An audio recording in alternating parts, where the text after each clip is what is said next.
deeper into the Nancy Guthrie case. I wanted to understand the history of her property, not just the headlines, but the actual public records. So I went to the Pima County Recorder's Office and searched for every recorded document I could find relating to Nancy Guthrie and her property. That search uncovered 28 recorded documents spanning nearly 3 decades.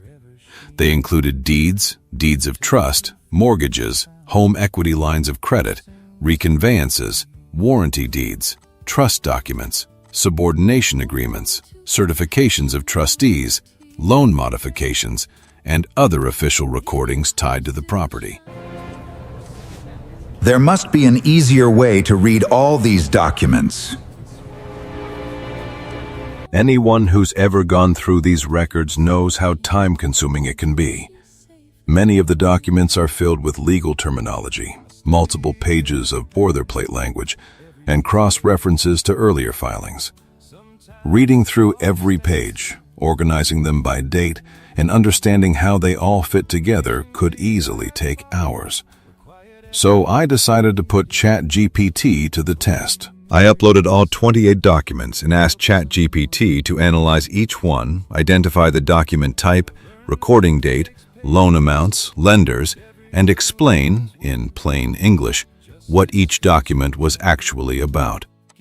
It then organized everything into a chronological timeline, summarized the financial history of the property, tracked ownership transfers, and highlighted the key events across nearly 30 years of records. I have to say, I was genuinely impressed. What would have taken me many hours of reading and organizing was condensed into a clear, easy-to-follow report in a fraction of the time. Instead of getting lost in legal jargon, I was able to focus on understanding the overall history and seeing how each document fit into the bigger picture. This doesn't replace reading the original public records, but it proved to be an incredibly valuable research tool, one that helped turn a stack of legal documents into an organized timeline that was much easier to understand. There is no indication in these records that the property was sold to another owner between 1988 and 2017. Instead, the activity consists primarily of refinancing and home equity borrowing. Nancy, can you hear us? This song is meant for you. We'll keep believing every sunrise brings us closer to the truth.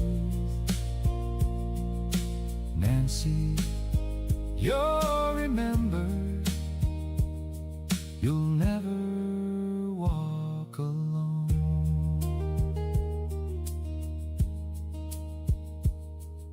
For Nancy, and for everyone still searching.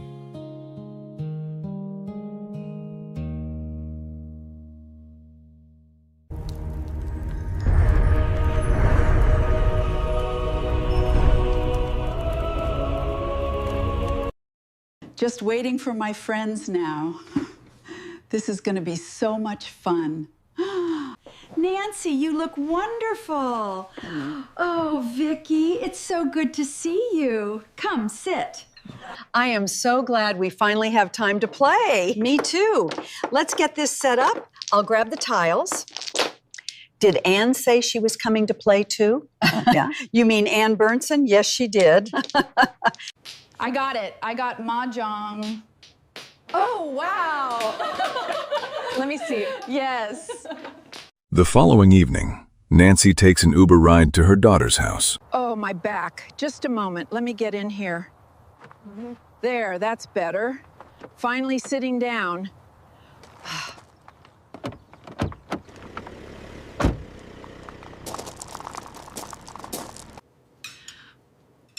I'm glad you came, Mom. Can I get you anything else? No, I'm okay. After dinner, do you want to play a little mahjong, Mom? Yes, that sounds nice. After game night, Tommy drives Nancy home.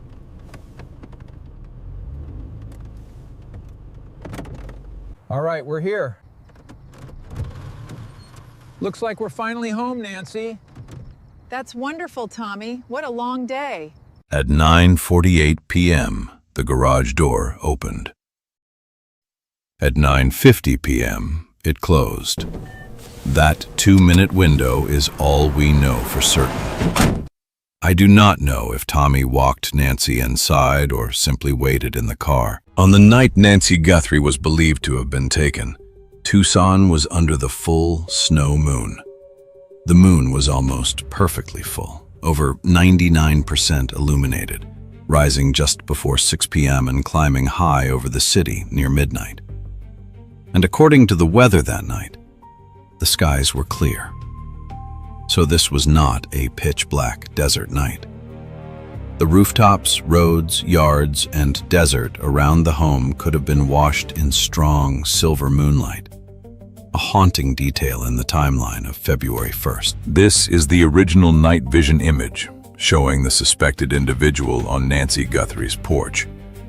Because the image is dark and grainy, I'm going to run it through Photoshop and apply several filters and enhancements to see if more detail can be revealed. I adjusted a few things in Photoshop. First is the brightness and contrast. Is anything standing out? Next, I added lab color and sharpen. I used curves here. Please note, none of these filters alter the original. I inverted the image here.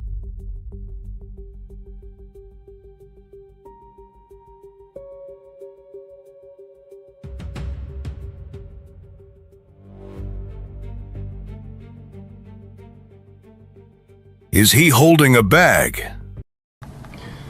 Sunday morning, early morning at 1:47 a.m., doorbell camera disconnects. At 2:12 a.m., software detects a person on a camera, but there's no video available. We're going to take another look at the porch guy. It's the background lights I want you to look at this time. I put the video into slow motion so we can really get a good look at it.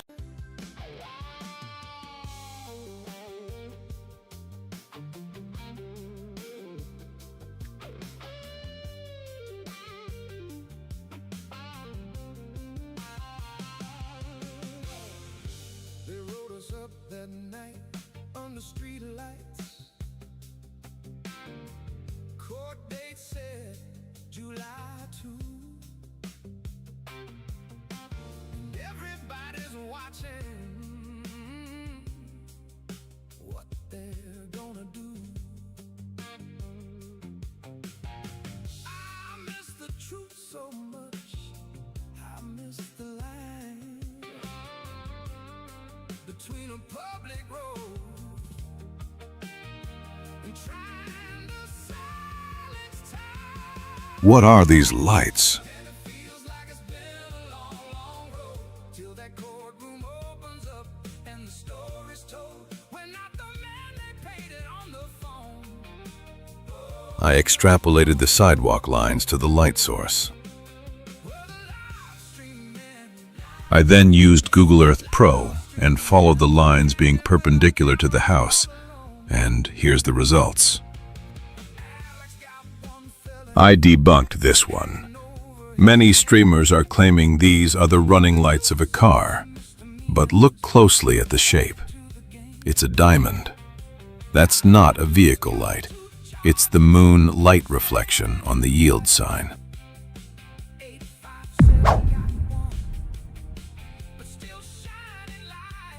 I used ChatGPT 5.6 in this presentation to try and reveal the possible identity of the porch guy. My prompt for GBT was this: take the image and shrink wrap the mask super tight and close to the contours of the face, exposing shape of nose and more. After several minutes waiting, this is what I got.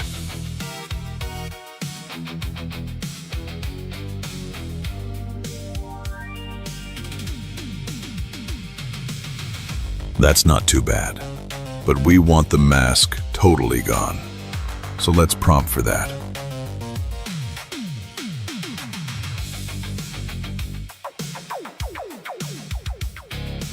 Next prompt. Change the mask to skin and blend in where needed.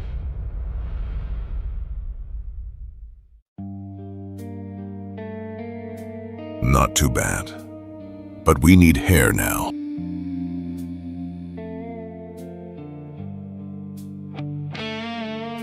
The next prompt is, add a small mustache and goatee.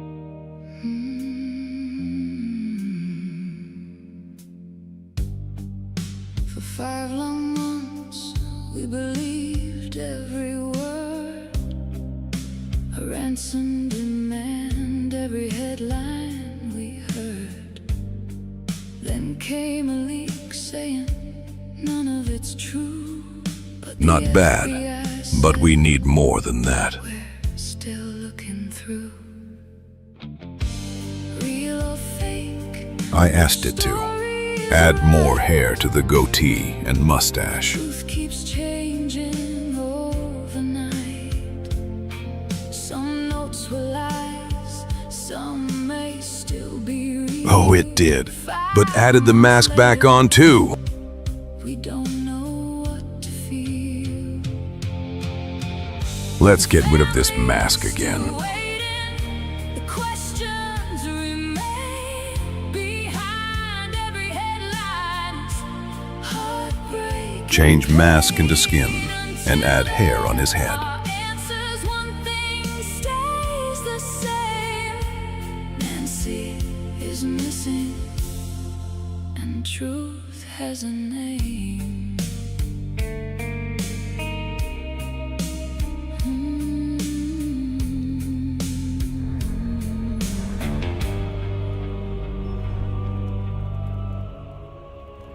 At 1:47 a.m., the home's Wi-Fi suddenly went dead. Investigators believe the intruder didn't cut any physical wires.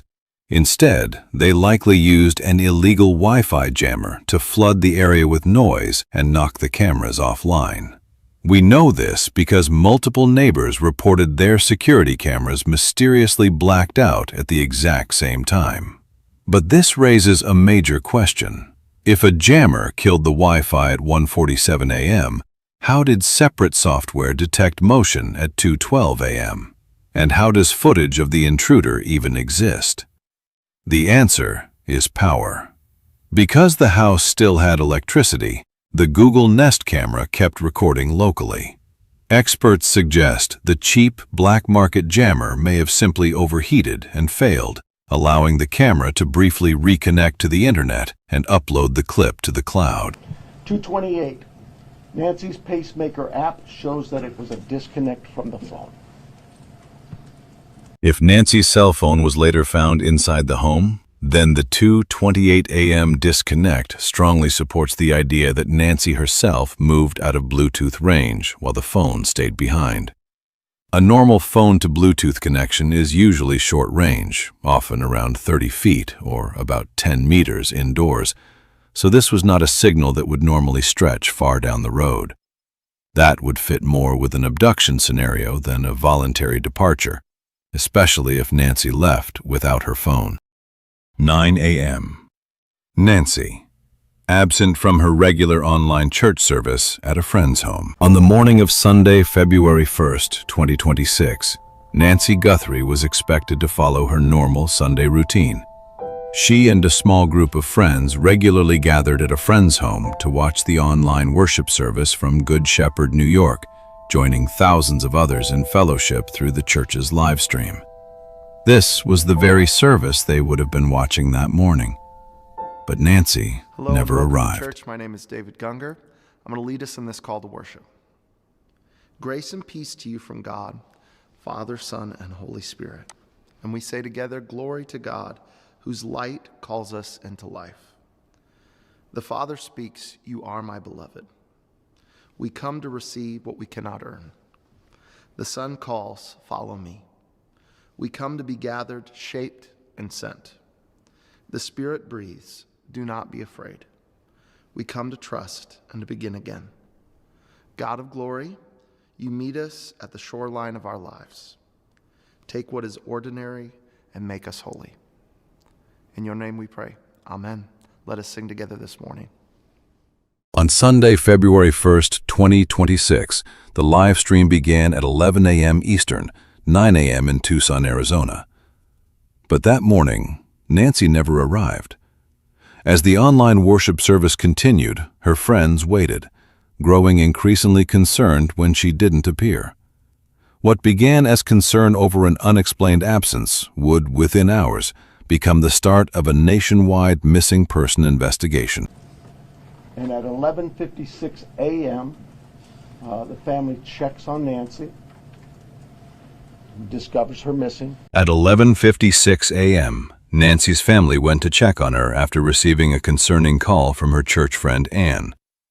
Ann said Nancy had never shown up that morning and that she had tried calling her several times with no answer. Authorities in Pima County, Arizona, said Nancy's family members searched her home in vain before calling 911 to report her missing around noon local time on Sunday. And at 12:03 p.m., 911 is called in to the Pima County Sheriff's Department. I believe it's about approximately 10 minutes later, 12 minutes later, our patrol teams arrive. They see the scene, and we start our response with our search and rescue teams and our detectives from homicide and various units. In fact, every unit here, I think somebody questioned, how come there's an ICAC member out here, or this member? Everybody in our criminal investigations team is a part of this team and part of this investigative effort. 911, what is your emergency? I can't find my mom. She's not here. Okay, I'm here with you. Tell me your address. It's 5820. Please, something's wrong. All right, I've got help started. Point your light showing out. When was the last time you saw her? Last night, everything was normal. She wouldn't just leave.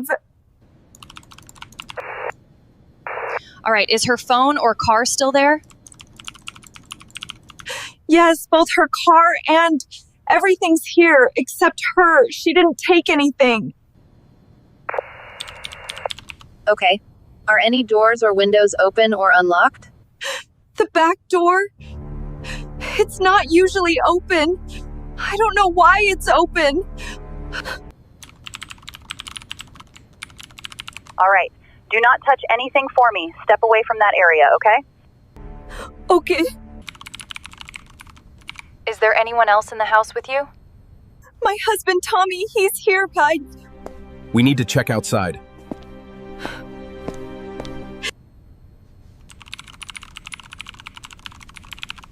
Nope, stay inside for me. Officers are on the way. I know. Help is on the way. The first 48 hours starts now. 12 noon Sunday. Investigators arrive with drones and search dogs.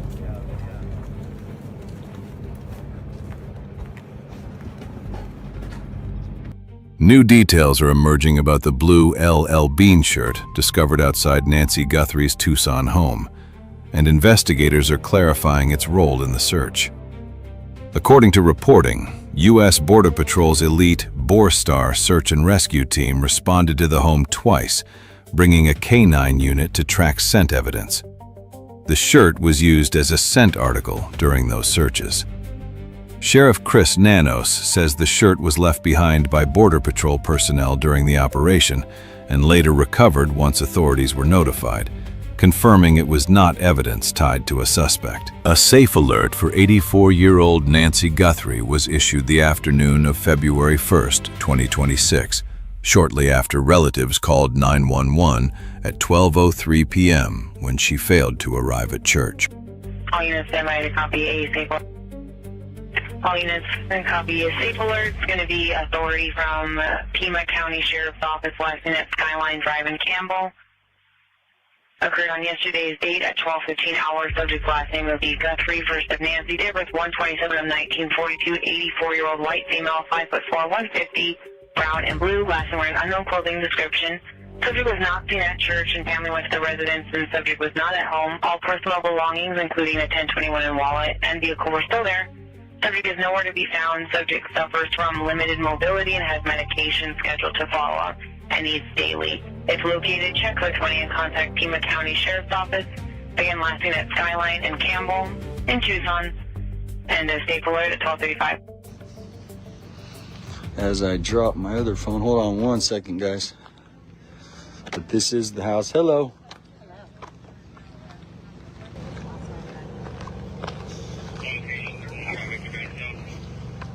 Okay, thank you.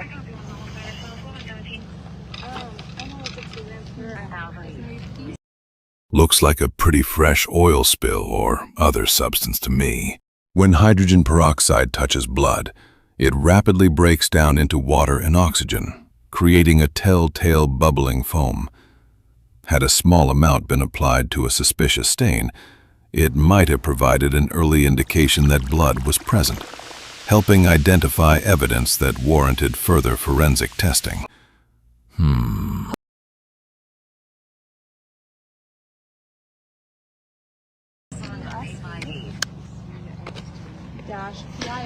Let me know what you guys have in the comments.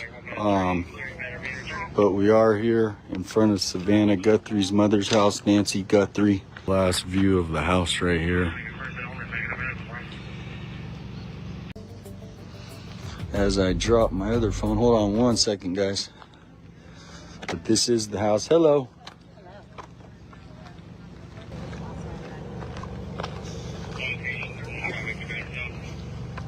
Okay, thank you.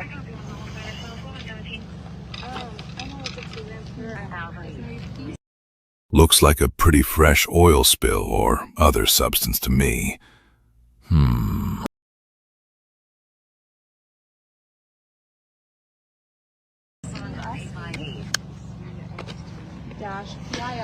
Let me know what you guys have in the comments. But we are here in front of Savannah Guthrie's mother's house, Nancy Guthrie. Last view of the house right here. Looking closely at the gravel, there appeared to be a pair of faint, narrow parallel lines running through part of the driveway. They're noticeably thinner than the normal vehicle tire tracks. Some people have suggested these could be small wheel marks, possibly from a garden cart, utility wagon, hand truck, or even a trash container. At this point, there's no official confirmation of what created them.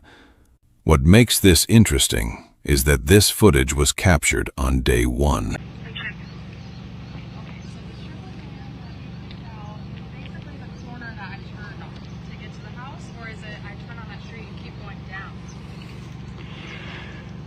Seeing if they have any surveillance cameras that you can see at the front door. But look right here, I'm gonna zoom in. Here's a perfect piece right there. You see that? That's a Ring camera. Looks like Adult Protective Services card not left a door yet.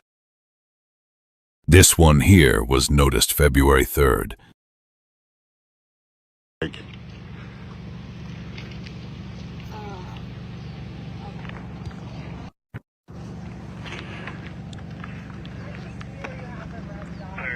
Southern Arizona Rescue Association was requested by Pima County Sheriff's Department to assist in the search for Nancy Guthrie. 6:46 p.m. The Pima County Sheriff's Department posts on social media to announce Guthrie's disappearance. 9 p.m. Pima County Sheriff Chris Nanos speaks to reporters near Guthrie's house and says he hopes it is a search and rescue mission. Nancy Guthrie, I think we sent out a media release to all of you.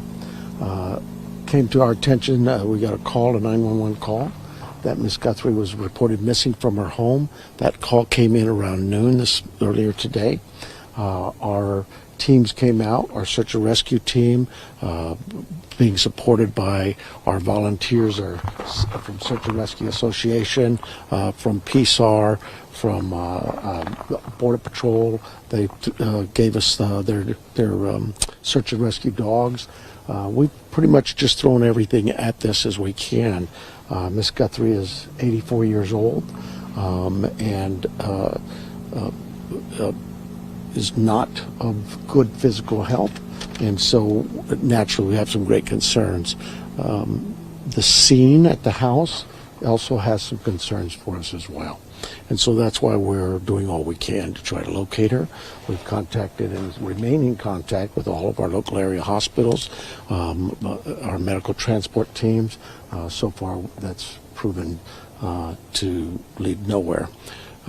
We will continue to search as we are right now with our survey, our air assets. We use drones and our airplane or our helicopter. We'll be at this all night, processing the house, and then tomorrow morning we'll start again with our search and rescue mission and try to regroup and see what else we can do. Maybe we've missed something, but I don't need to tell you, this is very concerning to us. You don't typically get the sheriff out at a scene like this, but it's very concerning what we're learning from the house, and so we'll just continue. The detectives there, our homicide team is out right now, looking at the scene as well. What is it about the scene that concerns you? I would just tell you that it's certainly very concerning to us, just what we see there. Please speak out. I think we're all wondering, can you confirm that this is Savannah Guthrie's mom? This is Mrs. Guthrie's mom, yes. And you can't tell us anything about what at the house? What I would tell you is we get these calls quite often, missing people, and we do a pretty good job of searching the areas and alerting the media with our media releases. But this one stood out because of what was described to us at the scene, what we found and located just in looking at the scene. So without getting into too much details, I have to allow my team to do their investigation, and they are going to be doing that. They are in the process of those things. Is there anything meaningful about it being homicide detectives, or is that standard? You know, it's not standard. Typically, our homicide team comes out when we have a homicide, a body. This one was of great concern. So the team was telling us. What gauge the chances are that it's foul play? Would you be willing to give us any idea on that? No, I hope it's not. I hope we find her. I hope we find her safe and sound. But we can't ignore what's in front of us, and we need to take all the precautions we can and deal with what's the evidence is in front of us. You said physical factors, like, physical things, but like also does she have dementia or Alzheimer's, any mental? No, she's what's being reported by family is she's very has no cognitive issues at all. She's very alert, very of good sound mind. Just some physical. 84 years old, and especially now it's as cold as it is. She has some physical ailments that limit her ability to move around in that. There were some neighbors also looking around for Nancy. Are the neighbors looking around? Is that a help to you? Well, absolutely. I mean, we in the immediate area, we ourselves with our dog teams and our search and rescue teams, we'd ask them to stay out of that area. But we certainly understand their concerns too. And if they happen to find anybody or see something, anything, call 911. How cold did it get? Oh, she was missing overnight, I take it? She was. Well, she was last seen at about 9:30, 9:45 last night. 9:30, 9:45. Yeah. Do you know how cold it got last night? Is that a concern? You guys are going to know that better than I. Is that a concern, though? Well, it's cool right now. 84 years old. I'm cold. It's so obviously. When she was last seen, a family had dropped her off at home. Is that correct? She was last seen by family at 9:45, and 9:30, 9:45 is what we're. And did they see her in the home? Yes. And who called in the missing report? The family.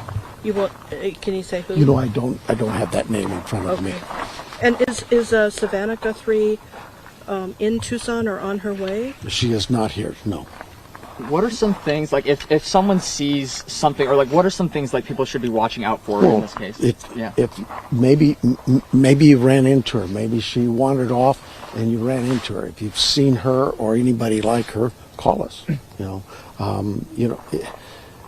Even being of good sound mind, you could have an incident that happen that causes you to lose some of your soundness. But I just would tell you that, look, if you've seen this woman since 9:30 last night at any time, give us a call. Let us know. And you said that you've checked with hospitals, and what else have you guys checked? Well, all of the medical transport teams in the area and hospitals and that. But that's no sign, no clue. Nobody's reported to us that they have her in their care. Does it being as dark as it is here make it like more difficult to find a missing person? Well, our night search teams, they use our infrared systems and a heat sensing system. So in some cases, it actually helps. The body can distribute heat, and our flares or our heat sensors can find that body. But there's limitations on in the daytime. Our dogs seem to work pretty well, but if it gets too hot, they don't. Nighttime, it's like anything. It too has its limitations. Now, this is the second time that I personally know that an elderly person has gone missing in the foothills in the past year. Is there a pattern at all that we are seeing? And it doesn't have to be just elderly, any pattern at all. We have missing persons and search and rescue missions, not weekly, not monthly, daily here in Tucson. And it can be from a young 19, 20-year-old hiker who just gets lost in the desert or lost in the mountains. It could be an elderly person who's wandered off from a care home or something. So, it's just Tucson has a lot of people here who enjoy the outdoors. It's just beautiful. And so you get the hikers and those kinds of calls. And then, of course, we also have our elderly population. It's a great place to retire. And a lot of people choose this area for that reason. And, of course, when you're coming here for that reason, what's the attraction? A lot of the great weather we have today is a beautiful day. The outdoors, even to the elderly, it's just... So our search and rescue teams, our search and rescue volunteers, we could not do this job without them. It is tremendous work for them, and they every day are out here helping us. Can you tell us what the homicide detectives are doing besides being here at the scene processing evidence? Are you looking at acquaintances, friends, family, or? Well, I mean, we're talking to anybody and everybody. I mean, that's what you do. We've got to hear from people and talk to them. When did they last see this person? What do they know? Do they have any ideas for us? Is there somewhere else we can check? The scene that makes you think there may have been some random encounter? The only thing I can tell you at the scene is it's concerning to us that it's enough of a concern that we called out our criminal investigation team as well. Okay. Any aerial surveillance? Well, you don't see it now, but we had our Survey 1, our aircraft. We have our drone systems, our volunteers, their drone systems that have some great technology attached to them. What other air assets? Earlier today, our chopper was out here, our helicopter. So we're throwing as much ground and air assets as we can at this. And now I hear our airplane somewhere out there. Is there anything else that we didn't touch on that you think is important for people to know? No, I just, like I say, I know that this is going to get some attention, but I just hope that we can find her, that somebody might know something, that they say something. Let us know what you would. And the call is our 911 center or 88 crime. The concerning evidence.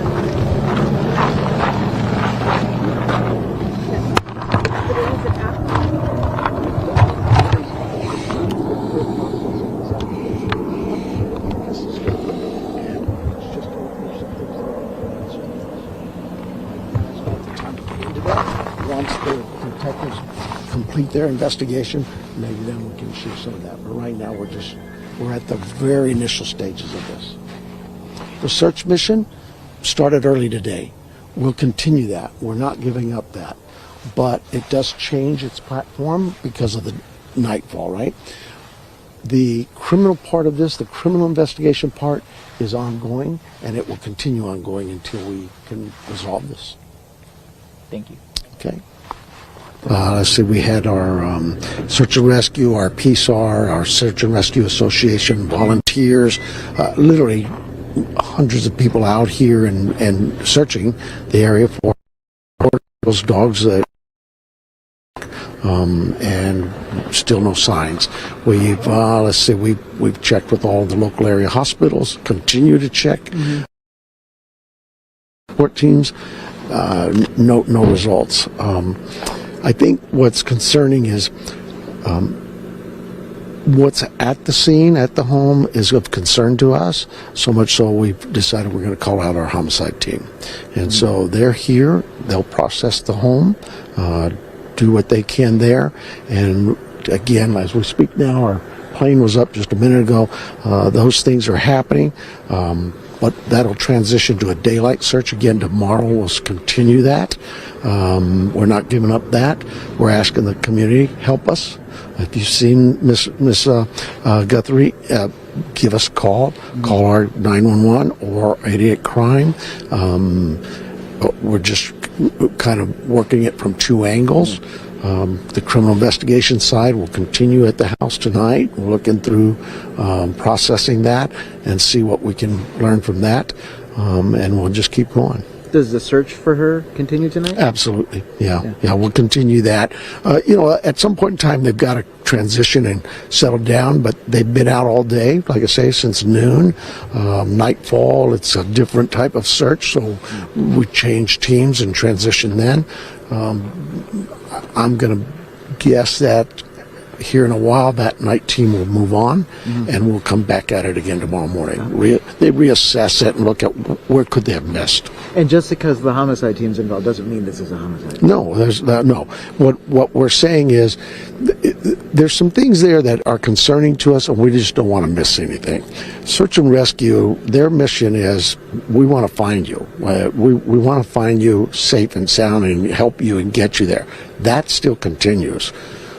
But we have an obligation to,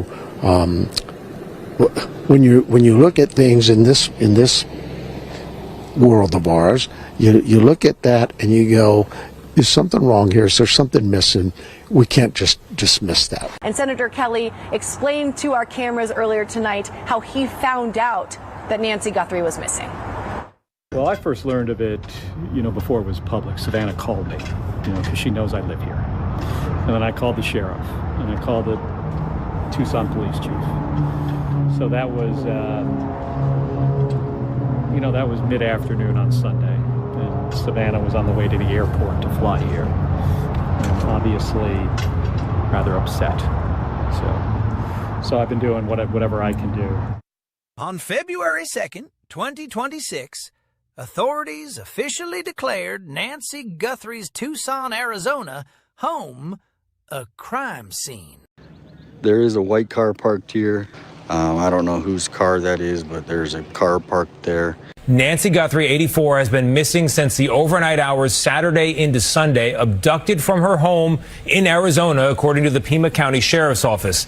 The new details tonight, including blood at the house, as the authorities say they have no suspect. But what they do have, the sheriff told our Jonathan Vigliotti just moments ago, is a ransom note. Jonathan, that would be a huge development. Good evening to you.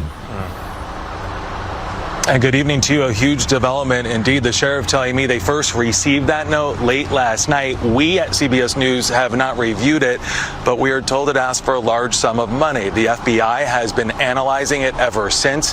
They're taking it seriously enough at this hour that they even showed it to the Guthrie family. Tonight, the Pima County Sheriff tells CBS News they have shared the ransom note with Savannah Guthrie and her family. Is there anything in that note that seems credible at this moment that you're giving weight to?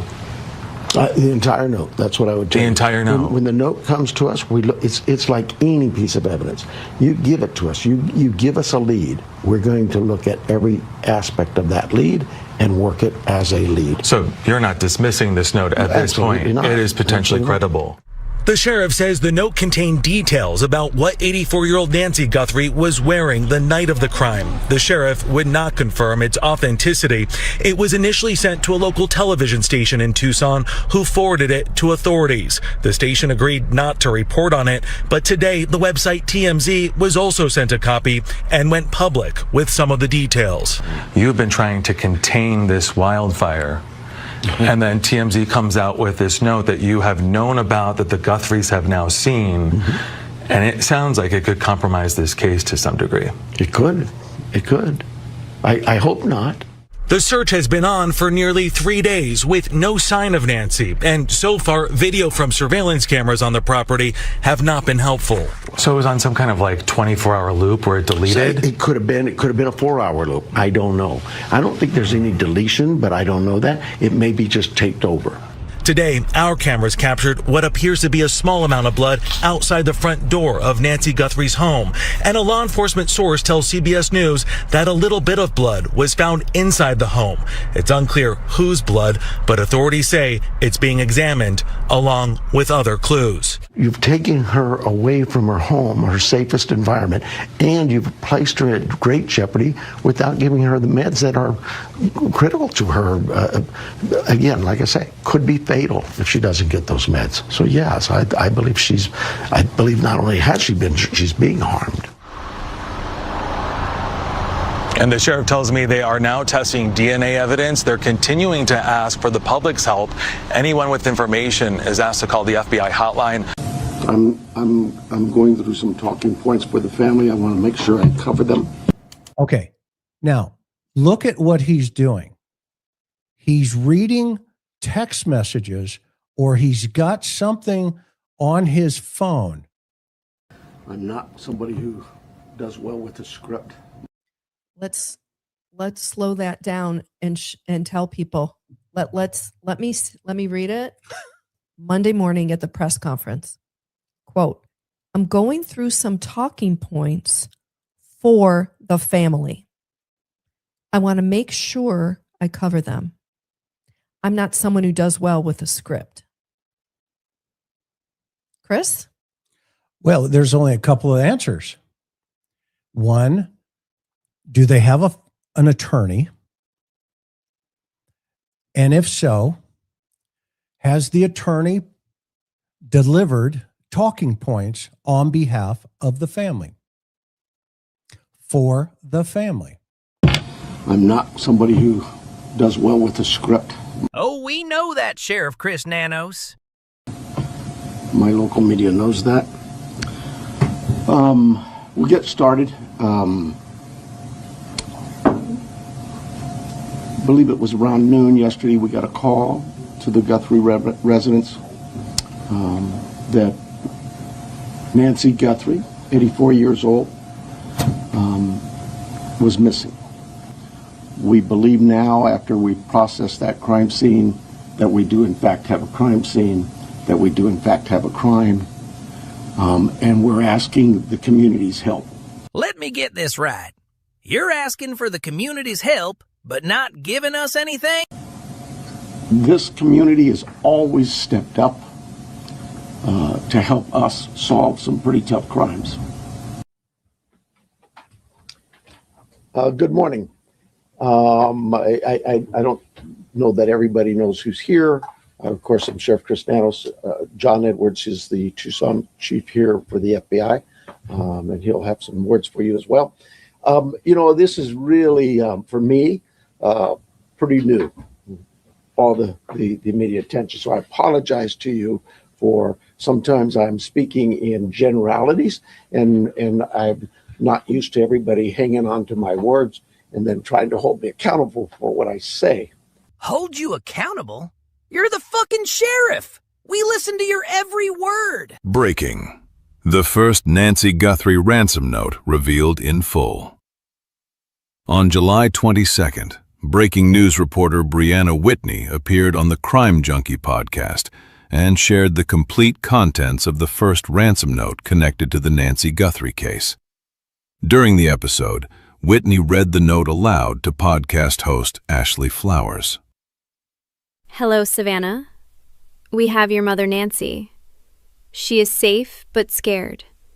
She will be held for ransom. Once payment is received, she will be released unharmed.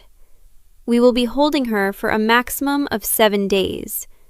Once payment is received to the Bitcoin address below, she will be released within 12 hours of deposit to a safe drop-off location back in Tucson. If the payment is not received by the last deadline on Monday the 9th at 5 p.m., she will be killed. Your mother is aware of this, and her life is in your hands. It is in the best interest of everyone to have this completed as soon as possible. You will not be able to contact me from here on out. There will be no negotiations. Do not play games. Law enforcement will not be able to help you. For this analysis, I entered the complete ransom note into ChatGPT 5.6 Thinking, using its highest-level reasoning mode. I asked it to examine the note closely for anything unusual. And here's the top 3 results. 1. No proof of life. The note says Nancy is alive and aware, but gives no real proof. Example: she is safe but scared. Your mother is aware of this. That is a major issue because those are claims, not evidence. There is no personal detail, current photo, voice recording, private phrase, or condition only Nancy or the family would know. 2. Pronoun shift from we to me. The note starts like a group is involved, then slips into singular language. Example: we have your mother, Nancy. You will not be able to contact me from here on out. That shift feels important. It may suggest one person pretending to be a group, careless writing, or wording patched together from different ideas. 3. The 7-day timeline and last deadline. The note gives a maximum holding period and then mentions a last deadline. Example: we will be holding her for a maximum of 7 days. By the last deadline on Monday the 9th at 5 p.m. This raises timeline questions. Why say maximum of 7 days? Why last deadline instead of just the deadline? That wording may suggest staged communications, earlier deadlines, or an odd countdown the writer had in mind. Bottom line: the strongest red flags are no proof of life, we/me inconsistency, and the strange deadline/timeline language.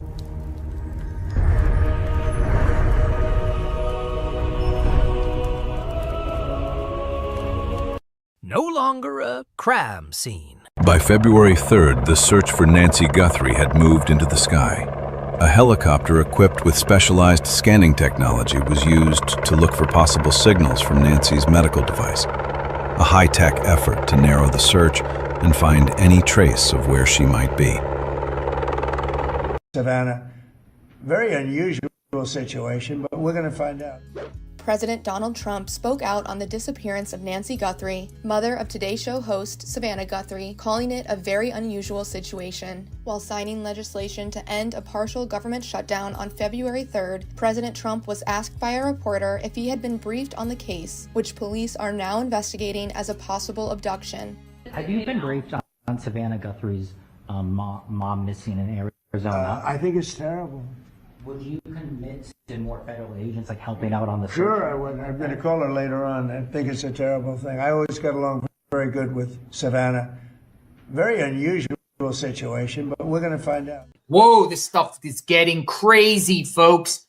Out in Arizona, ransom notes being sent to media stations. Multiple media stations now have received a ransom note. So, something happened here just a few minutes ago. We received an email at TMZ from somebody purporting to basically issue a ransom demand. I'm not going to read this, but the top line to it is that they are asking for money, a lot. They are asking for it in the form of Bitcoin, and they are putting an or else on this. Right. Now, they also say In this clip, TMZ appears to show a handwritten note, but the image is reversed and blurred. I screen captured it, darkened the writing, printed it out, and held it against my sliding glass door to read it from the other side. After reversing it, the number appears to be 520-724-5600. At first, a reverse number search showed 4 Tucson area names connected to that number: Ana Leyva, Elisa Islava, Chloe Boyle, and Alexis Gallego. But this does not appear to be a private, personal phone number. The number 520-724-5600 appears to be the public main line for the Pima County Attorney's Office in Tucson. One name, Chloe Boyle, fits that pattern because the record connects her to legal processing support at the Pima County Attorney's Office. they do two things. You don't want that number. Right. They say two things. They say that that there is an address, a Bitcoin address that that they could send this money to, and then they give a description of something that Savannah's mother was wearing. You can now see blood, like a blood trail coming out of the front of the house. One of my photographers was able to walk up to the house behind me, and keep in mind, this is no longer a crime scene. I mean, the sheriff made clear that it is no longer a crime scene, that they released it yesterday, and there hasn't really been anyone out here. There was a woman who came earlier today. I don't know if it was a family member, but anyway, several different people, including one of my photographers, went up to knock on the door just to see if anyone was home, because obviously that's like what we do, and it's no longer a crime scene. And you could see up at the door, this video, you could see that there was blood down near the doormat and just on the ground near the entryway into the house, which is pretty disturbing. Breaking news. Big breaking news. Come on in, folks. There he is, prime suspect in the disappearance of Nancy Guthrie. See this guy right here, Tommaso Cioni. He is a rock star, plays in a band. There he is in the center with his bandmates. I found a clip of them playing in a band. You want to hear a song? You want to hear his band? Let's play.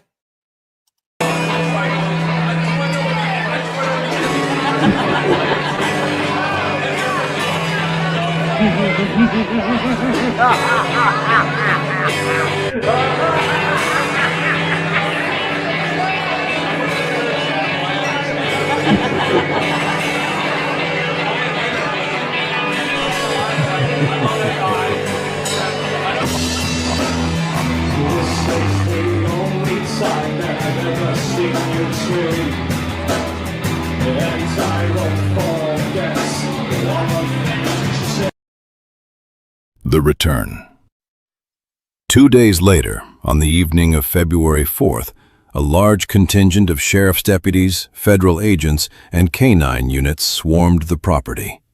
They re-established the perimeter to let the FBI Phoenix Field Office conduct a fresh, thorough sweep of the house and surrounding woods. 4 o'clock or so local time, all of these sheriff's office pickup trucks and evidence units came down the road, really out of nowhere, went into the yard, and they set up a full crime scene at Nancy Guthrie's house yet again. No longer a crime scene. On February 4th, 2026, AC and TC, the daughter and son-in-law of Nancy Guthrie, both separately received a text message stating, "Did you get the Bitcoin? We're waiting on our end for the transaction."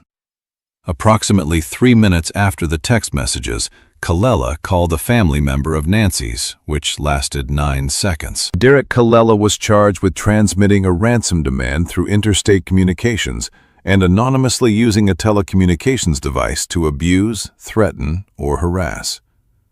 On February 4th, 2026, Nancy Guthrie's daughter and son-in-law received Bitcoin-related texts asking whether they had obtained the money, and stating that the sender was waiting for the transaction.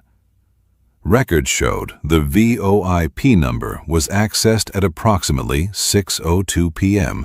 from an IP address linked to Kalella's California residence, although the complaint does not specify the time zone. Kalella admitted sending the texts. About 3 minutes later, he made a 9-second call to one of Nancy's family members.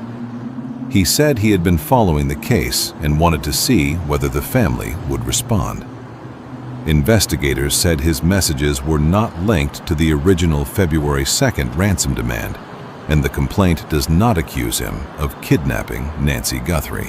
Let's go ahead and send things to my colleague Eric Fink, who is at the vigil, with the very latest from there. Eric. Monica, tonight's vigil is being put on here at St. Philip's in the Hills by two close friends of Savannah's. Let's go ahead and give you a live look of the vigil that has begun inside right behind me. I'm told more than 600 candles were ordered for tonight. The vigil just getting underway. Over these last few heart-wrenching days, Sally Shamrell, one of the vigil organizers, told me so many have reached out asking what they can do, how they can help.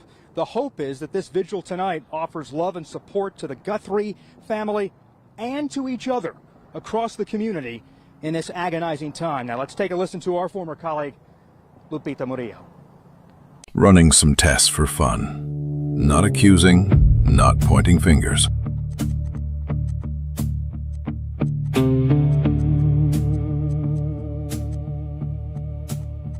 I took the porch mask, cleared the eyes, opened up the mouth to analyze, layer by layer, frame by frame, testing proportions, not assigning blame. I line up the eyes and measure the space, check the jawline, width and shape of the face. From mouth to eyes, does the distance align? I'm studying the image, one detail at a time. Does the mask fit? Does the outline match? Do the eyes line up when the picture's attached? This is only analysis, no verdict tonight. Just comparing the angles on the digital line. Does the mask fit? We're checking the view, testing Derek Kalella's image to see what is true. I'm not pointing fingers or saying he's the guy. I'm measuring the features and asking simply why.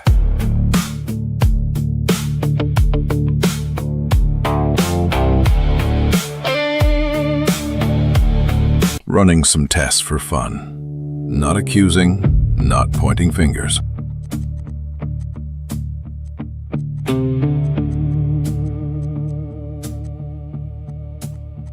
I took the porch mask, cleared the eyes, opened up the mouth to analyze, layer by layer, frame by frame, testing proportions, not assigning blame.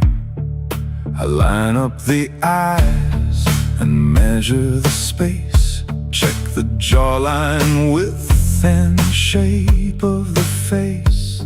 From mouth to eyes, does the distance align? I'm studying the image, one detail at a time.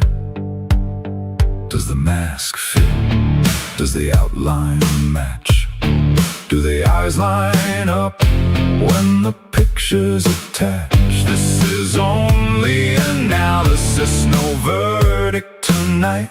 Just comparing the angles on the digital line. Does the mask fit? We're checking the view, testing Derek Kalella's image to see what is true. I'm not pointing fingers or saying he's the guy.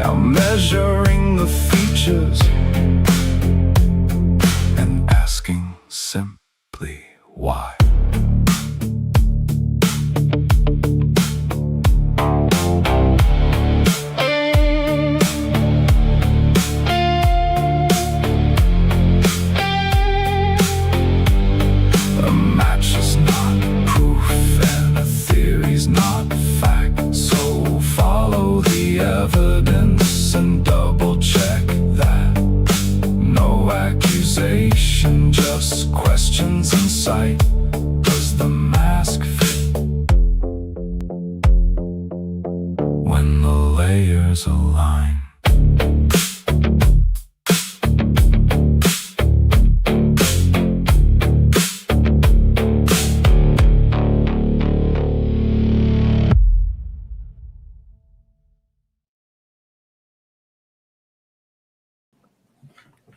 I think I am about done with my piece of this. I'm going to bring up here Heath Yankee, and I think you know him if you haven't been here. John Edwards is the assistant agent in charge with the FBI here at the Tucson office. Heath Yankee is the special agent in charge for the state of Arizona out of Phoenix. Thank you, Sheriff. Hello, I'm Heath Yankee, the special agent in charge of the FBI's Phoenix Division. The FBI is now working this case jointly with the Pima County Sheriff's Department.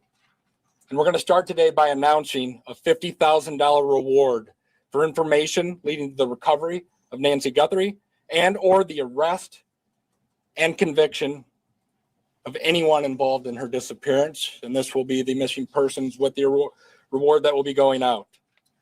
We are actively reviewing and analyzing information from all digital sources, which includes banks, social media companies, phone companies, and any other organizations where a digital footprint could have been captured. Next, regarding the ransom letter. We are aware of a ransom letter that was sent to the local media and then to national outlets. Any action taken on any ransom is ultimately decided by the family. My next message is to those imposters who are trying to take advantage and profit from this situation. We will investigate and ensure you are held accountable for your actions. We have made one arrest related to an imposter ransom demand. Derek Colella. Jonathan flies to Tucson, boots on ground. This is the Guthrie's hired security guard right here. He's hired. He's a hired security guard. He is hired. He's making sure no one goes on to the property of Annie, Tommaso, whoever else is there. He is hired by the family. They told me. They're working in shifts. So let's talk about the timing of all of this. The timing is interesting. It comes after that second note or message, as they're calling it, has been received from a suspect, an alleged Nancy Guthrie kidnapper. We don't know. All we know is what they're putting out right here in this flyer. Take a look. Investigators confirming they are aware of a new message connected to the case. Authorities say they're actively reviewing that information to determine its authenticity. But they are stressing this is still just one piece of a much larger investigation. We're talking about timing, and that's what we've been speaking about the last couple of days, because timing is critical for various reasons. But it's also critical because we all are aware of a deadline, another deadline Monday at 2 p.m., which is what the FBI talked to us about yesterday. The FBI is leading all communication related to any messages they might receive. And take a listen to what they have to say about that second deadline on Monday. If a transfer wasn't made, then I think a second demand was for next Monday. We're not going to go beyond that, but that was the ransom note the media received. Of course, all of this comes after Nancy Guthrie, the Guthrie family, Cameron just yesterday putting out a message saying that they themselves are ready to speak to any suspect who possibly might have their mother, but of course they want to see a sign of life. This also comes as the FBI is now putting up those billboards. They told us they were going to put up those brand new digital billboards all across the state of Arizona, as well as surrounding states, with Nancy Guthrie's face and that $50,000 reward that is now being offered. We have breaking developments tonight in the search for Nancy Guthrie, the missing mother of Today Show host Savannah Guthrie. News Nation has learned that the second ransom note sent to a local Tucson television station in the days following Guthrie's disappearance stated explicitly that she had died and that 84-year-old Guthrie was, quote, buried with nature now. After February 6th, they already knew. The second ransom note told them Nancy Guthrie was dead. This was no longer a missing person case. This was no longer a rescue mission. It was as a homicide investigation. Guthrie was last seen in her home in the Catalina foothills on Saturday night near Skyline in Campbell. NBC News has learned that law enforcement is checking out surveillance video now after getting a tip about a possible vehicle or vehicles of interest at a local Circle K gas station. Now we're working to get more information about that new lead. We will keep you posted. On that flatbed truck is a car. We do not know if this is coming from the driveway of Nancy Guthrie's home. We don't know if it's coming from a neighbor's, but we have been told and asked to look out for it. I'm going to get out of the way. It is really important that we get a shot of this car as it comes. Ladies, follow me as we do it. Lewis, go ahead and turn.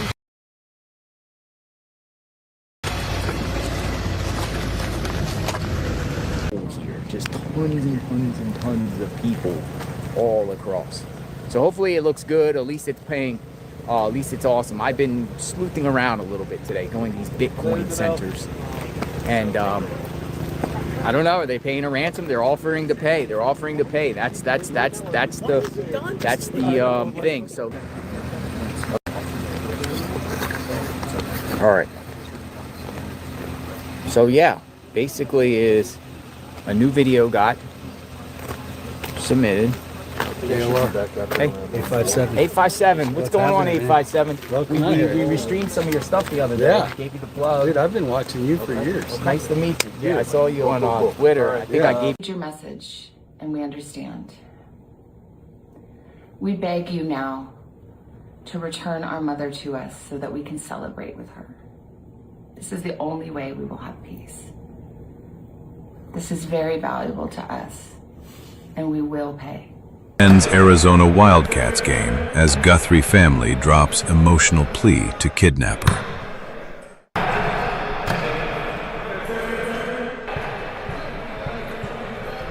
Listen to this.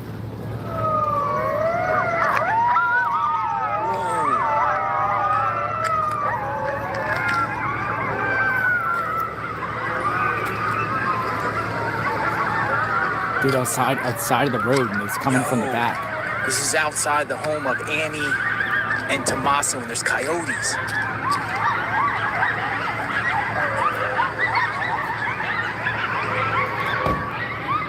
Dude, that's crazy. So, let me just spin the camera around to show you, like, the scene here. There's, like, a lot of media here. There's always media out here. All over the place. Media. So there's lots of media. So it's not just me, folks. It's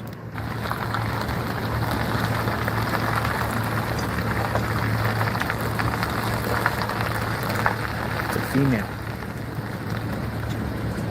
Female deputy over here, so I don't know what everyone's waiting for. Maybe somebody's coming back.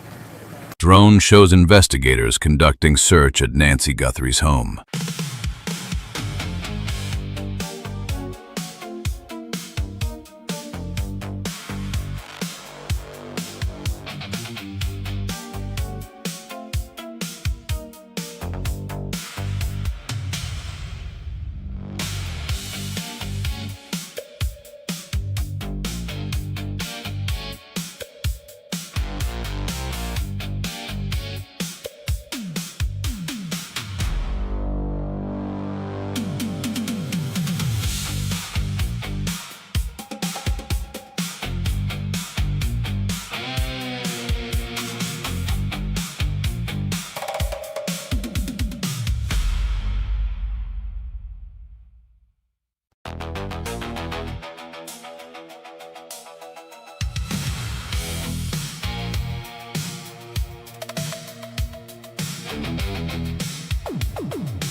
was getting their mail. He put on gloves. What in the heck?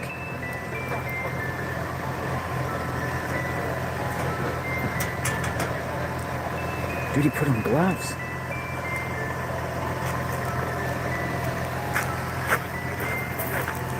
He put on gloves and got the mail. What the heck did we just watch here? Dude, he's probably instructed to get the mail but wear gloves just in case there's like a ransom in the mail or something.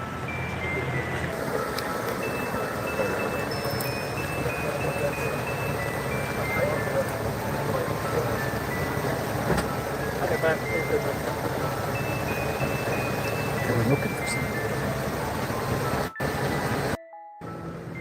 All right, so this is Jason right here. Jason is a neighbor. He lives here. He's never seen anything like this ever. What do you think happened here? As you being a Tucson resident, what's your gut telling you? My gut is telling me that it's the brother-in-law.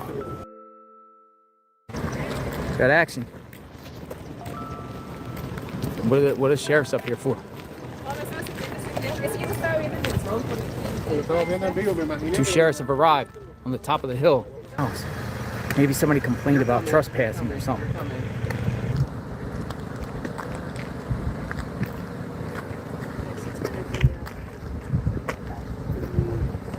This house is referred to as the car house. Let's take a look inside. Last sold in October 2nd, 2023 for $829,000. Just to our left is Sue Ellen's home. Let's take a look inside, as Realtor.com showed it before purchasing. Single family. Year built is 1961. Last sold for $625,000 in 2017.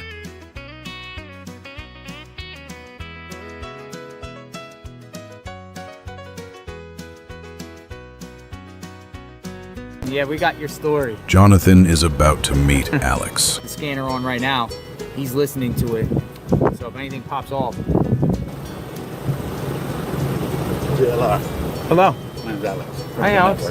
How are you? Nice to meet you, man. Nice to meet you. Yeah. I was a soul searcher. All right, so we got Alex. Alex. Network. What's going on, Alex? So, Alex, you told me you were out here searching for the very first time. Yeah, I came Thursday. Asked some of the news vehicles because there was no cops right there. I'm like, is there any search party? And they're like, nothing we know of. So I just went walking, and behind the house right there, there's a big gully. You get like almost like close to the houses. You know what I mean? So honestly, it was undisturbed. I don't think she went out that way. She had to come out this way. And why? What's back there? It's a gully. So in other words, but like the terrain is all rock. You wouldn't have taken an 84-year-old that way. No. No. You would, like, let me show you the picture of it. It's just too rough back there. There's even like the sharp trees hitting you all the time out there. But... So anyway, so she had to come out to the front. Here's his channel. Don't mind. All right, come on in. Come on in, right over here. Here with the local resident, the Juice. Da Juice. Juice is on YouTube. What's going on? Tips. The new information that's been popping up left and right. So I figured I'd take it live to my YouTube channel to kind of put the message out there a little bit. Public awareness. And it just has to be family related for whatever's going on. I feel like it's got to be. Let's bring in the aforementioned senior correspondent, Alicia Acuna, outside the home there. Alicia, we're watching these pictures from the Fox flight team. Clearly, there is something happening over there. We don't know exactly the nature of it. What can you tell us from your vantage point? Hi, Kevin. I can set the scene here for you. About an hour and a half ago, we had a sheriff's deputy come up, park in front of the home. That caught everyone's attention. Now, not too long ago, within the last 20 minutes or so, we saw an unmarked vehicle with law enforcement drive up. The two spoke, they got back in their cars, and then we saw yet a third member of law enforcement walk up. 3 people walked to the back, 2 to 3 people walked to the back, and you can see them now. and they are what our drone team is describing to us. The Fox flight team is describing this as possibly a manhole. I heard Jonathan say that it could be some sort of water drainage. Either one of those is possible. We're not quite sure, but they've been poking around in there almost like they're looking for a sample of some sort. Looking into this area. We've been kept back just a bit, actually. Usually when they have some sort of activity here at the site of Nancy Guthrie's home, we're often pushed back. The media is pushed back so they can do their job. Clearly, they're not concerned about that right now because we've all been allowed to stay as law enforcement continues its work to the back. Kevin? This is not Nancy's septic tank. It's her neighbor's.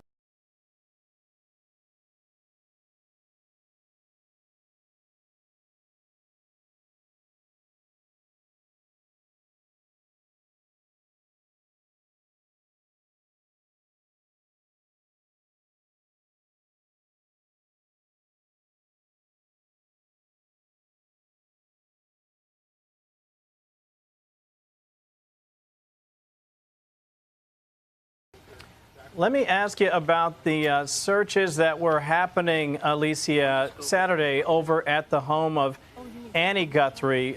Have you heard anything about the nature of those searches? Everything we've gotten has been from our Fox Digital team. They were on site when about 4.5 hours after Savannah Guthrie and her siblings released that most recent video. They arrived at that home. They were there for about 2.5 hours. And according to our Fox team on the ground there, they could see, they could hear clanking, some noise being made. They could also see in the garage area what seemed to be flashes of light coming from a camera. And then they noticed in another whole opposite side of the house, we don't know if it was a bedroom, but it was definitely a different room. They started seeing flashing lights, camera flashes, they assumed as well. They also noticed that someone inside the home put up something to cover the window, probably as to, to keep the media from knowing exactly what they were doing. They were in there for quite some time, Kevin. Also, one of the agents was seen walking out. He had latex gloves on. They had a white folding table. They also carried out, one of the agents, a brown paper bag. We obviously don't know what's in it, but when you look at those types of behaviors and what law enforcement was doing there for so long, the family wasn't there, we understand. The question is, was this evidence collection? Because the behaviors there, if you go back to any other case that you've covered, Kevin, you and I both, that looks and sounds a lot like evidence collection.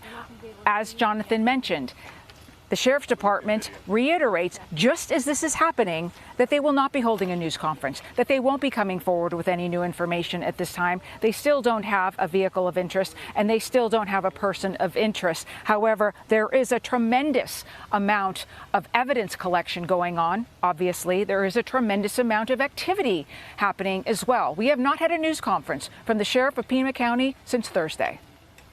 And I understand, if the pictures were accurate, that apparently someone in leadership over there was at a basketball game, which is probably not the best look for the department, but I'm not certain if that's actually been verified. But Verified. Let me ask you while we have you, Alicia, I know that local news has been a bit of a repository for information regarding alleged demands, alleged requests made. Is that also happening in local Spanish TV, to your knowledge? And what, if anything, can we glean from the fact that the alleged abductors continue to be working at least somewhat to get the word out to local media?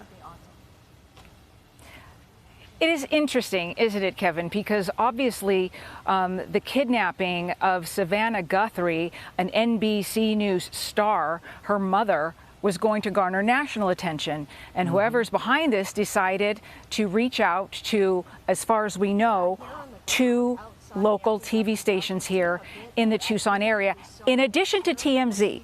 They did not reach out to NBC, the employer of Savannah Guthrie. So only the person who's done this knows what the thinking is behind that, why those two local stations. There are other stations here. You asked about Spanish language. I cannot answer that question. I do not know. But it is compelling. And one of the stations received yet a second note. They did not release it to the public. They did tell us, though, one of their hosts went on one of the other networks and said that that note did not contain proof of life. It did not contain another deadline. And they really didn't go into much more detail. Yeah, and that's the part that obviously the family is so desperate to see. We want to see proof of life so that, and again, they said in the video that we played, listen, we'll pay. Here's a 1991 construction diagram, stamped for approval to commence work. As you can see, 2 septic tanks, one near the casita and the other one in front of the home. JLR investigates, boots on the ground. It is going down right now at Annie Guthrie's home. Annie Guthrie and Tommaso's home. Authorities are here doing something inside. I see a lot of pictures being taken. What's going on here? Is this a search warrant? They came here about 8 p.m. after it got dark. And lots of media out here. Something is going on. Something is going on. Authorities are inside. Something. Taking pictures, collecting evidence. I just want to let you know that I put it back on the other camera. I am out here in the field. We'll see what happens here. JLR investigates, sub to the channel, like, hit the notification button. I am here. Down. JLR investigates. Another day outside of Nancy Guthrie's home. It is a media circus. There is more media here today than there was the last couple days. Media is camped out here all over the place. Look at the cars. They go all the way down the street. Dude, that's like 20 feet up.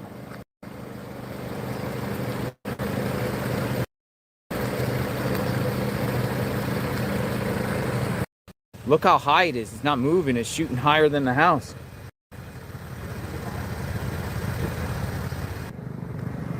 They shoot drones up in the sky. Where is it? Where is it? It's like it's falling. It's coming down.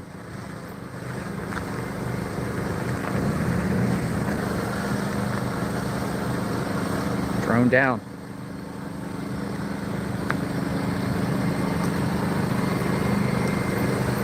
Soft landing. There has been a Pima County deputy worked outside of Guthrie's possible abductors are demanding $6 million by 5 p.m. today. We're ready for the next break. TMZ saying the Bitcoin account is at 0 right now. I don't know how they get the information. I don't know how they get the account number. Is this, because I heard you saying someone was going to come with a report in about an hour. Is this the one you were talking, or is this something different? Breaking news, boots on the ground. Another day, folks, out front of the home of Nancy Guthrie. JLR investigates. Got it.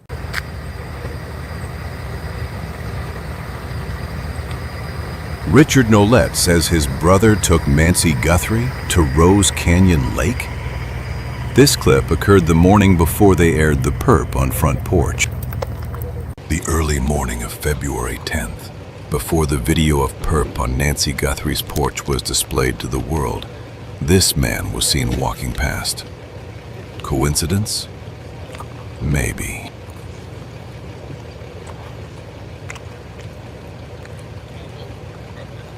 Let's zoom in closer.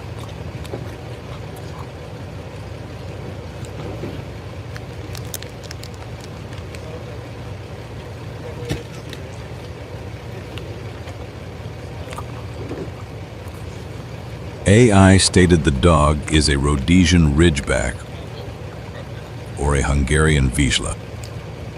So at least y'all got to join me for the sunrise this morning. Even the dark soles on the shoes tend to match. Listen to what Monterey Spike has to say regarding the burger cipher. So, going back to the theme of the sacrificial lamb, Nancy was murdered in her own home on the 1st of February.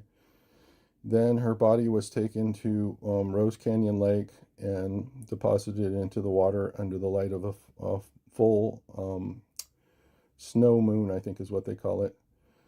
Got it. Got it. I got it, folks. Here we go. I got it.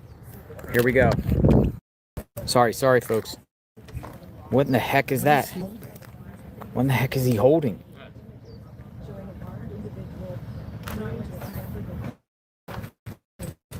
What do you think?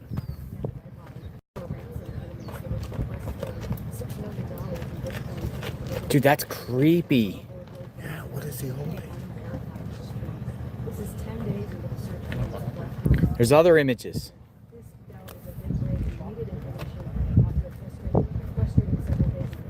What is that? So, are we in terminal break?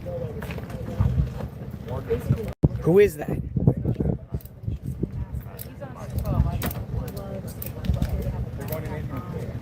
He's got gloves on. Got gloves on. Got glasses. Dude, this is crazy. Somebody just came to the Guthrie home. Hold on, we got somebody here. Who? It's Domino's. Somebody sent him a pizza? Somebody sent Nancy Guthrie a Domino's. Holy smokes. Did somebody order a pizza? I'm trying to figure out who it's for. Was it? Does it have a name on it? It does. It's Alyssa. Alyssa? Yeah. I don't know what.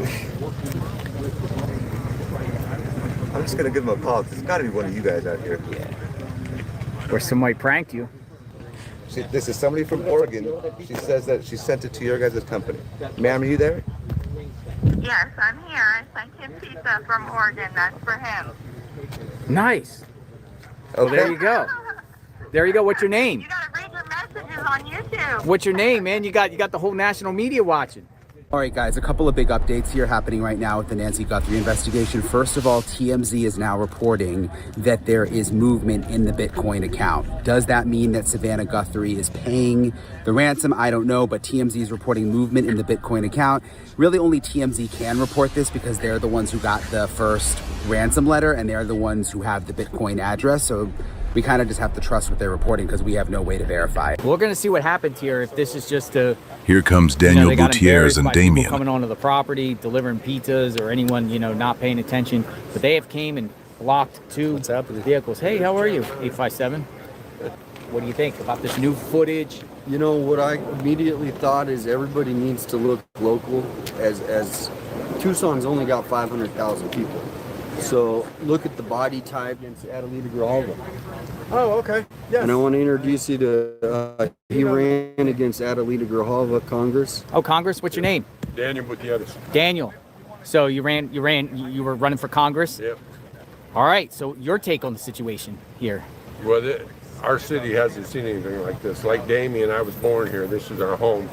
Used to be a pretty nice community, but with all the drugs that are plaguing, I mean, we're the major corridor that's flooding the entire country. It comes right through Tucson. The homelessness is out of control.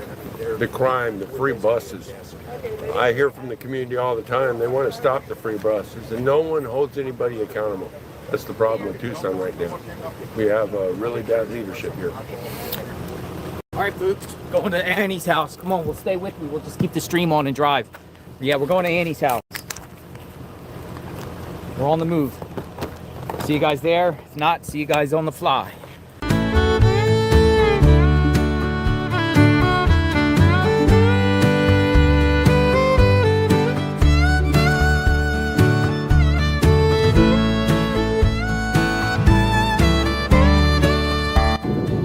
Right here. We're here. Looks like reporters are here. All right. They're all going across the street or something. All right. Yeah, we're off. We're off. Some media already here.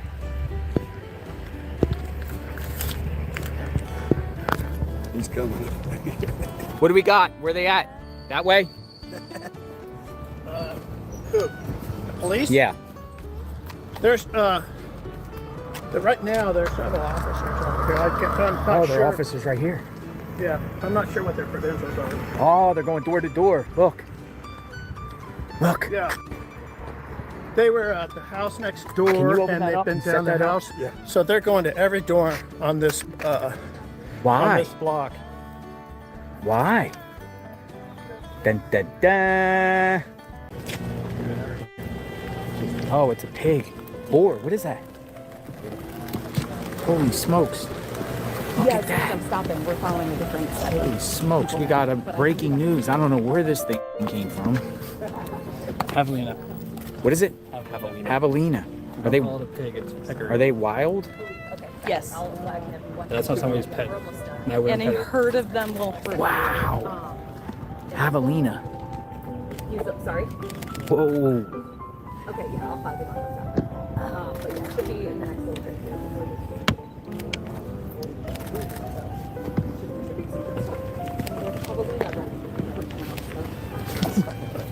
Yo, there's FBI here and javelinas walking around. Exactly. An 84-year-old woman was airlifted here this afternoon at the same time that they seemingly got someone in custody. Carlos Palazuelos. And I want to show you where we are. This is at Banner University Medical Center.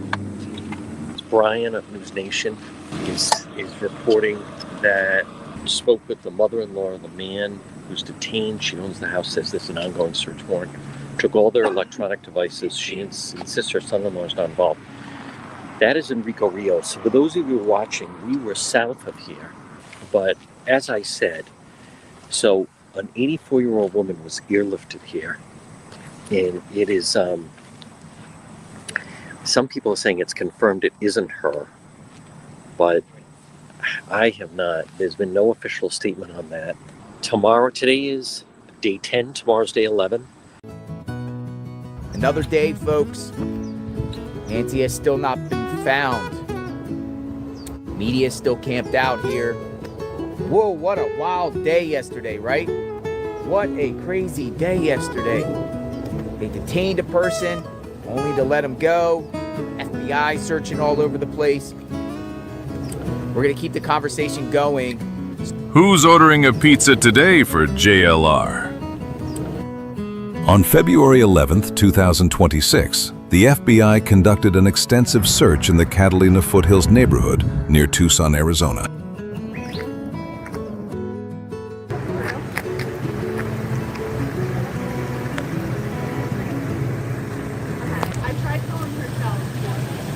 How's it going? I wish you guys would pick a side. Yeah. This is. You want me to let everyone know? You're a public fucking nuisance. I am? Your system is. Oh, the system. I thought you said me Your personally. people, well, you're people that choose blocked streets like. Where do you live? On this street. In the street. How do you spot the situation? Horrible, huh? Well, yeah, I have great sympathy for the family. You betcha I do. But you don't like the parking situation. Like the parking. Yeah, you know, people out yeah, here. the parking situation. Hopefully it goes away soon. Yeah, we hope it. What's the latest? Tell me, is there any new information? Feds going door to door. Did they go to your house? Yeah, they've been to my house. What exactly did they ask you? Like, did they ask you? They asked permission to look in the wash behind my house. Why? Because they're looking for any kind of evidence. A body or? No, they're looking for any kind of evidence. They indicated porch cameras. Porch cameras. So a neighbor says that the reason why the feds are there, he thinks, is because they believe that he didn't say she, he is a suspect. And that would be Tommaso Cioni. Who's this? I saw some flashing lights. I also hear an alarm. Or police. Who's this? So, yup, it's investigators. They're showing credentials. FBI's here. Law enforcement is here. They're back. Somebody's here. You got a yellow. Investigators are here. He's opening up with a key. Went in.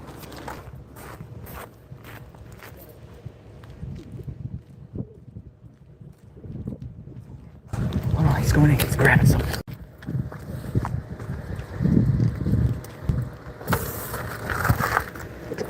Gloves. Blue gloves. Blue gloves. Blue gloves. Put blue gloves on. This is a Korean producer on the bridge. Put blue gloves on. You put blue gloves on. You got a bag. You got gloves in a bag.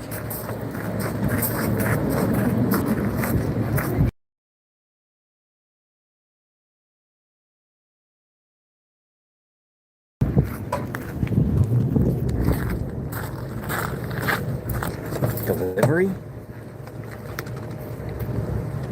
Hey guys, are we collecting evidence?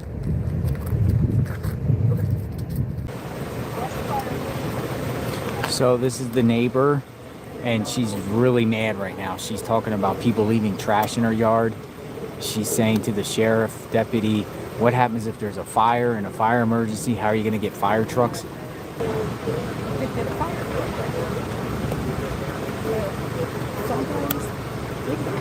Guthrie's home. It's packed out here. Just reporters. Yeah, it's packed out here hard. February 11th. A black glove was found roughly 1.5 miles from Guthrie's home. He's the wrong guy. This bewildered delivery driver was detained for 8 hours in connection with the kidnapping of Nancy Guthrie, but he says he never even heard of Nancy or her famous TV anchor daughter, Savannah. How do you feel right now? How are you doing? So good. Not so good. My family's terrified right now. Had you heard of Nancy Guthrie or Savannah Guthrie? Carlos Palazuelos says he was out making a DoorDash food delivery with his wife on Highway 19 when he saw cops following him, so he pulled over. They had guns drawn? Yeah. Did they tell you why the guns were drawn? No. The traffic stop happened in Rio Rico, 10 miles from the Mexican border and 60 miles south of Tucson, where Nancy Guthrie was abducted. Rio Rico is a small rural town, population 19,000. While Carlos was in police custody, his home here in Rio Rico was raided by law enforcement. They also searched his other vehicle, this delivery van. Did they damage your home at all? Yeah, they broke the door of this one. Did they ransack the home at all? Yes, they did. They went through all the... Yes, they did. His stunned mother-in-law says police told her they were actually searching for Nancy Guthrie inside her home. According to reports, they were executing a search warrant signed by a judge. I told them you can go in and search the house. There's nobody there. I have nothing to hide. So why did cops zero in on Carlos Palazuelos? He says it was an anonymous tip and that someone reported that he looked like the masked suspect at Nancy Guthrie's the night she was kidnapped. But they thought you looked like that person in the That's video? what they told my mother-in-law. They said that my eyes and my eyelashes looked the same. He says after 8 hours, cops told him he was clear, but his name and image have gone worldwide. Today, he wants an apology.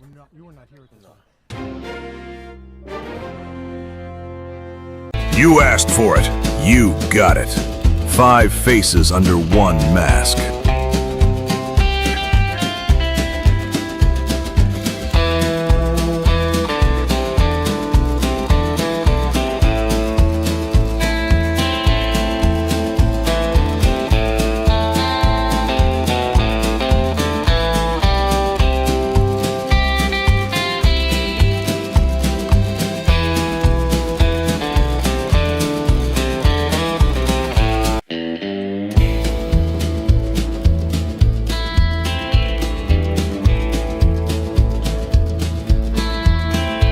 Five faces under one mask, measured on the screen. No blame, no accusation, just checking what the lines may mean. And Guthrie, Nancy's daughter in the frame, pupils lined and lips compared. The ruler cannot place the blame. Dominic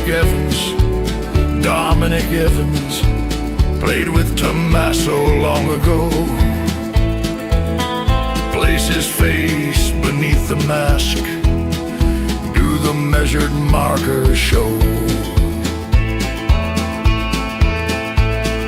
Face beneath the mask, pupils To the distance is a line. A likeness is not evidence, and questions are not proof. Carlos Palazuelos, detained and speaking out. He said they focused on his eyes. That's what we're testing now. Derek Colella, linked to messages in the case. Set his pupils on the markers. Does the spacing match the face? Luke Daly, questioned, searched and then released. Plays his face beneath the mask and let assumptions decrease. 5 faces underneath one mask. 5 names upon the screen. No one accused, no verdict made. Just measuring what can be seen.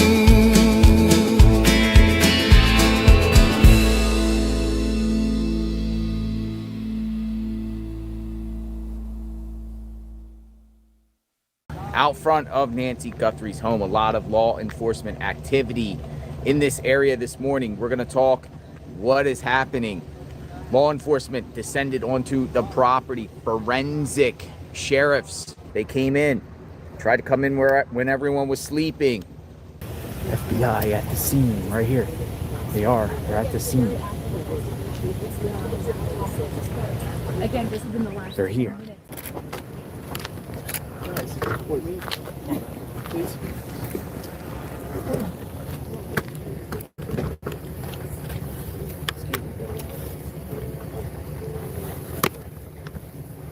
Yeah, okay.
Dude, that guy was screaming. Oh, look. Okay, we're on the move. We're on the move. Tent's coming down. Tent is on the move. Coming down.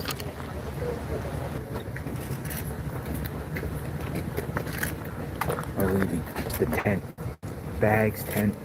There's the tent.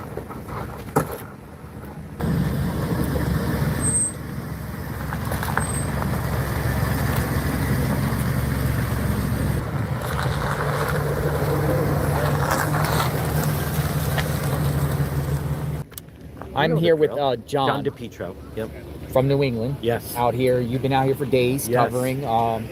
What's your take on the whole situation by your coverage and what your perspective is and what's going on? In covering different scenes, what we're seeing right now, and I know there's always like second guessing and there's no perfect investigation, but what you're seeing and people are seeing right now is, to me, this shows the FBI has really come in.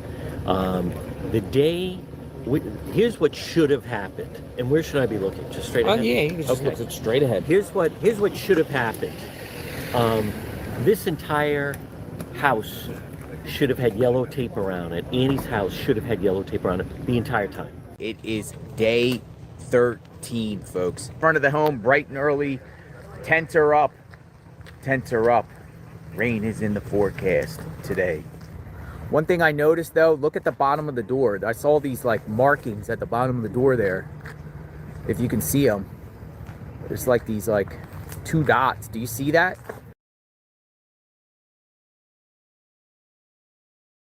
This card was dropped off from an investigator with Adult Protective Services. Now, General stores change, and you know, why her? Why her? It's a great question. Why her? It's something just not right. Libby, what are you chewing? Bro? What are you chewing, Libby? And it's already Look at done. Libby's teeth. Hello, Libby. What's your name? Thank you, Bob. What does he look like without the mask? That's the burning question as investigators search for the suspect in the Nancy Guthrie kidnapping. Now the nation's best-known forensic sketch artist is using her skill and experience to create this sketch of the suspect. Lois Gibson achieved national fame for her 4 decades of work with the Houston Police Department. She says she came out of retirement to create this sketch because, like the rest of America, she wants to bring Savannah Guthrie's mother home. What did you see when you looked at video of that suspect? The bottom edge of his nose, and then that thick mustache, and then that hair below the bottom lip. He's young. He's below 40s, I believe.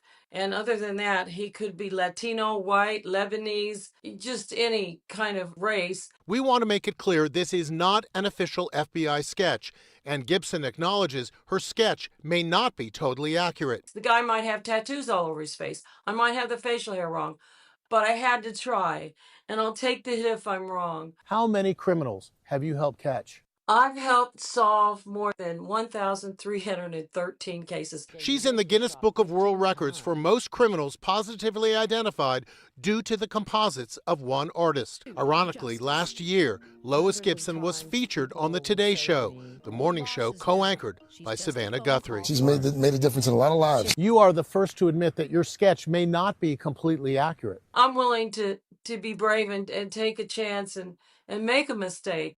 I tried using ChatGPT several times with the simple request, remove the mask. Without any extra prompting or steering, it produced what looked like the same face, or a very similar face, while matching the eye and mouth placement from the original. Then, suddenly, it stopped allowing the request. No matter how I worded it, ChatGPT refused, because removing the mask would mean guessing hidden facial features that are not actually visible. So I did not steer the result one way or another. I asked it to remove the mask multiple times, got similar looking results, and then the system blocked it from going any further.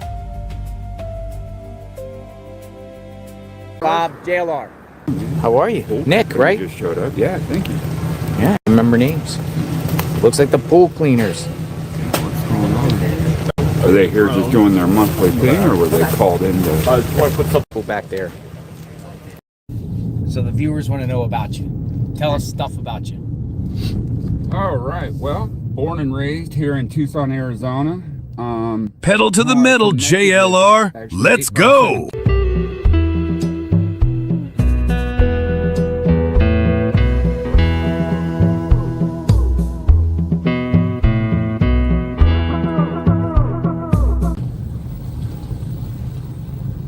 All right, we're gonna go out and take a walk. This is it, Nick. Wow. I'm not here. What went down here? JLR arrives at the KVOA News 4 television station for the first time, noting the prominently displayed banner at the front of the building. If you like what you're seeing, please like and subscribe. If you're not sure yet, go ahead and like and subscribe anyways. Now back to the case files. Definitely.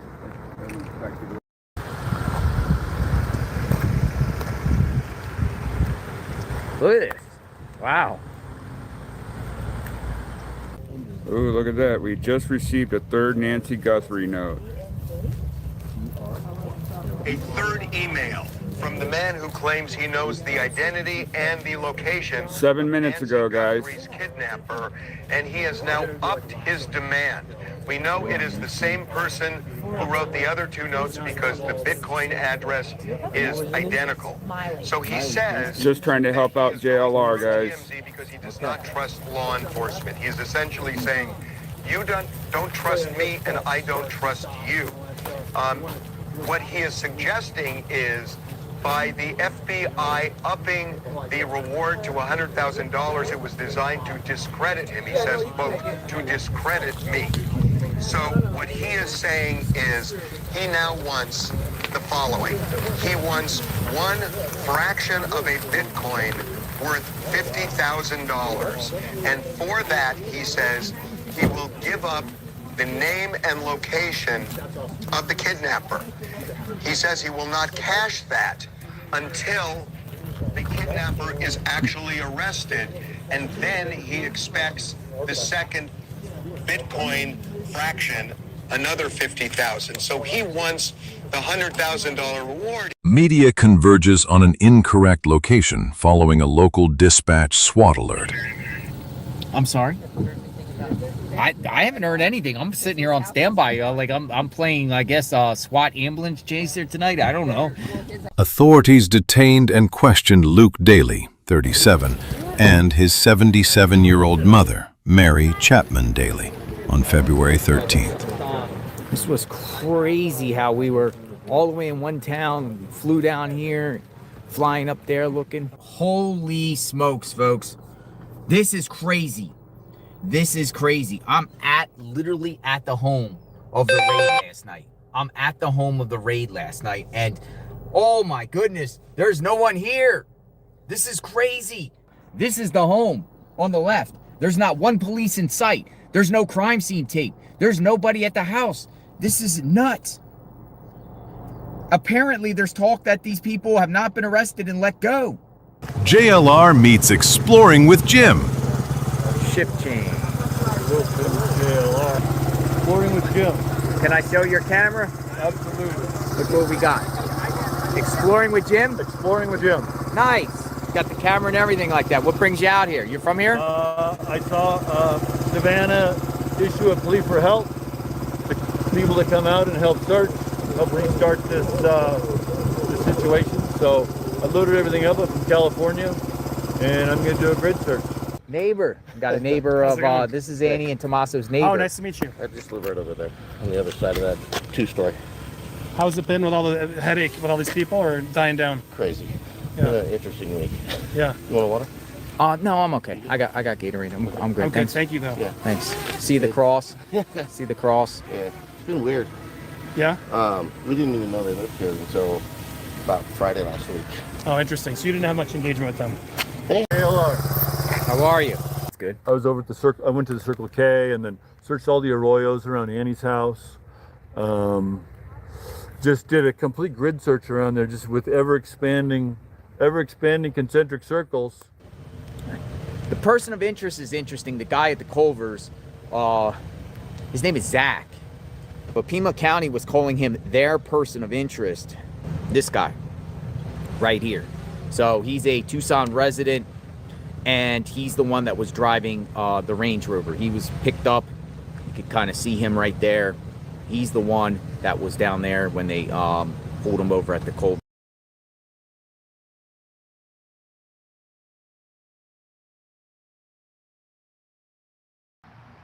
Being that they accused you about the Range Rover, well, the guy, Luke, who owned the Range Rover, he hasn't even been charged. So for someone to accuse you of anything, it's almost even crazier. You know what I mean? My name is Zach. I don't know him. I don't know his mother. I didn't meet anybody. His name is Luke in my life. Okay? Okay? He bought that car from MG Motors and he left. And he paid. And that's it. That was it. And his mother. His mother paid for that car, not him. So the plate holder, you know the plate holder? Yeah. License plate holder. They saw MG Motors on that thing. They went to accounts, MG Motors accounts on social media. They found me. Between 1,000 people, they found Zach. And Zach living in Jordan peacefully. I left US August 2019, before the pandemic. And that's the house. It's like the daily house that they went to. According to court records, this guy has all types of like drug charges and whatnot.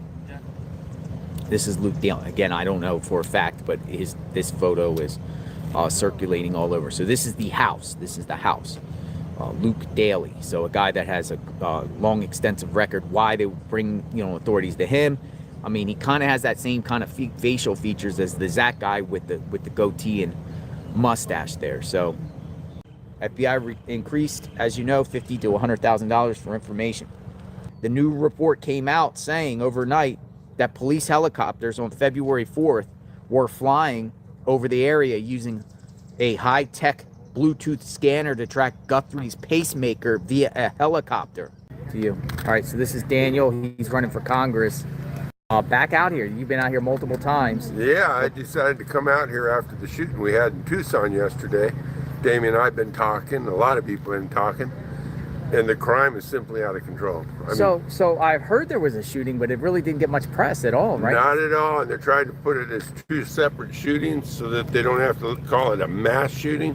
Keep asking, why has the mayor come out and said anything about any of this that's happened up here?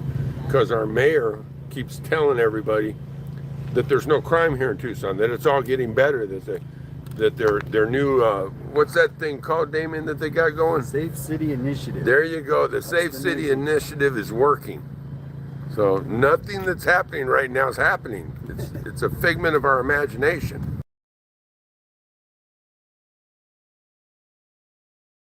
In this comparison, I'm focusing on one feature only: the eyes. Each subject has been scaled and aligned using the same reference points so that the eye openings of the Porch guy mask can be visually compared. This is a comparison of visible eye placement and proportions only. It is not a method of identification and should not be interpreted as identifying or accusing any individual.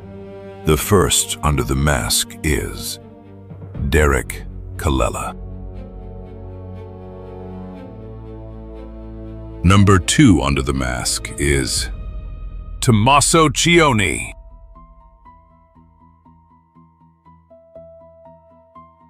Number 3 under the mask is Dominic Evans.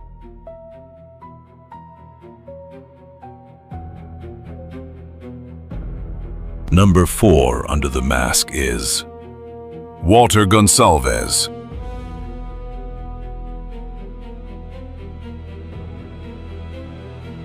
Number 5 under the mask is Carlos Palazuelos.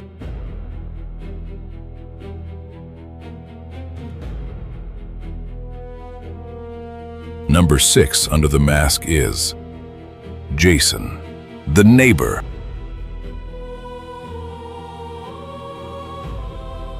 Number 7 under the mask is DJ Mejito.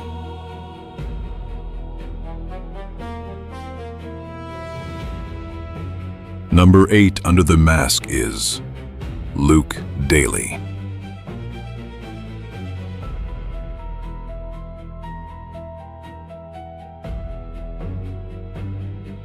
Number 9 under the mask is James Feather.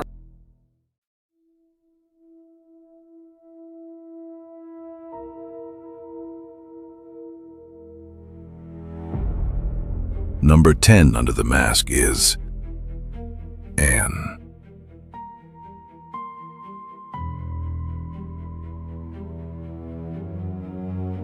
Number 11 under the mask is Zach Jagoob.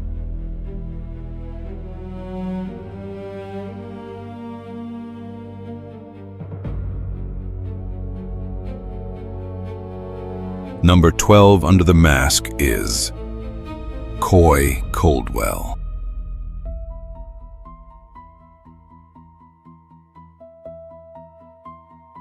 Number 13 under the mask is Kayla Day.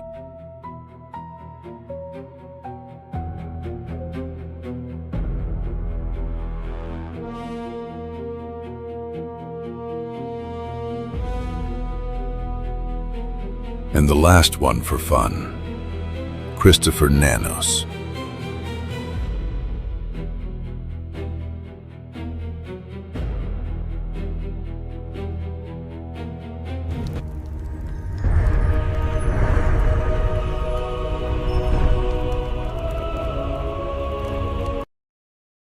Day 16 today, and the Pima County Sheriff says the Guthrie family, including all siblings and spouses, are cleared as possible suspects in this case. And Fox 10 investigator Justin Lum joining us live now from the Guthrie home in the Catalina foothills with the latest tonight. Justin. Well, Mark, Christina, as you both know, Sheriff Chris Nanos has said early on in the investigation that everything was on the table, but this is a substantial announcement today saying that the family of Nancy Guthrie has been nothing but cooperative throughout this ordeal. Also today, TMZ reporting that they received a fourth email for a ransom from someone claiming to know the identity of the suspect involved in the kidnapping, the alleged kidnapping of Nancy Guthrie. I guess you guys are making headlines once again. You received yet another communication. Yeah, so sorry, I'm just going through the notes here. But yeah, we got a fourth letter from someone claiming that they know the people who allegedly kidnapped Nancy Guthrie. They're still asking for $50,000, really just to protect themselves and their family. They're saying this guy is saying he has a criminal record, and that, really he's just looking that if he gives his information up, that his family is protected should something happen to him, whether that's from the people who he is allegedly going to rat out, or from the police arresting him for other matters that he may have been involved in, or saying that he's involved in this case at all. What is that?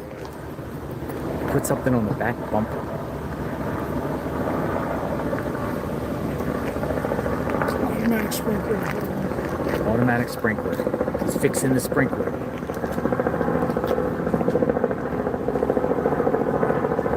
None, man. I've been turning in a few the other day. Remember that tip? Oh yeah, with the sand. Yeah. So that night, detectives came and picked me up at home. They did? Yeah.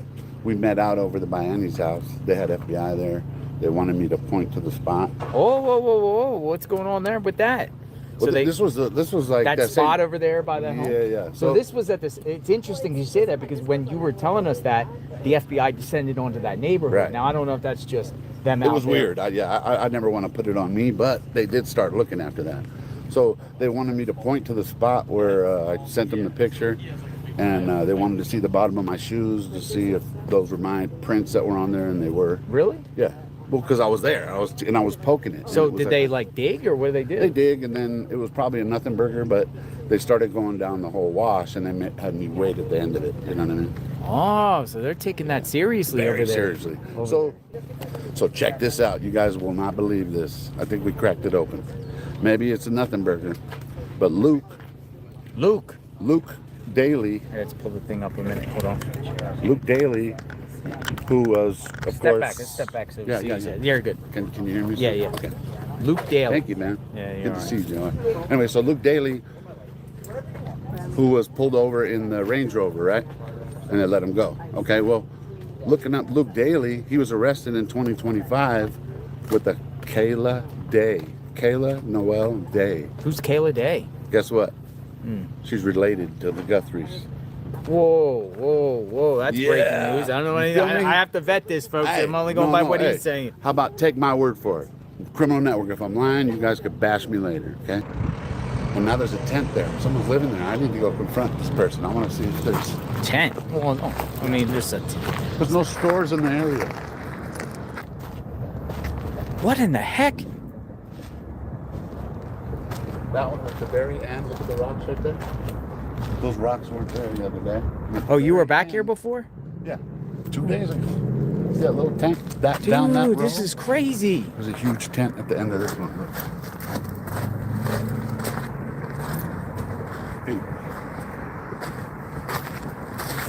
So this is on First and Orange. Holy smokes.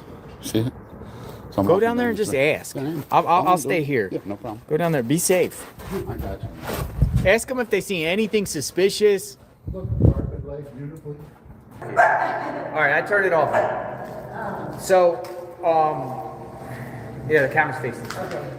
I won't show you. So, hold on. Let me go past you, and then I'll put the camera back there. You haven't seen anybody over here. You haven't seen anybody over here? But I also... See? What's your dog's name? This is Little Bit. Little Bit? How are you? Little Bit's a good girl. She's a Nice. You're a good girl. She wants to protect her mom. So you haven't seen any searches here or anything in this general area? Nothing. Not since we've been here, but we've only been here for 2 days. 2 days. Yeah. 2 days. I got some money in my car. I'm gonna go give her some money. Here comes Dad's Gone Live. He got in yesterday. She's better. Hey, how are you, sir? Good. Nice to see you. What's going on? Not much. Hey, can I talk to you away from the stream real Yes, quick? come on, huh? Nothing bad at all. There you go. Appreciate that, guys. There's Dad's Gone Live, California. Kind of gets in his vehicle and just Drives in circles, streams 25. away. Yeah, we got the flowers. Got the flowers. So we'll lay down flowers in the next 10 minutes. I'm waiting for it to kind of... I have an umbrella.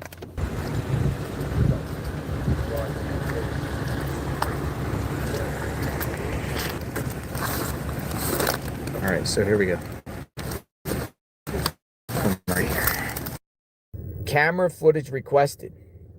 I mean, that is a large area.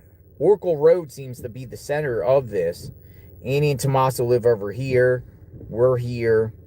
But it expands. I heard the dog. I heard it. Hello? Are you back here? Did you hear the dog? Hello? Hello? Hello? Where's the lady with the little dog? I don't know if she was here. She was here? Yeah, but she's in, I'm right here. Hey! It's you! Can I step past your thing? I'm gonna step past. All right, man. I don't mean to intrude under here. You okay? Yeah, alright. How's it going? Not bad, not bad. Hey, your dog's not gonna bite me, is it? No, she just doesn't know who it is. Yes. I got something for Little Bit. Here. Thank you so much. And I have something for you. A gift card for Safeway. Cool. It's $100. Thank you so much. A lot of people, you know, I know people struggle and stuff like that. And I want to make sure you're okay, at least eating good and stuff like that. Little Bit! Hello! Hello! You got some foodies! Open it up. Let me watch Little Bit eat some. Can I? Here, put it over here. It's sandy over here. You hungry? No, Marvin's gonna go get some in a minute. I think. You can eat good for the next week. Maybe next week we'll come back and give Little Bit some more food. Yeah, Mom. Look. Hey, Little Bit. Look at that. Little bites. Look. Look. Yeah. Good girl. boy. Good boy. He's eating. See? That's good. Get some good foodies. There you go. Look. Say thank you. Bless you. Thank you so much. Again, if you see anything, let us know. If you Oh, see of any course. police activity or anything Of course. around here, I will. please let us know. I was actually looking your site up yesterday. Nice. I was looking at all of the videos that you have. Yeah, in there. yeah, That's yeah. pretty cool. Pretty cool. You okay? Yeah. All right. Thank so you so I'm gonna much. bounce off. You be safe. Thank you. Come on, Thank you. Mama. God bless you. Is it Domino's? Papa John's. They're telling them to move.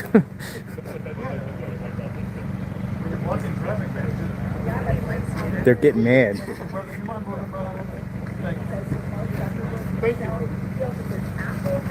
He's just like...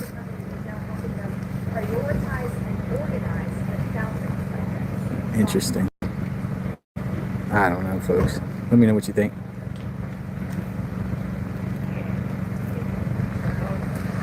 All right, they're doing their shots now.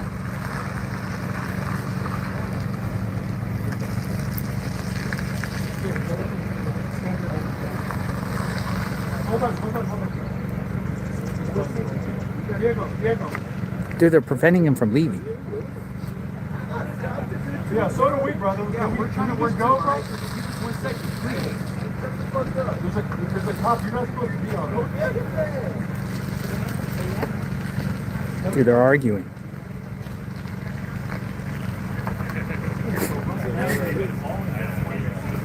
So the media's like, we're doing a shot right now, and he's like, I got a job too.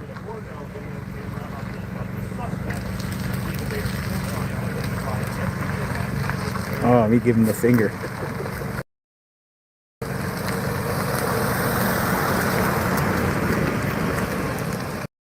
Like, I'm trying to put myself in a criminal mind, right? And I've been incarcerated with all types of people. I've been incarcerated with nonviolent drug offenders, fraudsters, terrorists. We're going live. Oh. Hold it down. I gotta go. Oh, I'll let you do it. Why is he screaming for us to hold it down? I gotta roll. See you, John. That's the same guy that yelled before, man. Yeah, That's the same guy that yelled before. Like this guy right here was telling me about the fire truck or Oh, whatever. K-Gun 9 is the worst. Now he's yelling at me to tell me to turn it down when we've been here first. They're in, Crazy. yeah. Guy's like, yo, Try to we're avoid about to go K-Gun 9 live. at That's all that same guy that costs. was yelling at me about the fire truck. That was yelling at the other reporter. Michael, how are you, sir?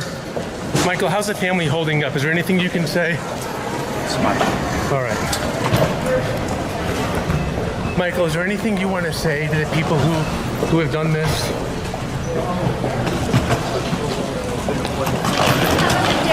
guys have a good one. Michael, how's the family holding up? Anything you can say?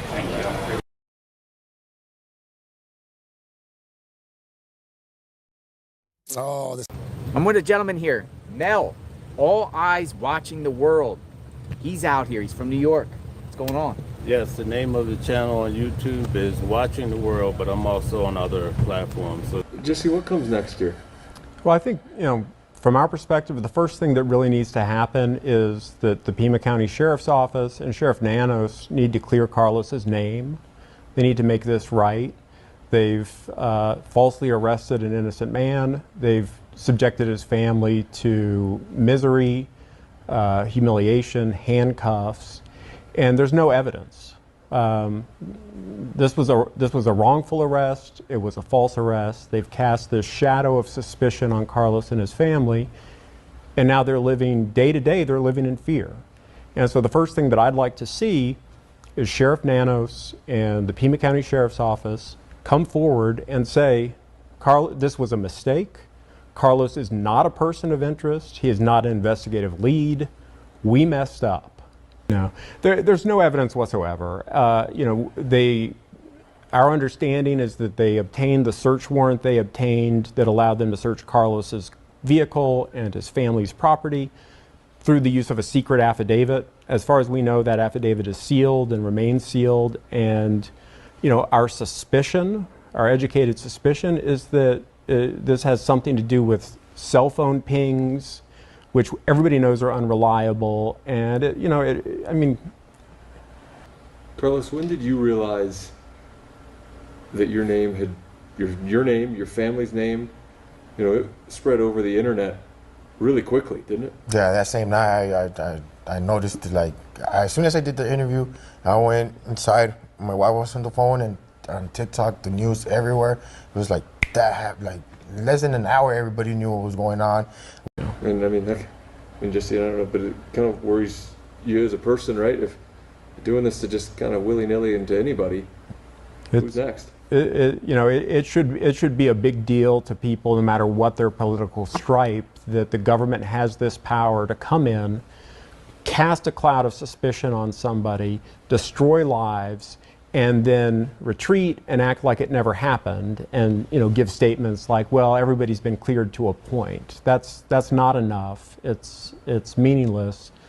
They don't have evidence. They made a mistake, and they need to come forward and admit it. Pickup truck. It's been parked on the side of the road. What time? You seen that guy? Where? He's like parking at like 3 in the morning, just on the side of the road. No, I'm not aware of Sitting that. there. Yeah, it's been like really creepy when we walk in. He's sitting like that. Really? I'm gonna go say something. Okay. Whoa. She's just saying that she's gonna go talk to deputies. She's saying there's a guy in a pickup truck that's been parking out here at 3 a.m. with gloves on, black gloves. I'm serious. She's like, do you know anything about a pickup truck that is a white pickup truck that has been parking out here?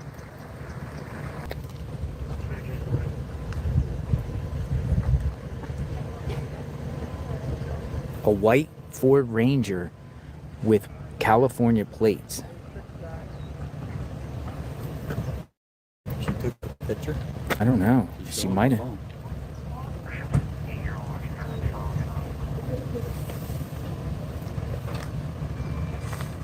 Or something earlier? Yeah, I believe so. Yeah, that was me. That was you? Yeah. Huh? Yeah, that was me. Are you the suspicious man they were That's what they talking were about? saying. So, man, I'm You have YouTubing. You have gloves? Yeah, I have You have gloves. you have Yeah. black gloves? Yeah. Let me see. Let me just see. There, yeah. You're coming to set the record straight. Well, yeah, I'm like up there sleeping. I was YouTubing. Night with Jacob, we're having some pizza out here, and then everybody's blowing up my phone right now. I just woke up, so. Oh wow. They're like, dude, what the hell is going on? What's your name? Bart. Bart. Yeah. So you're just out here streaming. I mean, come on, give him a break, right? I know, right? I mean, that's pretty cool. Yeah. No trespassing signs planted in front of Luke Daly's house. That's the guy's house. And there also was lights all over the house on. I went there this morning. He got a lawyer, just like Carlos. Total denial. Most of the time, and most Americans, when you have your home searched with a warrant, the authorities give you a warrant letting you know what they're searching, you know, the warrant signed by the judge about the search. Well, in this particular case, both people, they're not being provided the warrant. Oh man, it stinks. Anybody in there? Oh man, it stinks. Oh, hold my nose. Oh God. Ooh. Oh. Ah. Crap, I thought I saw somebody. There's a bed in here. This is crazy. Oh my goodness, it stinks in here. Ugh. So are you gonna just where do you plan to search? I was just gonna take a look around here. Once again, coming in, I'm interested in the garbage can because, to be bleak about it, they may have had to move a body somehow. And if you got to improvise, that's one of the easiest ways to do it, I would say. Which would be what? A garbage can. Garbage can. Yeah. It's a new theory. My nephew, he did body pickups here for 3 years, so he got experience with it. And the two easiest ways you can improvise, a garbage can and a sheet to move it. So how do you do that? What do you mean? Like just put some money in a sheet, put them in the garbage? No, you literally lay the garbage can down on the ground and then pull someone into it and then tip it back up. And then you can roll it. You can roll a garbage can? That's right. To where? A wooden vehicle. If you want to move a body. If you didn't hear him, he said, my nephew did body pickups here for 3 years, so he got experience with it. Body pickups for who? And using a garbage can for them? She came from Mexico. She came from Mexico? So a big group from Mexico is coming, folks.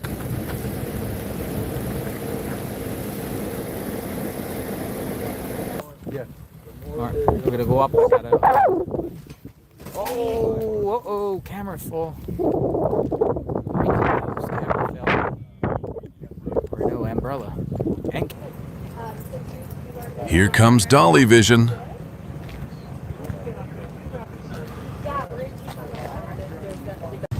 That's Jim. We got Jim in the house. Jim.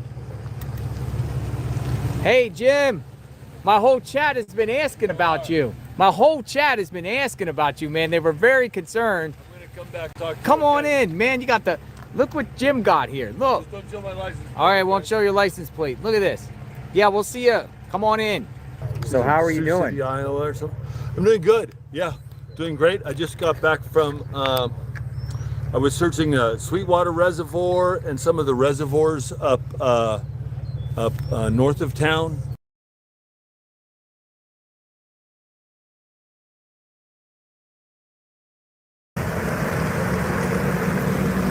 Uh-oh.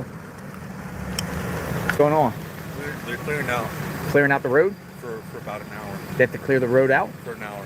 For about a little bit. They're gonna put barricades on. Oh. Hey, do we gotta bounce? I'm trying to get everybody out for like an hour. Gotcha. So basically, they're turning this into a one-way. Yeah, we saw the put barricades, and then you guys just gotta be on the other side of the barricades. Okay. I'm gonna search from this intersection down here. I'm gonna do a very careful search along the roadway, a foot search, and I'm trying not to miss anything. Gonna go from this intersection all the way down Campbell Avenue. I'm figuring if this bloody glove is associated with the case, maybe other things could have been thrown into the brush. So just very, Are you aware very about the careful. search tomorrow? I'm not. So Hobby Lobby on Oracle and Orange Grove, search group is meeting at 8 a.m. tomorrow. Okay. So you should go. Okay, yeah.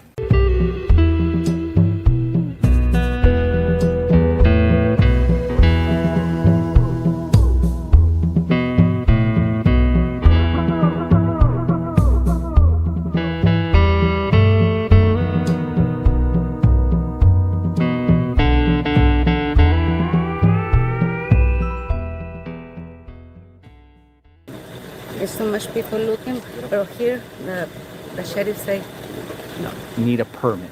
Unbelievable. Thanks for sharing, and thank you for caring about Nancy. Bye. Unbelievable, folks. Now the sheriff's telling searchers they need a permit. Of course. People were saying that. Oh. Who is that? Hey, you broke it, man. Who is that? She's a neighbor. Literally, just didn't even slow down. Just... Well, that's kind of my fault. It's in the road. No, sorry. Ah, but she could... Yeah, she broke my tripod. At the end, right? My back to you. Keep being Jim. Yeah. Right. Oh, what the heck? Somebody's going on the property, dude. What the heck is this guy?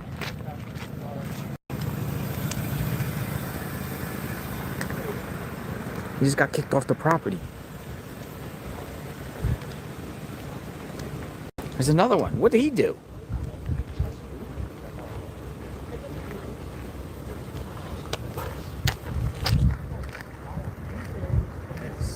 That's weird. What was he walking up for?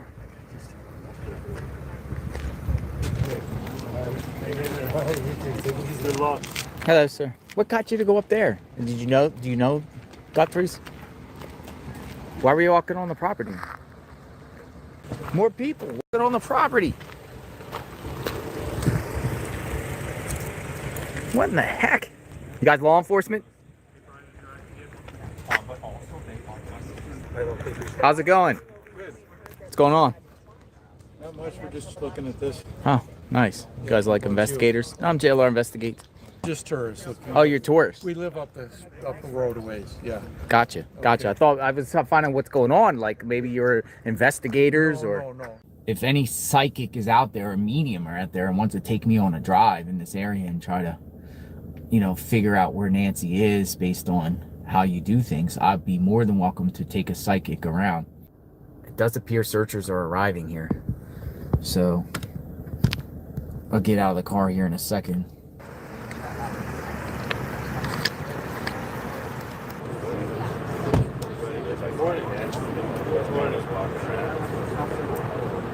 To step up and, help find a local community member. I find it, it's saddening that, 3 weeks have gone by and there hasn't been one major grid search.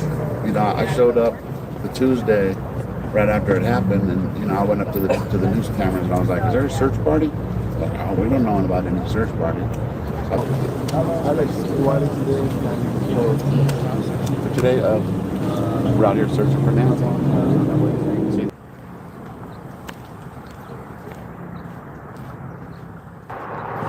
Found a backpack. She's got gloves. Oh, here comes another one.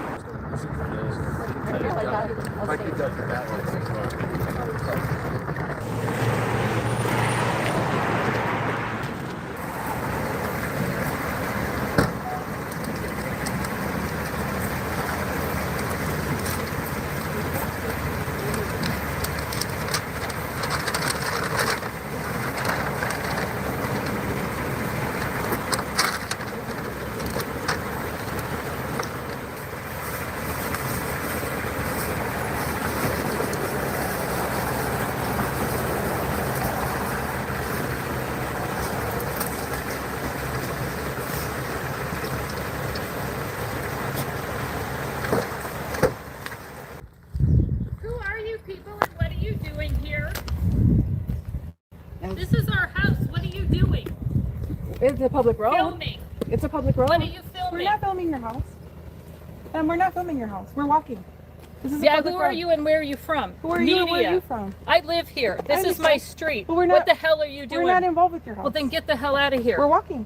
No one's bothering you. You can leave. We were Keep walking. When we're done with Keep what we're walking. doing, Keep we'll walking. leave. We will But keep you're walking. filming our property. You have no right No to one's do filming that. your property. We're You not don't filming get- Yes, you were. You were filming right up No, at the house. we were filming you until you walked up here. We started filming you once you walked up here. So you put yourself in here. You see you the have camera? no right to use that footage. For anything, you have no right to use the footage of our house. You walked into our camera. Well, the sheriff You seems have to no let right us. to be here. We do. Get the hell out. You can go back in your car and I'm leave. sick of this media Have a good day, circus ma'am. bullshit. Have a good day, ma'am. Get God the bless. hell out of our... God bless. Maybe tell your sheriff to do a better job and we wouldn't have to be here. They're media, so they think they have a right to do any goddamn thing they want. Bring Nancy home. Pieces of shit. Welcome to America. Home. Bring Nancy home. Wow. Oh, yay! Look how you drive. I think that was a little uncalled for. I'd stay silent. I mean, we're literally just walking down the street. Right. Oh, what's this? What the heck? Who the heck is this? The heck? She got a basket full of flowers and all types of things.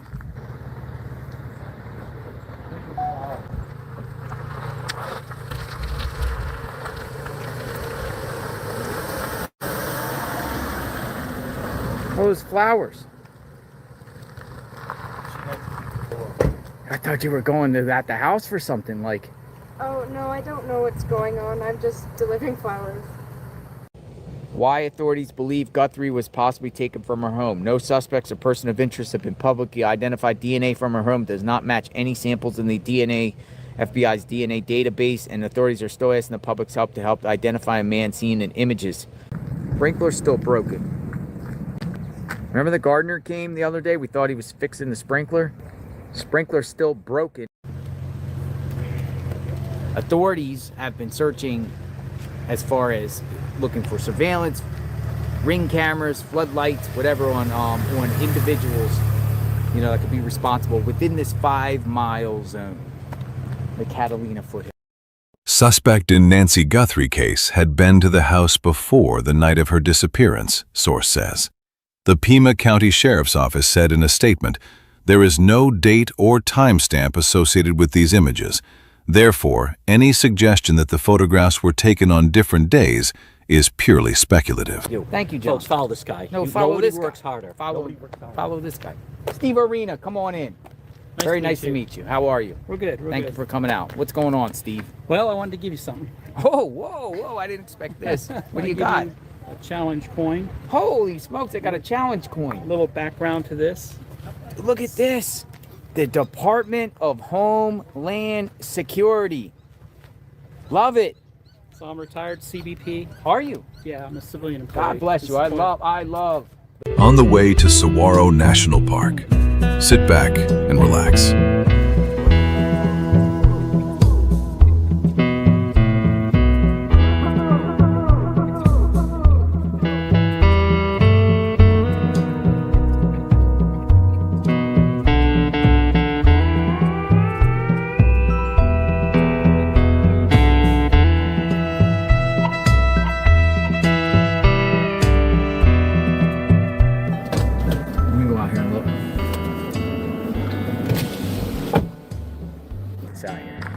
Dude, we're in the national park, so we can walk this land, right? This is public land. Yeah, this is all good, especially right here. I mean, you don't want to go too far out, Yeah. but yeah. My first name's Josh, Josh. Last name's Gill, Gill. I'm the incident commander for the United States Navy based out of Louisiana. Josh Gill, thank you for your time. Yes, Good sir, luck thank to you. you. Absolutely. United Cajun Navy out of Louisiana. Okay, and what other searches have you been a part of? A lot of them, actually. So let's analyze this video first. Then we'll discuss things. Coming on to say it is day 24 since our mom was taken in the dark of night from her bed.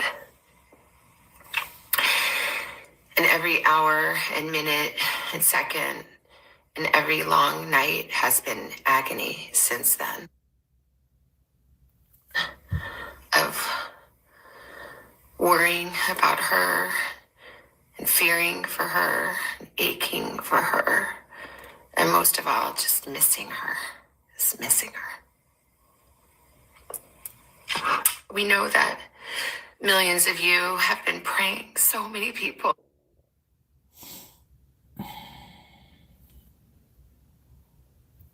My reception. Have been praying of every It's horrible. faith and no faith at all, praying for her return, and we feel those prayers. Please keep praying without ceasing. We still believe. We still believe in a miracle. We still believe that she can come home. hope against hope. As my sister says, we are blowing on the embers of hope.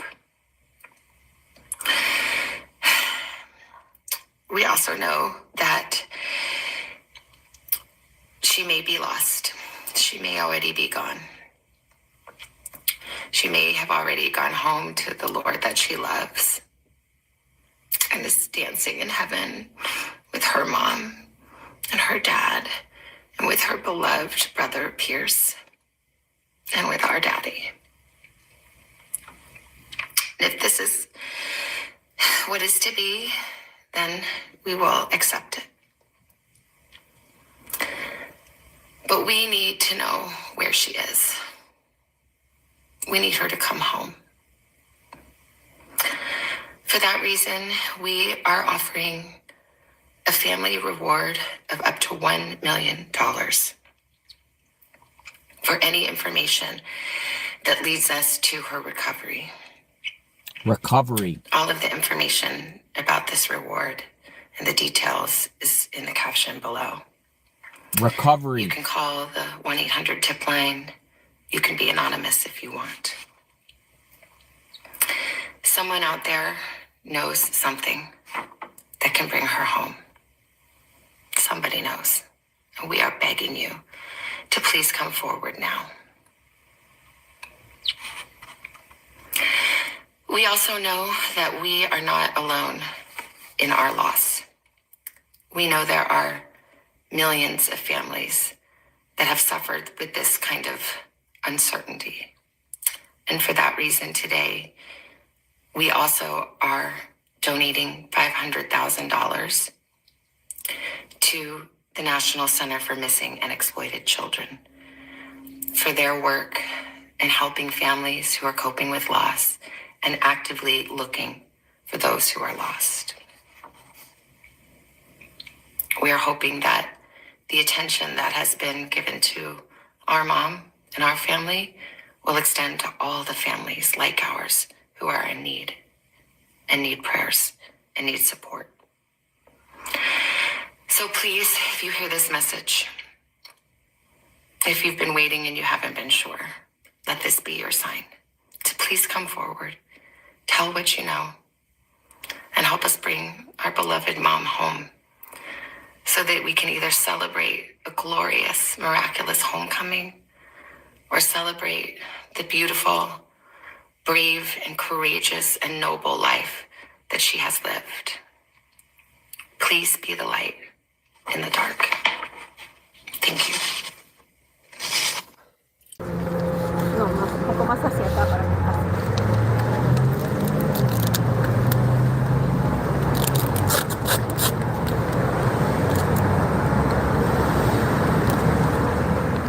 O si fueron las autoridades. No, señor, no come nada de eso.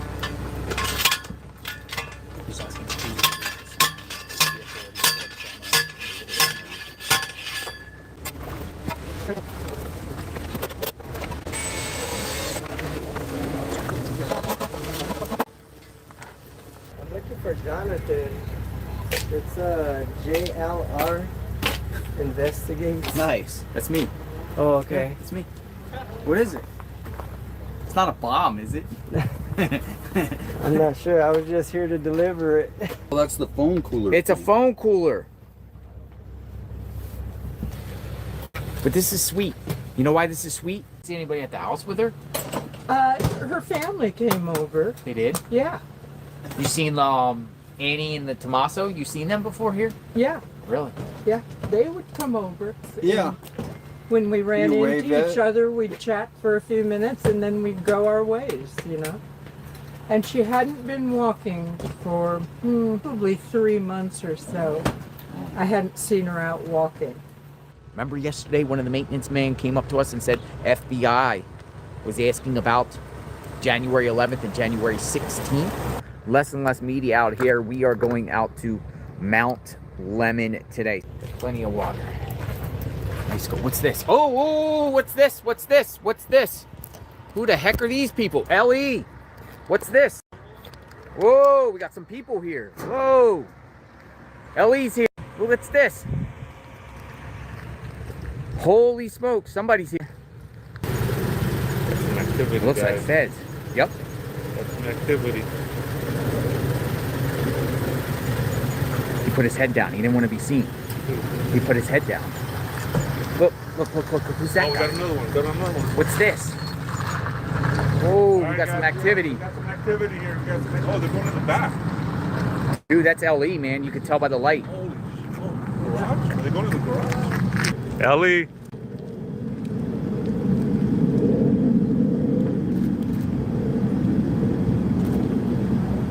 All right, CJLR stream, you can zoom in. See that?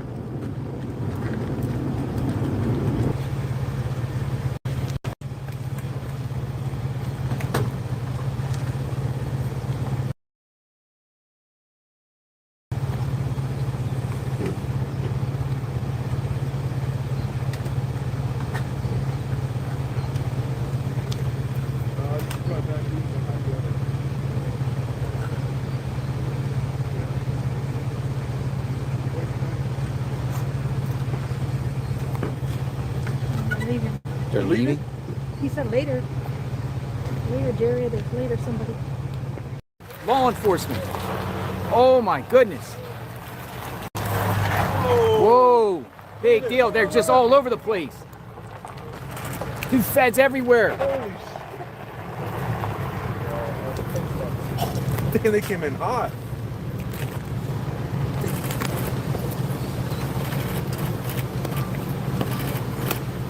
Whoa. What the heck? Holy smokes. Nice. Look at that, suits. We got suits coming in.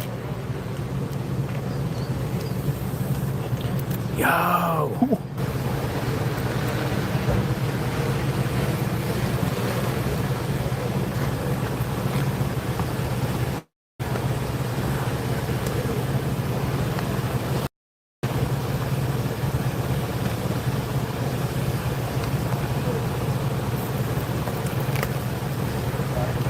Front door. You guys see that?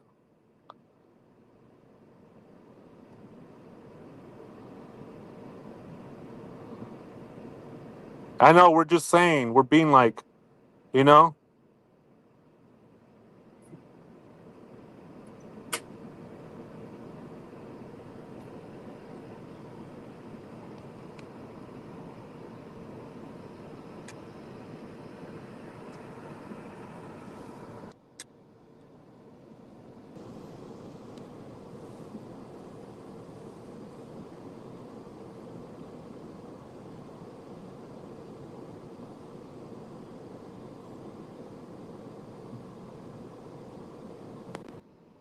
No, wait. Don't trip me out, guys. Don't freak me out. Is that the brother?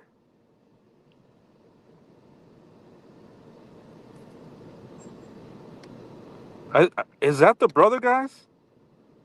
I wonder if that's the brother.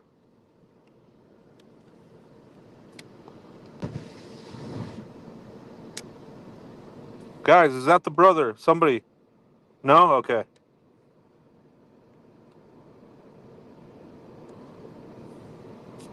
Brothers, okay, thank you, guys. Thank you.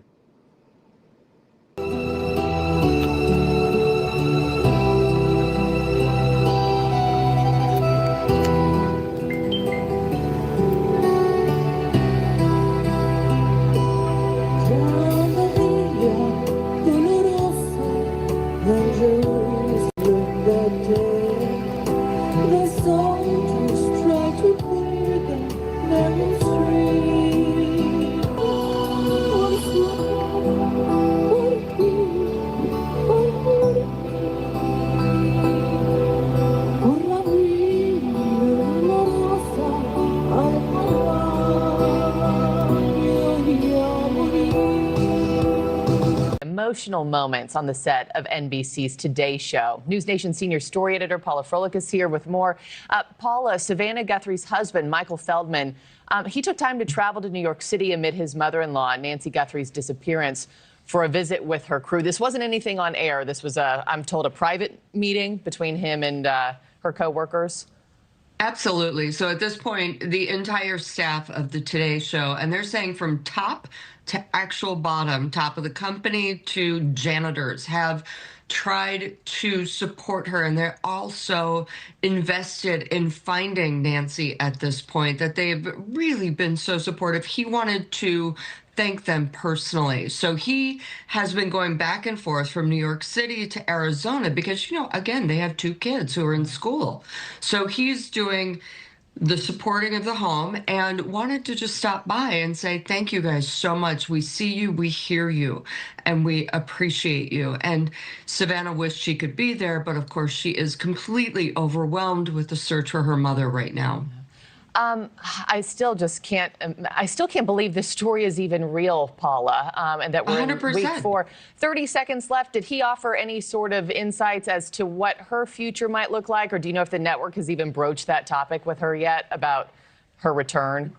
They have not, although as I've reported, at some point she's just kind of like, I don't know what I can do. I don't think I can go back. Of course, it's moving parts. JLRs, I got a message. Please research the old Rancho Diablo by Ryan Airfield. It's 26 miles from Nancy going southwest. This is where Kayla and Luke, along with other dangerous people, go to. It's ran down in many places to hide Nancy. Before Kayla took down her images, they were screenshot. She is pictured there at an old ranch hanging upside down from a cross. Holy smokes. And here's the arrest records. Kayla wasn't released from Pima County Jail. She was transferred to Perryville Prison in Arizona. She will be released in October of this year. I don't feel that it was a right call not putting crime scene tape up there from the beginning. Uh-oh, we got some action here. I got to call you back. I see that. All right, I'll call you back. Thanks for the chat. Bye-bye. Bye.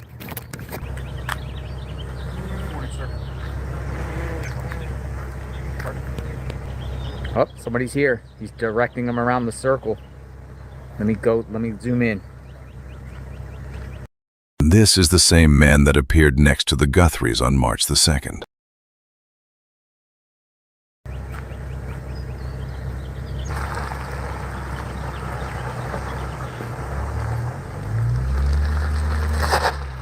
Look at that. Going in the back.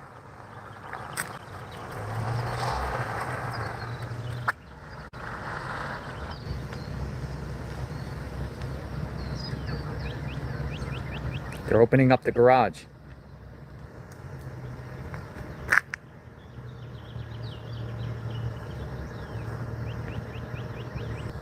Closing.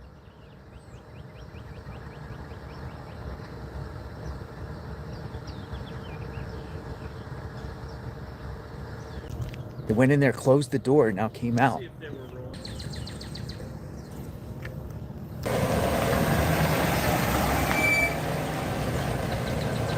Sheriffs arrived. I think they're patrolling to make sure no cars are parked. I think it's backup for Savannah and Annie, just in case.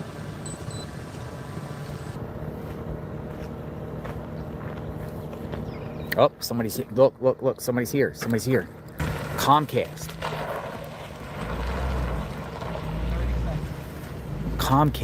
It's just arrived. Dude, they got, oh, look at this. Who's this guy? I'm gonna pan that way in a second.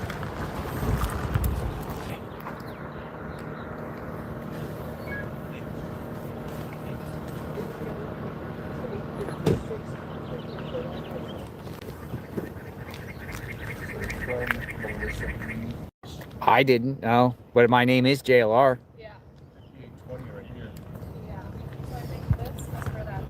It's probably us over here. Oh. I'm JLR. Are you're JLR? Yes, sir. More deliveries. Interesting. Who did that? Who sent that? Melissa? Melissa.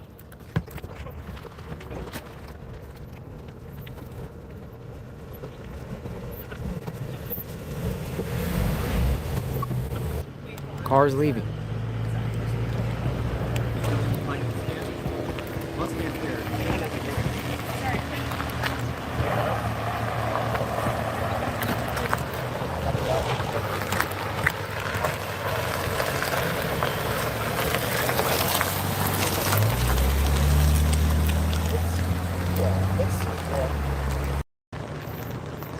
somebody else came. Who's this?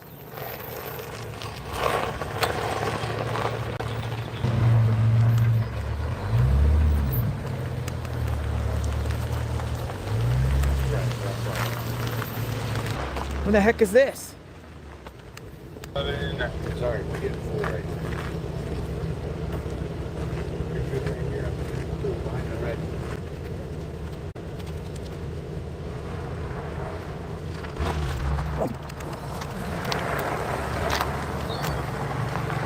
She goes right into the garage. You Ubered here. 857 brought a new. $6. $6? He's fixing it.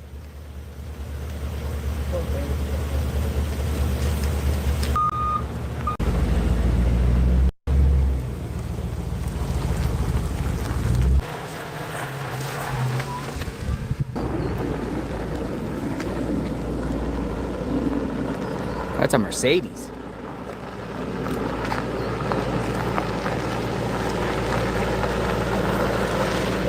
It looks like somebody with a bald head. They're leaving. Oh, they're leaving. They're leaving. We gotta put the camera and find out who this person is.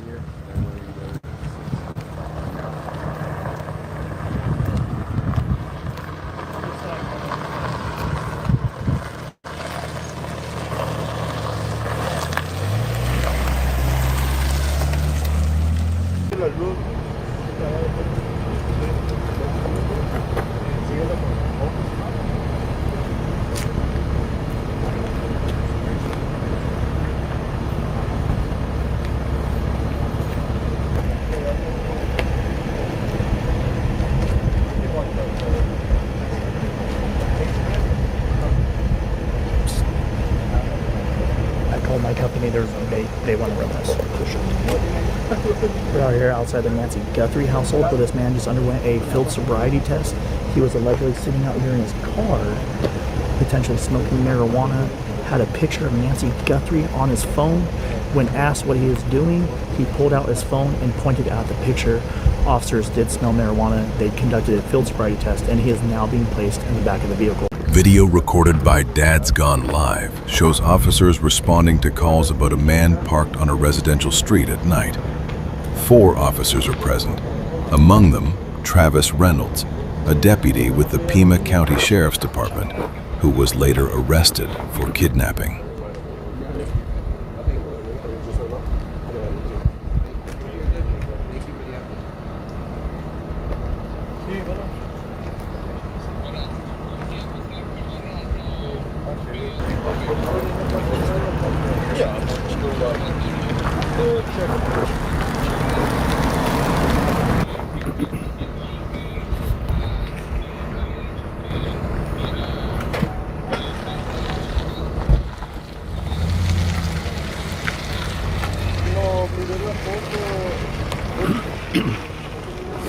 Do you have any mics over there you can literally say? Don't block the road, though. Listen to.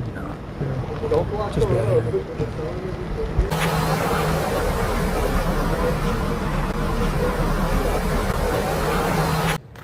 We'll see where this goes. Very disturbing that the FBI obtained surveillance from a white Kia Soul that zoomed this for the very first time, almost 4 weeks, almost a month into the disappearance. Was Nancy Guthrie in this car, caught on a Ring surveillance camera the night she was kidnapped? Video obtained by Fox Digital shows a dozen cars triggering the camera's motion detectors as they sped by in the hours after her abduction. But this one is getting intense attention. It was taken at 2:36 a.m. That's 48 minutes after the kidnapped suspect was caught on camera at Nancy's front door. It's also 8 minutes after her pacemaker disconnected from her cell phone, which is the moment she is thought to have been taken from her house. The Ring camera is located here, 2.5 miles from Nancy's home. The car is thought to be a Kia Soul based on its slanting roof. The Pima County Sheriff's Office says it is actively reviewing the new lead.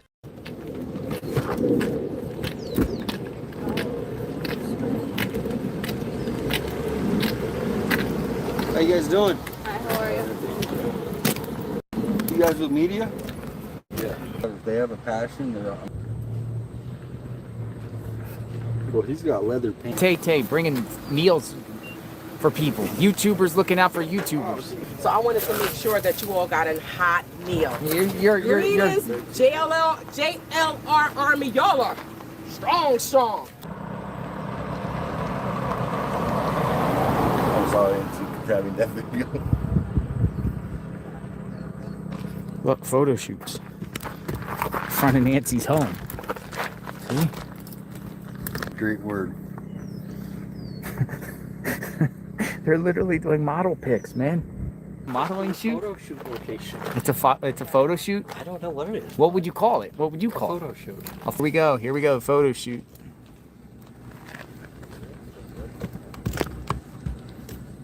Right in front of Nancy Guthrie's home. I want to talk.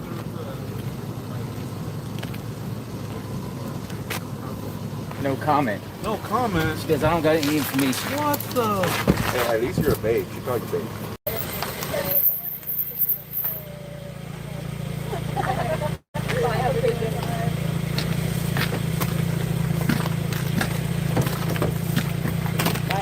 Hey, where's your channel? It's not launched yet. It's not launched yet. What's it gonna be? Crime. True crime. True crime channel. All right, guys, take care. Bye. Bye-bye.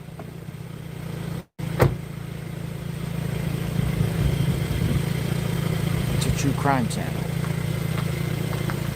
Well, they're off. They got their Uber. Still here? Harrison. Come on, let's finish it. David. Is it good? Taylor's still here? My name is Kiki, and I am the girl from the videos. When I received an influx of DMs from young people asking me, who is Nancy Guthrie and what are these posts from the New York Post about, I knew it was my job to continue to raise awareness over Nancy Guthrie's disappearance. I wanted to make a public statement exposing the real truth. I'm very well known on a hidden platform which offers a feature to us where you can post videos similarly to YouTube known as OFTV.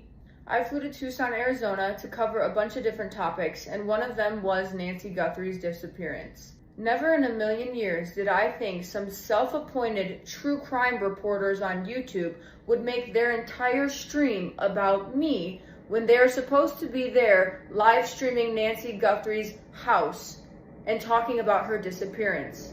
I myself showed up for a few hours, maybe 2, with my videographer to record an episode for my own channel.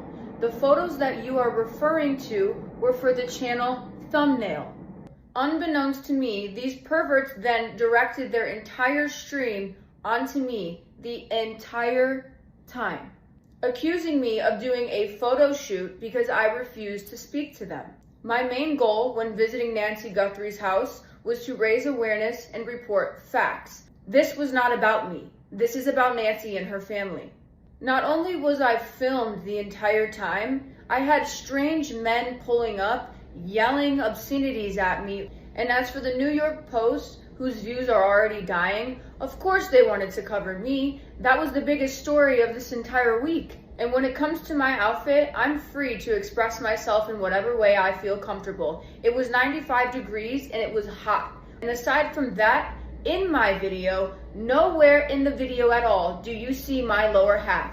And the only people paying attention to my lower half and videotaping it for the internet were these self-appointed true crime investigators for YouTube. As for Nancy Guthrie and her family, I'm very, very sorry if any of this have hurt you guys in the process. My outfit was not to be disrespectful. I came there with no intent to do any interviews, any media coverage, anything really about myself rather than to raise awareness to your family and your guys' misfortune. And as for the rest of you, my outfit does not determine my respect, my competence, or my intelligence. One thing that I learned from all of this is that the media is completely fake. They said that I didn't leave flowers. I went to the memorial after I was done recording, laid the flowers down and said a prayer. And for my final statement, I just want to say God bless the entire Guthrie family, and hopefully we can bring Nancy home safe.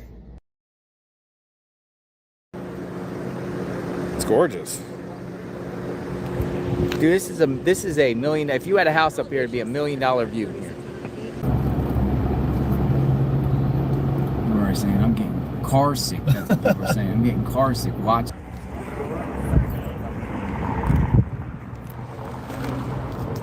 The other day, wants a snowball fight. when it was raining down here, this place would have been a complete whiteout up here. Just a view. Is that Mount Lemon? Is that just like the top of Mount Lemon? It is. Hey, Dad, it's going live. Hello, sir. Of probably 30,000 people watching. Yeah. Awesome. All right, who's going first? Third, I drove in it, looking for it.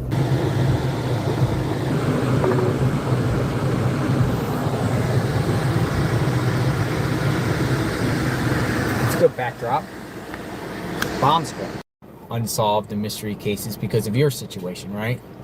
I do, yeah. And I think I had, in my younger years, not a good intuition, I guess you could say, because I actually have 2 people that I was close with who are now in jail for life. So nothing is going on out here. I let some people piling in. I don't think much is going to happen around this house anymore. So blood. Ashley Banfield, did she say it, or she had somebody on, or her sources tell her there was blood? She said it. She said it. I sent you a video, and I said, look at timestamp 31.45, and that's where she says it. Blood in the hallway, splattered blood in the hallway by the door. Just the drops, the same kind of drops that were on the porch. I've spoken to someone who is in law enforcement, is familiar with the investigation, who's told me that the blood found, and again, blood found inside the house. This is something that I reported on day 3, that another source of mine, a high-level law enforcement source, reported there was blood found inside the house. No one in law enforcement, the sheriff, etc., has confirmed that. But my source said there was blood found in the house. Today, another law enforcement source familiar with the investigation has said that the pattern of that blood inside the house matches the pattern outside the house, outside Nancy's front door. So you've seen that video.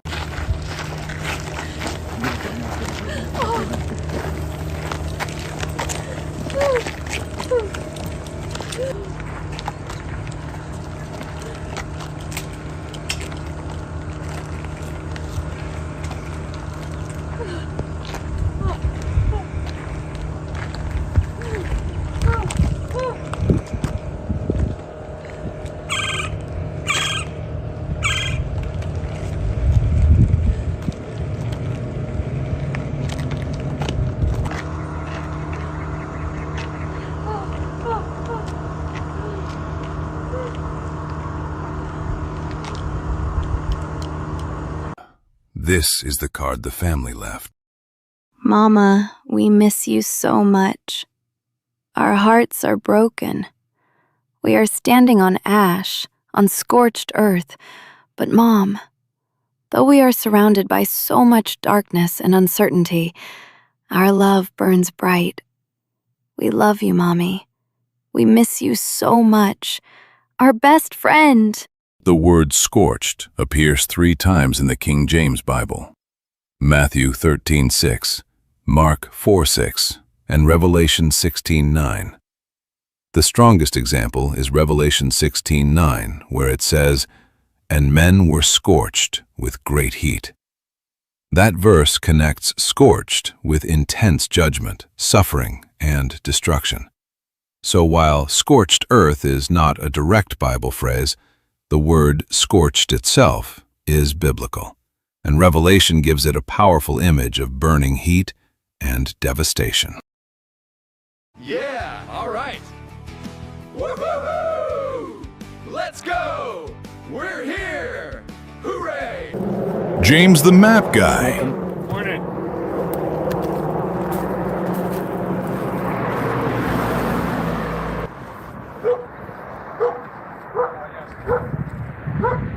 But you know what day they came? Within days, there were police officers at the door. Since very safe neighborhood. It's certainly not a random abduction. He's very protective. Okay, but I didn't come to fucking dance. Okay, I came to party. All right, give me Brian Guthrie's number. I'm not here to fucking dance. I'm here to party. I'm not here to fucking dance. I'm here to party. Yeah. Definitely know where she's We're the at. searchers. Okay, yeah, Let me know.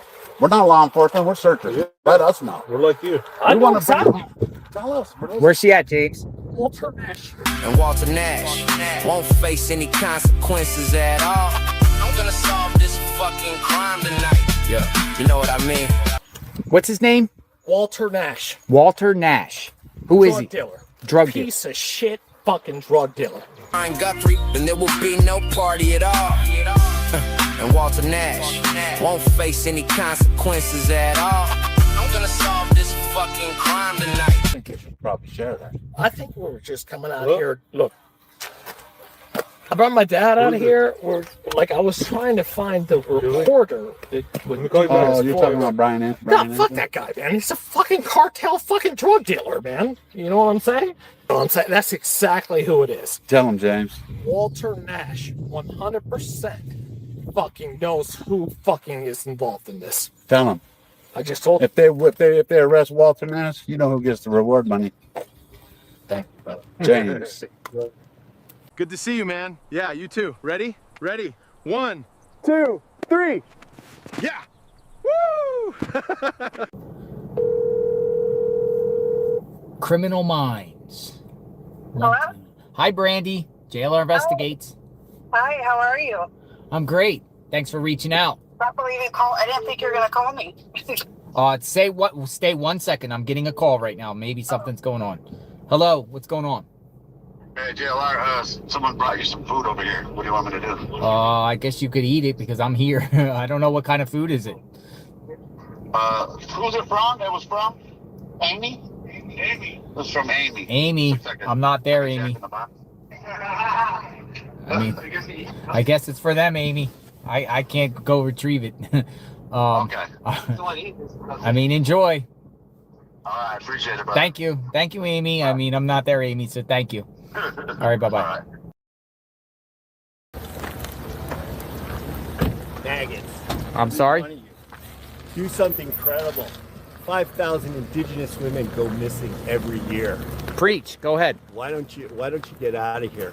You're not relevant here. Do you live here? Yes. This is my neighborhood. I've seen you maggots occupy the street for a month. I wish you would all leave, okay? When you have something relevant to say, when you have something credible, when you have some non-conspiratorial bullshit. What's your name? Back. None of your fucking business. You have a good day, sir. You're a bunch of maggots! Sir, did you just call us maggots? Over here, what did you say? Do you regret your statement? Sir, you bunch of maggots! Sir, did you really call us maggots? Over here, sir. What did you mean by that? What are you saying? Get away, leave me alone. Don't you want to comment? Why are you riding away? Sir! Daily yesterday. We're asking questions about what he was wearing, what he looked like, the way he walked in, kind of like his overall demeanor. And with the clips we posted yesterday, the full interview, you could only see about right here, right? Because that's where the camera was framed on both of us. But we did shoot behind the scenes clips of when Luke came into the interview room with his attorney. We were getting him mic'd up with the microphone. Hey, Luke. How you doing? Thank you so much. I get up, I'm just all mic'd in. So we're gonna get you all mic'd up right there as well. Hold on, before you sit down. Then he wanted. We make these for you. We gotta wait. He wants to be in here, right? Yeah. To pop out your collar for me, man. Oh, you better. Makes it easier for me. The best is ideal for the mic. I'm just gonna clip this on right here for you. There you go. And you butt it back up and have a seat. Perfect. Chris, sorry, I know it's not ideal in the corner for you, but sorry, I know that we don't have an extra chair. No. You are all good. Look up real quickly. Perfect. There, see, just become appreciate it. And when we do it, you'll just look at me, just you and I chat. It's just a second. For sure. Everything all buttoned up here.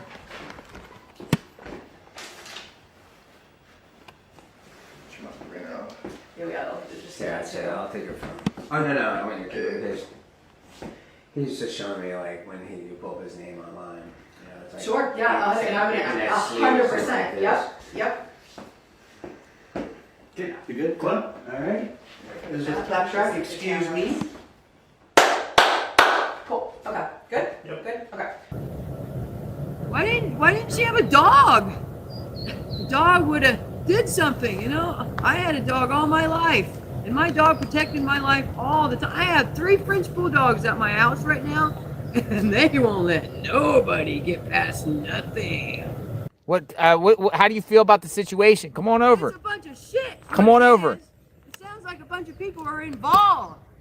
What? It's very fishy what's going on. What's your name? Where are you from? What's so disgusting is nobody's here. I don't understand it. This is very fishy. It's rotten fishy. I can't believe this is happening and nobody cares. Oh, I gotta go. We got some activity. Who's that? We got some activity. Hold on. I said something. Somebody's here. Somebody's here. That's a Maybach. That's a Maybach. Who is Maybach? We got a Maybach. What is a Maybach? Somebody's here. I don't know what a Maybach is. Somebody's here. Very nice car. Very nice car. Marhan 1. Here we go. Oh, here we go. They're leaving.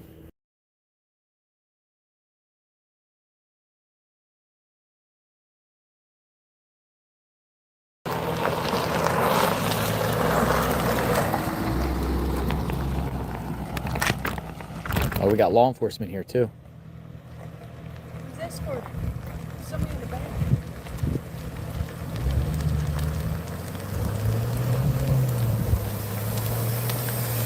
Glasses still around?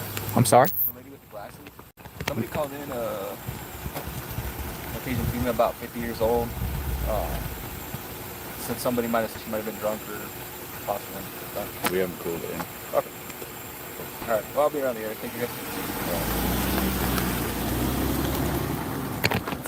I think they're talking about you. What did he just say? They said somebody called the cops on a woman that was 50 years old with glasses. What? Who in the hell's calling the cops on me? I'm not even going on the property. Do you see how stupid this country is? And he just drove right by me and I'm standing right next to him. It looks like they was talking about you. I don't know. I'm not going to point them out because I don't see you drunk. Me, I want to go down it. I want to see. It takes us to a highway out there, then we can take the highway back down to Tucson. We'll probably be on it it's probably like an hour-long road. But here's the deal. What if we don't find Nancy, but we find somebody else? They got kids' toys out here.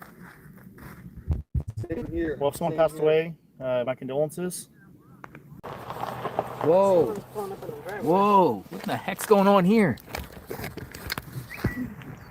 Somebody just pulled up into Nancy's driveway. We got another one. Whoa. What the fuck are you doing? I gave you permission to film me. What's going on?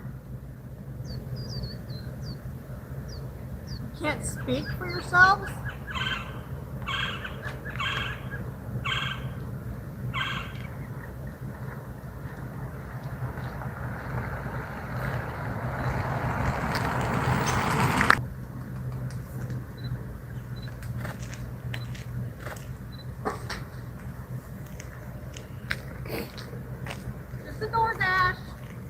Investigators were reviewing a damaged utility box near Nancy Guthrie's home. Authorities were looking into whether it could be connected to an internet outage around the time she vanished on February 1st. Dun, dun, dun, dun. Savannah scene in New York City. Dark glasses. Can only imagine what she's going through. Don't go on the property, sir. Yeah, it's okay. Yeah. That isn't my property, but... No, I know. I just don't want you to get in trouble. You know what I mean?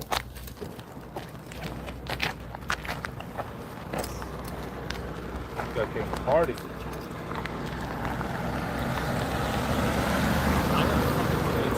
Right now. Like that park. To save some woman's life. Okay, you know what I'm saying? That's who I came to party with.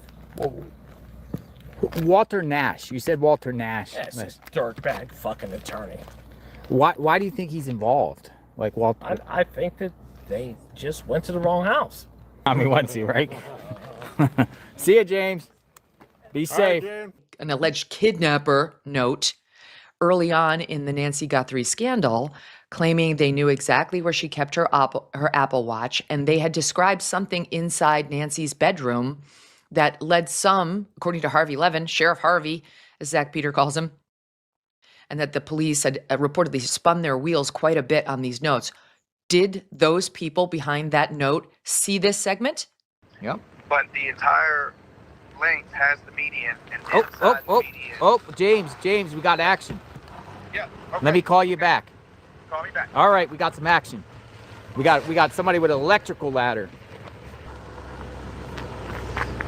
Oh, who are these people?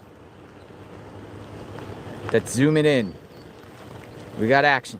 Dun, dun, dun, dun.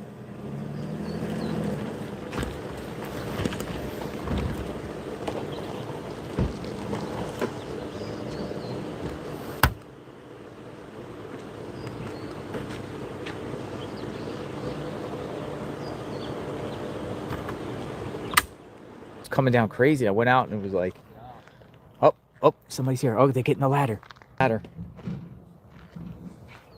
A man with a beard at Nancy Guthrie's home with a ladder. He took the ladder out.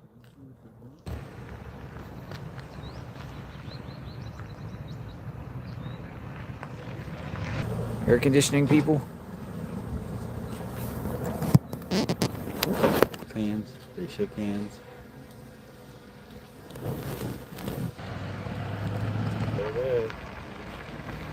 Outside of Nancy Guthrie's home, a Kia.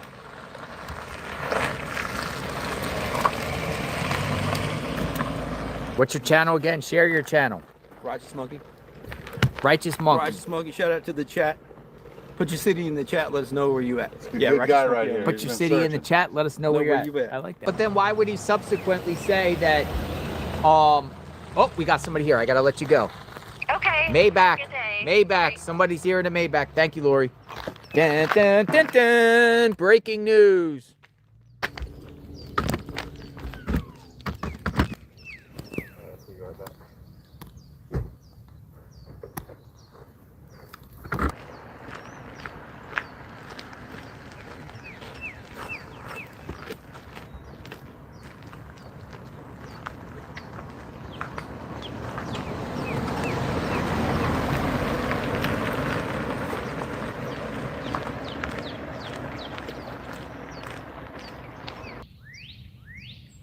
He's going in.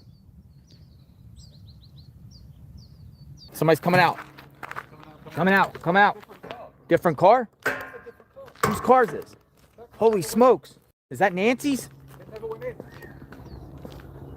Dude, cars are coming. Multiple cars. Whose car is that? Who's driving? Hang on, that Hyundai is going to come out fast to tell that. Hold on. Whose car is this? Dude, I think that's Nancy's. You think that's Nancy's car, right? So there's someone moving that. Now I think this is Nancy's car. Is that your understanding? I don't know.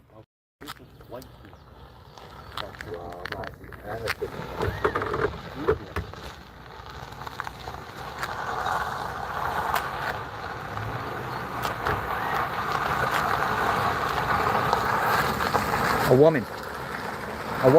There's another guy. Dude, that looks like Cameron. There goes the Subaru. That looked like Cameron. I have no idea. That looked like Cameron. I thought that was... That looked like Cameron right there. Somebody been in there the whole time. Somebody been in there the whole time, man. Somebody's freaking been in there the whole time.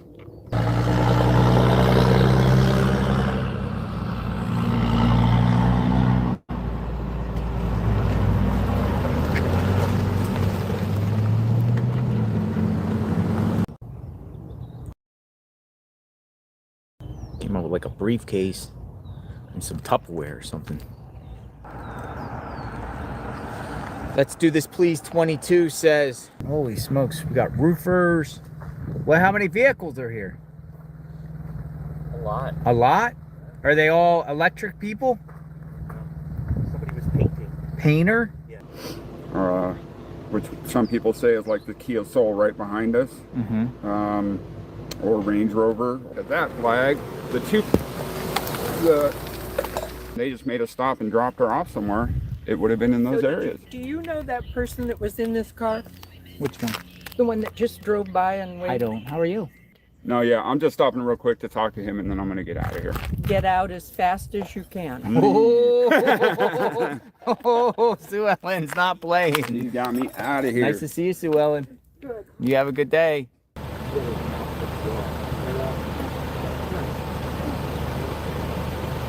Maybe they're redecorating the inside. Yeah, I think they're delivering a package. I gotta let you go, Seashell.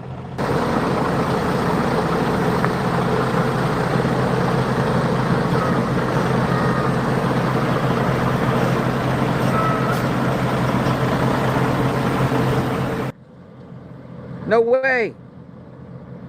FedEx is coming to deliver water. Thank you. You're very welcome. Somebody delivered it for FedEx? Yeah. Really? A FedEx water? FedEx water. Oh, I... Thank you, brother. How you doing, JLR? Hey. My name's Chris. I'm out of St. Pete, Florida. Hey, St. Pete. Over the road truck driver. We were in the neighborhood. Nice. So we thought we'd swing by and say hello. Nice. Pay our respects. I saw your cute dog, so I say hi to your dog. Yeah. Tour of the rig. Holy smokes. You don't need to do all that. It's lived in. You don't need to do all that. Yeah, brother. Oh my goodness. Hey! Oh my goodness. Here, I'll carry one. Hello. Hello. Hello. I love you. See you later.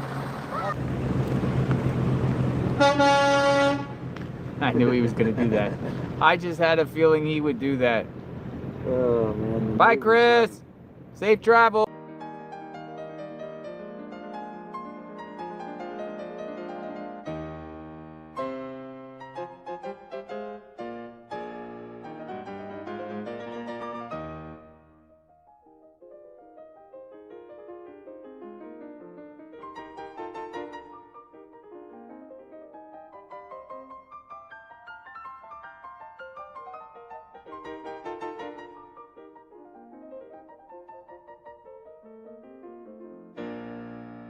Like I said, I knew Miss Guthrie personally, You did? and I used to talk to her every time I would, come service Miss McGaw. She would be out here once in a while, and Could you see her walk?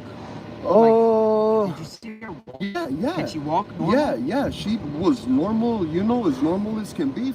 Every day for the last. Used to work for the sheriff's department? I did, yeah. Get a chair. Come on in. I'm parked right there. I gotta go, but I'll give you my card if you. So like, are you speaking about the sheriff's department within, or? Well, I have, yeah. So I haven't been like critical of them, or? Oh, of course. Critical of the sheriff's department. Yeah. So what's just real quick, like 2 minutes of your time. What your whole assessment about the situation, the investigation, botched? Not really. No. Things like this happen. My personal opinion is I think she was dead before she left the house. Whoa! There it is. It's back. That's their car that got seized. It's back. Dun, dun, dun, dun. Breaking news. Their car is back. Brandon, you're not the perp, are you? No. People I'm might not say the you perp. look like the perp. What's going on? I remember you were out here before. You're a neighbor or something. You live around the neighborhood, or you just? I'm sorry, kind of like nearby up in North Carolina. Okay. Area, but I've been following this case. I've been following him. supporting the JLR Army. Nice. Hopefully we catch this perp. Yeah, I'm a chef. You're chef and no FBI. No FBI. See, that's why we want to get the truth of what's going on. No, you didn't see anyone. I didn't see no one. Did anybody talk about? No suits or nothing. Nothing. Why are they saying that then? I don't know. But Savannah and Nancy were here a couple months prior. Yes, they did the Good Morning Show. Yeah. And that's it. That's it. The best way to do it. Yeah, thank you. And did you want that with corn or flour tortillas? I'll take flour. All right, I'll go and get those started. I'll be right back with the Appreciate it. Thank you. Thank you. Luke is your son? Yes, and people standing in front of my house wanting to talk, mostly news people wanting to. Yeah, I mean, the media don't. I didn't talk to those people at all. This one, you know, late afternoon when they came, and they came in the big SWAT vehicles, pulled into my driveway, and said they wanted to, you know, they wanted to see anything they could, that could link anything. I said, well, yeah, go ahead. I mean, so they were there for about 6 hours. And I was in the SWAT vehicle, and they went through my house and went through everything and tore everything, broke my, if the door was locked, they would break it open to go see what was in there. There really wasn't anything in there, but you know, it was pretty upsetting. So when they detained you, did you know that this was related to also them investigating Luke? No. You had no idea? No, I wasn't thinking this was about Luke. You know, I found out it was also about Luke, but initially, no, I was thinking it was all about Nancy Guthrie. And could he have been involved? No, I didn't think he ever could have been involved. If you wanted to avoid all detection, that was the route, because it took me to a river and the Bashes. Bashes. That's 9 miles of no. Today is day 45 in the search for Nancy Guthrie, the mother of Today Show co-anchor Savannah Guthrie. And investigators are busy with the painstaking work of forensic genealogy, trying to build a family tree from that mixed DNA found in her Tucson home that could lead to a suspect. And we have new information on cameras at Guthrie's home. CBS News' senior coordinating producer for our crime and public safety unit, Anna Schechter, has more. The FBI was able to recover some still images from the 2 cameras that were facing the side of Nancy Guthrie's house and the back. And the FBI told us that it was nothing suspicious, but that is more information. So let me put this out there for you guys. This from all of us.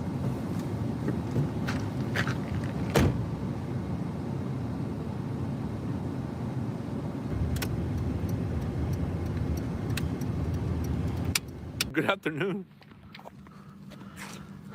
Well, investigators are still searching for 84-year-old Nancy Guthrie, now missing for 47 days. This week, a law enforcement source says that the FBI returned to the neighborhood and is now talking to people not usually in the area, like landscapers and construction workers. The source says they are expanding interviews, not backtracking. The Pima County Sheriff's Department says that they are reviewing evidence and tips. Over $1 million in reward money is available. Joining us, an all-star panel in addition to Joseph Scott Morgan, joining us from Jacksonville State University, Brian Fitzgibbons is with us. The search of landfills, it's horrible. What could they be searching for? And one of the reasons, Brian, I say I don't think it's a search for her body is because we've heard nothing about the use of cadaver dogs. But I believe here that they'd be searching for any pieces of physical evidence. So let's say you get 125,000 signatures, 150,000 signatures, which I think you'll probably be able to do pretty quick. Let's say you get the signatures. What is the next step, and how do we progress with getting them out of office, or is it guaranteed to get them out of office, or does it just make it to where we can vote? Here's what happens, okay? I get them in. I complete the recall. Nanos then has an opportunity. He can decide to resign and appoint somebody. Okay. Or he can go ahead and call for a special election. But you know, and it was just so nonchalant. You're talking about a high-profile kidnapping, and you're talking like it doesn't matter.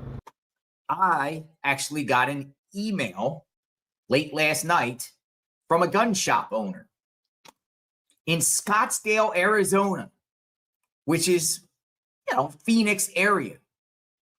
And they wanted to talk. They wanted to talk off the record. Now, I can share this information. These are some of the names that were provided to me by this gun shop owner. And look at these names. The FBI 3 weeks ago went into his gun shop with some faces and these particular names. And in the course of these are last names, by the way. These are last names. And then numerous first names associated with some of these last names. I think it was a total of 20, he said. What nationality do you think these names are? I was doing a little research. Iranian, Persian and Iranian, Middle Eastern. Get that Middle Eastern look here. I can also confirm that one of those names on the list is associated with Nancy Guthrie. There you go. We might have a possible lead here of an angle. It doesn't mean these people are involved whatsoever. The feds are definitely looking into those names and people that purchased guns in those names. Breaking: Nancy Guthrie once had an Iranian healthcare worker staying with her in her guest house that she fired a few years back. This is 100% fact. An Iranian healthcare worker. Now, I know who it is. We're not going to put the name out right now. You could do your own independent research. This is not rocket scientists, folks, but this is very, very interesting. So 2 and 2 makes sense to me here. We are now more than 7 weeks into the search for 84-year-old Nancy Guthrie, and tonight, Sheriff Chris Nanos is talking about that date that investigators and the family have put an emphasis on. It comes as the Guthrie family says it believes Tucson and southern Arizona are key to solving this case. News for Tucson's Jacob Owens joins us live on the south side after speaking with Sheriff Chris Nanos today about that date. Jacob, what did he tell you? Sean, big takeaway from this conversation was Sheriff Chris Nanos saying that there's not a link between that date of January 11th, which is being emphasized, and an image we're about to show you. However, that January 11th date is being stressed by investigators. Detectives had been asking about it. And we also know that the Guthrie family is asking members of the public to think back on that date. Now to that photo. So as a reminder, this again is unrelated to the January 11th date. Sheriff Nanos says this photo still does not have a timestamp. He says the link between January 11th and this image may have originated from the FBI in Washington. But shortly after, Google said the image does not have a confirmed date attached. Investigators say the person in this photo appears to be wearing similar clothing to what was captured on the doorbell camera the night Guthrie disappeared. However, it appears they may not have a backpack on. Sean, the FBI has not replied to my email asking about a timestamp related to that image, just trying to get any update we can from them. And Nanos did add one thing. He says that January 11th date is not the only one that detectives have been asking about. He says that other dates range back to late last year. This is because that's around the time that it's believed that cameras at Guthrie's home were installed. Reporting live on the south side, Jacob Owens, News 4 Tucson. If that's your Nevada plate rental car, you guys need to move it. I walked from Campbell up there, way up there. If it's going to get towed, it's on private property. All right. On the news, they're telling us if anything happened January 11th, January 31st, they said even if you think if it's irrelevant, turn it in, right? So I went and looked at my calendar, and on January 11th, I had an open house selling my house here to Okay. And on that day, two of my neighbors called me up and told me that there's a guy there, he's suspicious. And have you called the tip line? I already called. I went to the FBI yesterday. Okay. The reason I'm coming over here is because I'm picturing my information going on a pile, and it's going to sit there with 1,000 other things. Right. And I figured if I can get over here and talk to somebody who can expedite it. Right. Okay. I'm going to ask him if he'll just say it on camera real quick. Have a good day, man. You as well. You don't have a Utah plate or Nevada plates, do you? Yes. He was saying it's going to get towed. So I'm not going to have you go through the whole thing again, but It's just that I thought they challenged the public if you saw anything on these dates, and I actually did, but I didn't know until I looked at my calendar. So you're saying someone was going to an open house and wrote their name down who was suspicious, who had been there before going in and out? Right. And he was just suspicious. People were calling in saying, who is this guy? My neighbors. Your neighbors were? calling me, yeah, okay, so it wasn't just some but random. yeah, and so that's the same night that the date that they gave us on TV. Right. In the days that followed, multiple notes demanding payment were sent to various media outlets. The ransom notes or ransom requests came. Did you believe those to be real? There are a lot of different notes, I think, that came. And I think most of them, it's my understanding, are not real. And I didn't see them. Are you telling me you never looked at the ransom note? Is this what I just heard? I didn't see them, but, you know, the two notes that we received, that we responded to, I tend to believe those are real. Really? So you responded to notes but never looked at them. This is confusing me. I'm sorry. Pima County Sheriff Chris Nanos says the case remains active with a 20 to 24 person task force investigating Nancy Guthrie's disappearance every day. Now, meantime, the Guthrie family is in close contact with law enforcement and has announced over a $1 million reward for information. And last week, the family released a new statement urging the Southern Arizona community to help find resolution in this case that goes on. Folks, if you have any information, once again, on the disappearance of Nancy Guthrie, you're asked to call that number right there on your screen, 1-800-CALL-FBI. Oh, okay, so there are two vehicles. Go.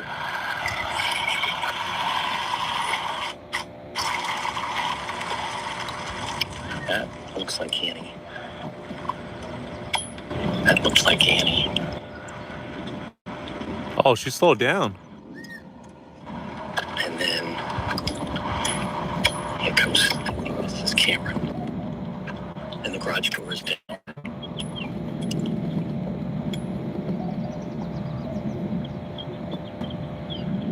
Here we go.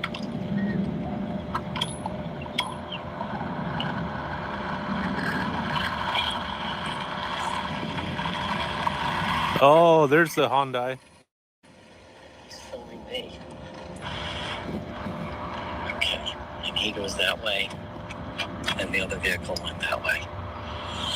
Okay, all right, a little bit of activity. Day 53. Dang. I'll get that posted. That first vehicle did look like Annie. First vehicle, to me, it did look like Annie Guthrie.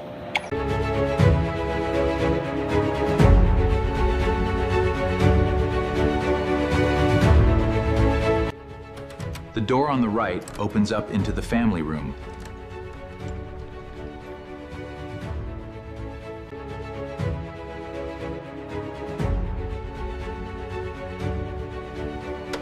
The doors on the left side open into the kitchen.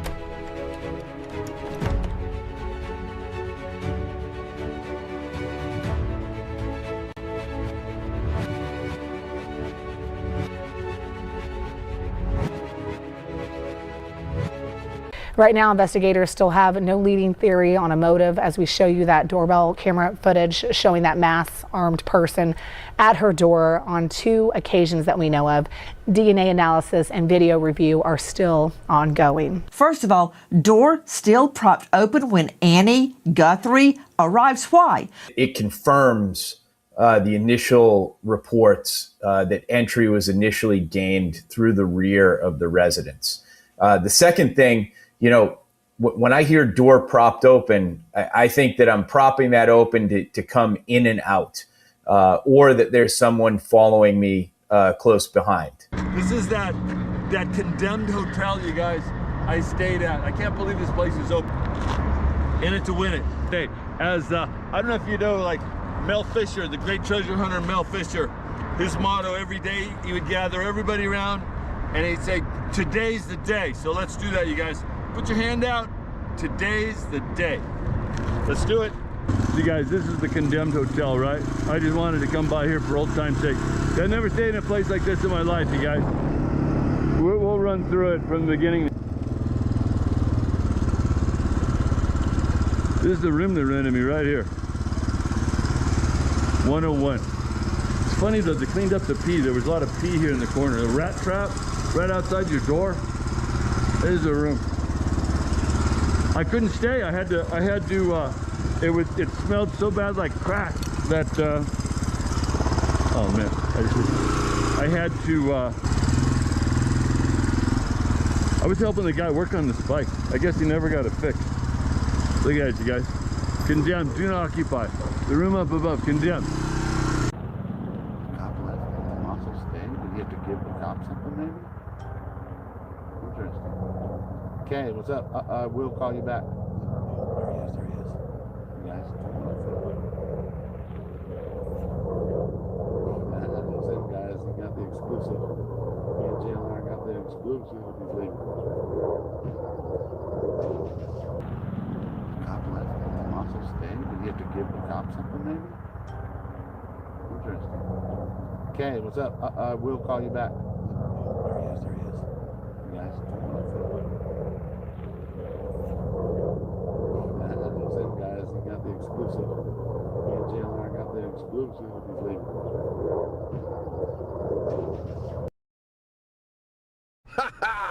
No way. Hee-haw, hee-haw. They're talking right to me. Hee-haw. There he goes. Ted's going to get Ted. I love Ted. I love Ted. Look at Ted. Oh, look. Ted walking. Look. There you go, Ted. Hey, Ted. Hey, Ted. Hey, Ted. Nice. Those are the high cones too. Look.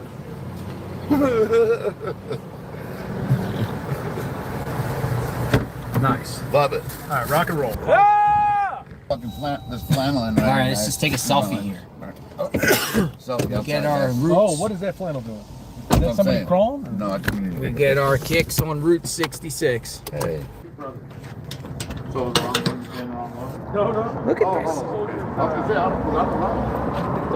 remember the name. Fill her up. Yeah. Great. Look at this, man. You can just. Whoa. Oops. Shoot. Fill her up. These cars back in the day. Fill her up. Pretty cool, man. Wow. Donkeys! Oh, Hey! that's awesome. Look at this! Look at this! It's the Wild West. We got donkeys in the street. Hello! Hey, buddy! Hello! Hello! You want some fries? Yeah, we got. Give them Chick-fil-A. Ow! They all want some Chick-fil-A. We got Chick-fil-A's. Chick-fil-A, one for you. Oh, there you go. Give him Chick-fil-A. Give him Chick. He's hungry. Oh my goodness. Let's eat. Yeah, Chick-fil-A. Hello. Here, have some Chick-fil-A. Here. Hold on. We're getting surrounded. Oh, they're all coming. They're all chewy. Help, I'm getting surrounded. Oh my God. Come over here. I'm blocking them homes. Hold on. Here. Look at the one in the front. Hey, I'm buddy. blocking them. Hold on. We got any more Chick-fil-A? Hey, I want him. He needs one. Okay. Hey, I think I'm out of Chick-fil-A. Any more Chick-fil-A? Wait, here. Oh, no, they're going to be pissed. I got sauce. Yes, we got Chick-fil-A. Chick-fil-A. We're giving donkeys Chick-fil-A. They're Googling it for us right now. Here, everybody, Hey, some donkeys eat Chick-fil-A. French fries. Hey, Oh, they're happy. Hold on. Holy cow. I gotta go. Look. Oh my God. I gotta go. They're like, you're not going anywhere, Mom. I gotta go. We gotta go. Oh, no. Hey, I gotta go. Hey, bud.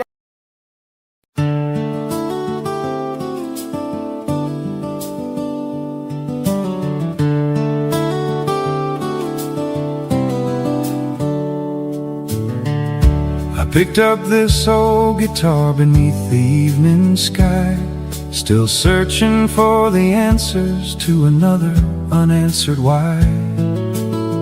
This song is for Nancy, wherever she may be. Until the truth is found, I'll sing this melody. I hold on to compassion through every tear and prayer. Believe in hope still shines whenever someone cares. No family should walk this road feeling all alone. Together we'll keep searching until she's safely home. I study every pattern, every detail, every clue. Sometimes the smallest answers reveal another view. Patiently I follow where quiet evidence may lead, hoping every insight helps someone in need. I've learned the truth takes patience, and every clue has worth. Justice comes from never giving up the search. One careful step, one question, one answer at a time, keeping hope alive until the truth can shine. Nancy, can you hear us? We're singing through the night.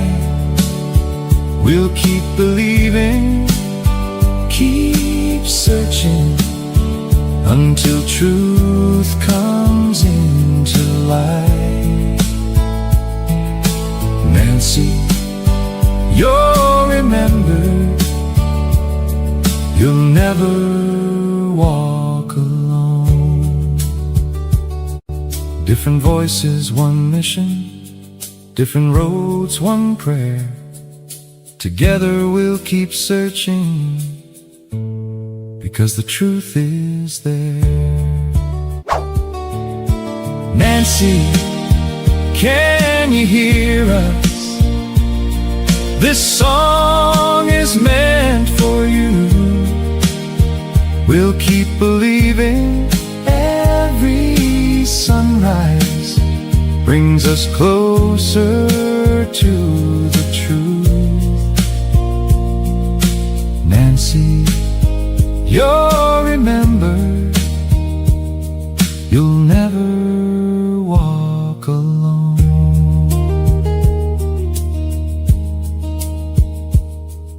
For Nancy, and for everyone still searching.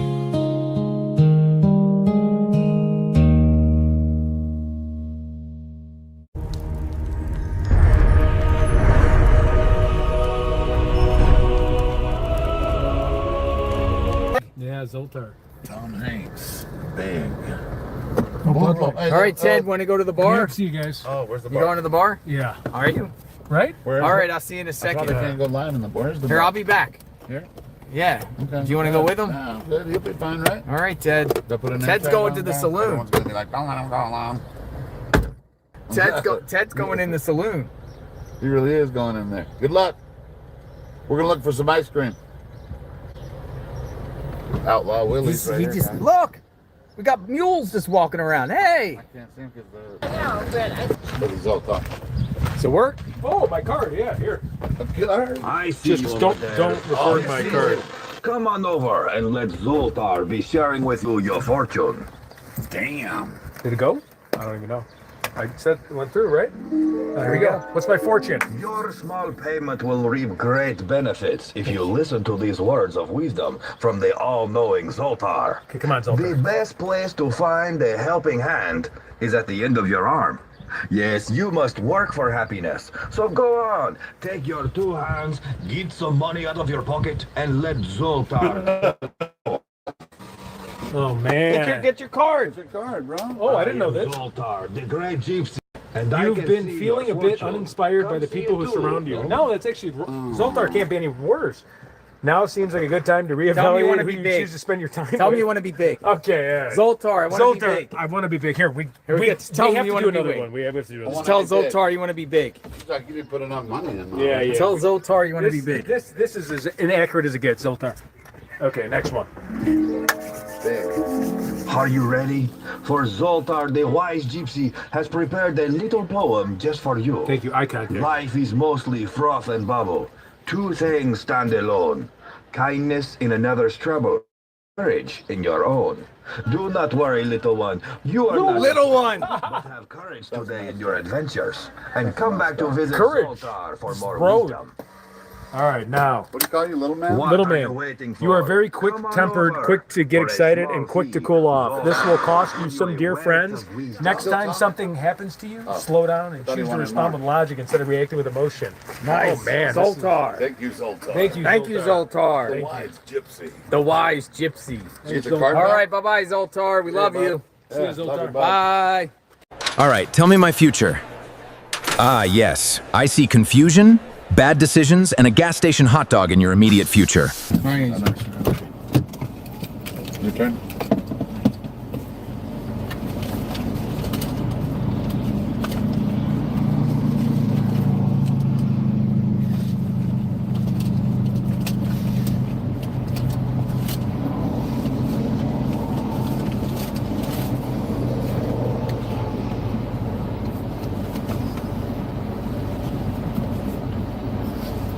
Did you see that?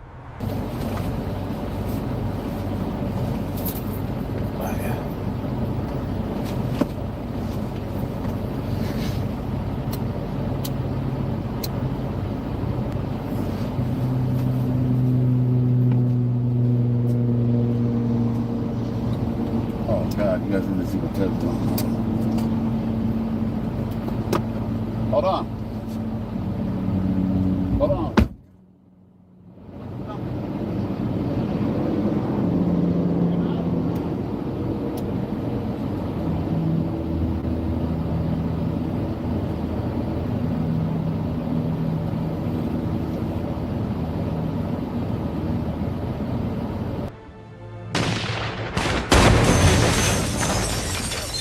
It's exploding!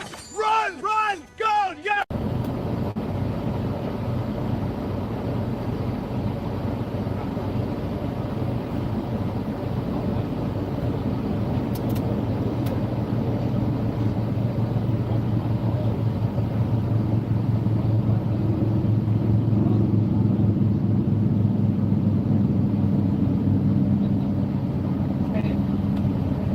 Ted's going crazy. What the heck is Ted doing?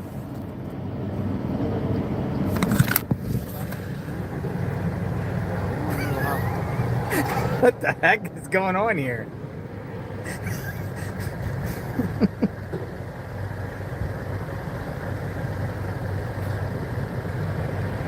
All right, Ted. All right. Woo!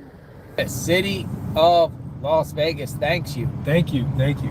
You're welcome. We're getting into the good casino. Hey, look at this! Look at this! Holy smokes! Hey! Hey! Hey! I love it. Hey, your thing went off. I don't know what. It's not on, but it needs to be redone. Guys, Hey! Let me take a selfie. What's your name? welcome to Vegas. Hey! Woo! Yay! And it lights up. See? Crab leg. What? We're investigating. Steak. Oh, yeah. You sell it. We're investigating. Soda. This, Valerie, this is cool. This is a Kojak lollipop. Kojak lollipop. What are the parts for? Right? And It's I know $34. magic trick, but you're in Vegas. You have to have. Come here, Alex. I want to inspect you, Alex. Inspect you. What the? This is where we're staying. I can't have an Yo, after this party is where here. we're staying. The circus. 3 clowns are coming in. That building. Look, it's That right look- there. It's oh. right there. That's where we're staying. That looks like the one where the shooting happened. Look. The circus. What was the shooting one? Is that the Conrad one? Yeah. Remember? That's our spot, huh? Oh, That's we our ain't getting spot. no Everybody's telling us we better not stay here. Even the guy. The circus. Even the guy was getting the free buffet to him. He was like, "Fuck you! I don't want to go." Oh man, look, the circus. A That bunch dude of didn't have the clowns. money, and even he said was like, nah. The circus. A bunch of clowns. Calm down, Ted, before you do something stupid. Get your hands off me, Jim. Listen to me. It's not worth it.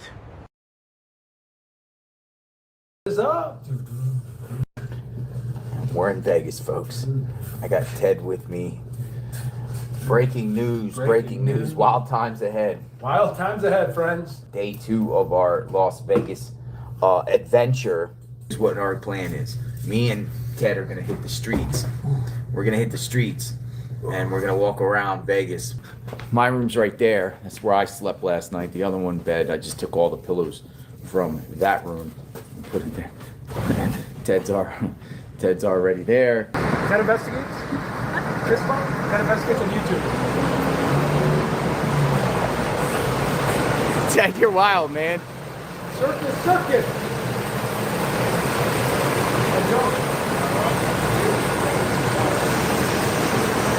You're fist pumping everybody. Double-decker bus. Oh, cool.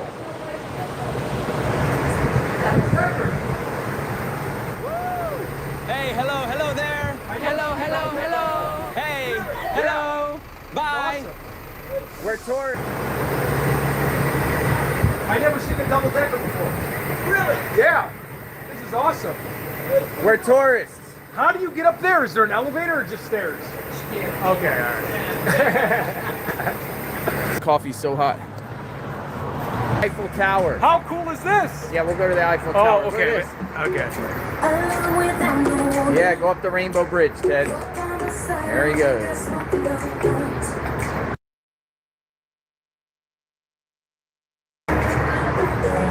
Whoa, he fell. He fell.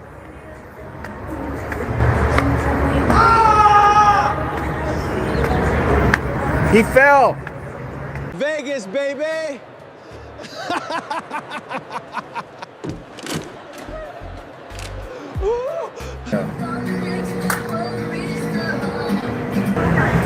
Palazzo. Roll up.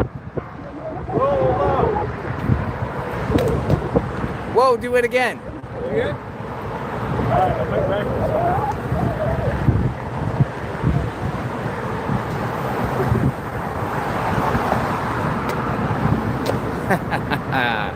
Good job, Ted.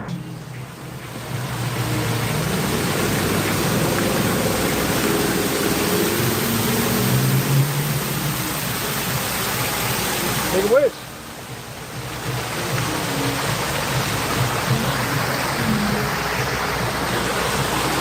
Look at me. Ted, you're wild, man. This is the life. Come on in, the water's great. Watch this.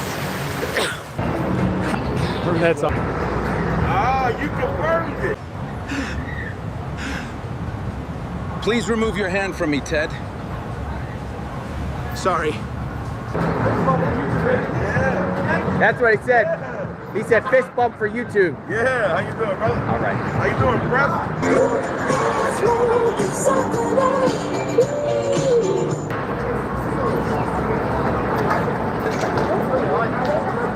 And the stream. Ted has a free spirit. Love that too.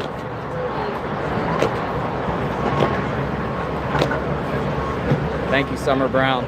I don't. Look at this guy. Look, everybody's like, hey, it's the star of the show. He's the star of the show. That's Ted. If he misses, it's gonna hurt. I know, right? It's gonna.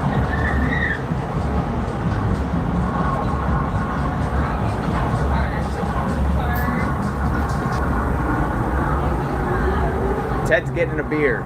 Auga! I'll have whatever she recommends. That zip line. Yeah, Ted, you're gonna get a zip line. Okay, you too.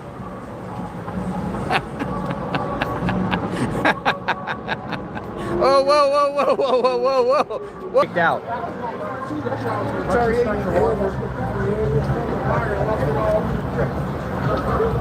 What's going on? Nothing but you, baby. Nothing but you. All right. Come on in. Come on in. Come on in. Here, you want to say hi to my viewers? Hey, your name's Matthew, right? How are you? Wonderful. How are you? What's going on? Oh, nothing much. How are you doing? Good. I've seen you on YouTube before. Yes. You make some videos about me. I do. Yeah, what's going on? Nothing. Just Anything you. to say? Matthew, right? Yeah. Are you trying to bully me? Huh? Are you trying to bully me? No. Sure sounds like it. You think I'm bullying you? No, you stick your phone in my face. I'm sticking my phone in your face. Look at Now this. you take a step back when I say that. Okay. So what's going on? How you doing, Matthew? I'm allowed to be here. You make a lot of you say a lot of things about me I do. online, don't you? So you say it as a statement of fact. Your opinion. Is that a problem? Huh? Is that a problem? I'm asking you why you make videos about it. But you say things as a statement of fact. I have never said it as a statement of fact. But why don't you, as a journalist, ask questions? But you say things as you and Helen Brennan, right? Helen Brennan, right? Nope. Yeah, you sit on a panel with a girl named Helen Brennan. You step back. Huh? Step Sure. back. Sure, I'll step back. Where are you from, Matthew? I'm not having a conversation with you. You're not having a conversation with me. Well, we're in a public place, so unfortunately you make videos about me. So now I'm an opportunity to interview you. How old are you? Okay, allowed to do what you want. How old are you, Matthew? Huh? Australian? Yeah. His name is Dolly. He calls himself Dolly. Oh, you're Talks. bad-mouthing me too. Yeah, he's bad-mouthing him too. You're horrible. You're so horrible. Why would you bad-mouth? He bullies people. Oh, he's a bully? Bully Matthew right here. the bully. I'm gonna take a selfie with the bully. Selfie with the bully. Bully boy over here with the Australian. Not even from the country, just being mean. Yeah. Bully. Okay, how's it going? I'm just hanging out in We're just hanging out in the hallway? I'm working. Immediately. All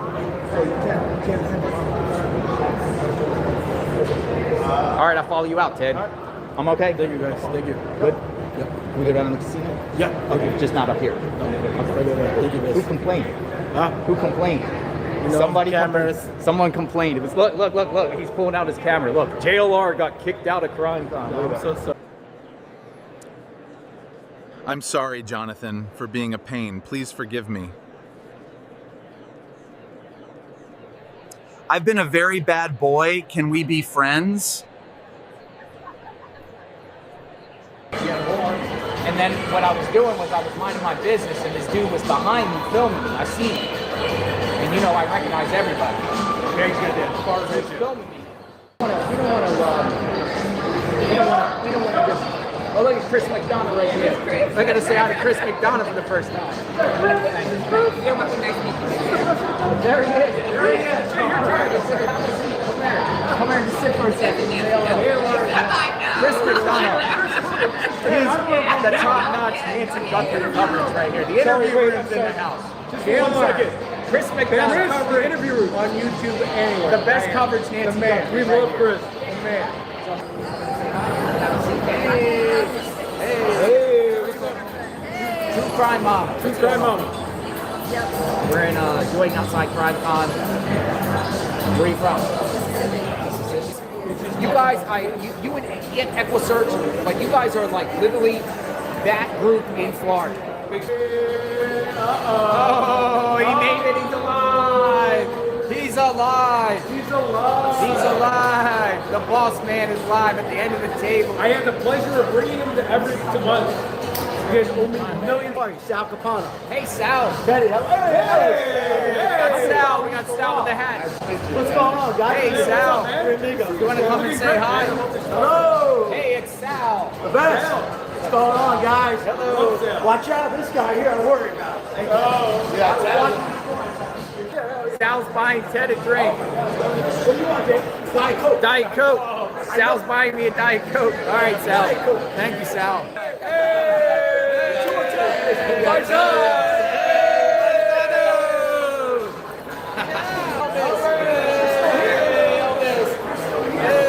Hey, you want to give me a chair? Yeah, we gotta find Elvis a chair. Oh, here. Sit here. Come on in, Elvis. Come sit next to me. Nice. Valerie and Harold. Valerie and Harold? Yeah. Nice. What do we got? A performance? DGL. Whoa, it's DGL. Hey. Yo, the whole crew is here. All right, Elvis, what you got? LJL looks like a biker.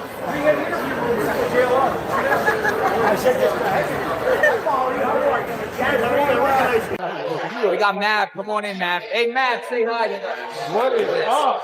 So, I will meeting everybody.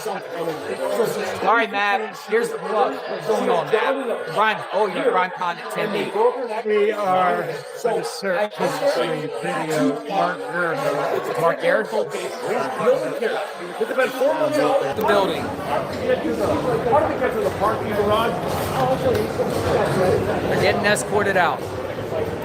See you later, Elvis. Elvis has left the building. Elvis is kicked out. Thank you. Thank you for watching. Thank you. Elvis. Get him out of here. All right, we're outside Caesars. Right here. We got the goods. Let's move.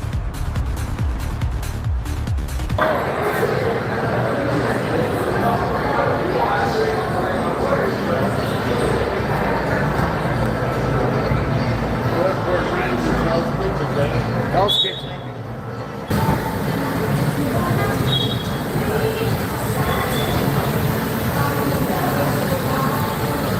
Ted, you're crazy. You're probably the one that got us kicked out. Half a mile? Half a mile. You want to walk half a mile? You're wet. That ain't bad. Half a mile. By the time we get there, before. It's up to you. That's awesome. Yeah. We talk about it. Good news and I Wait, are you MAB Investigates? Can I please get your autograph? Thank you so much. This is priceless.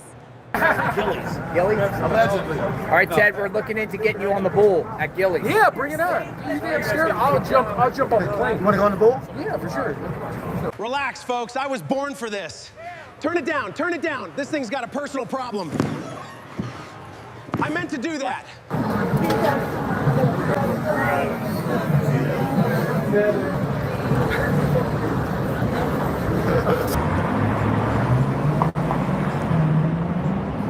We don't know. We just watch.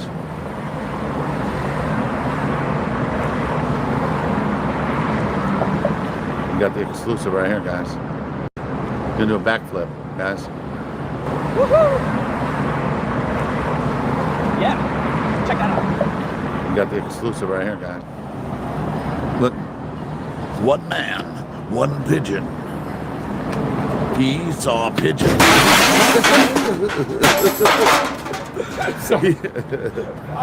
He saw a pigeon. He's quit. Quit this motherfucker.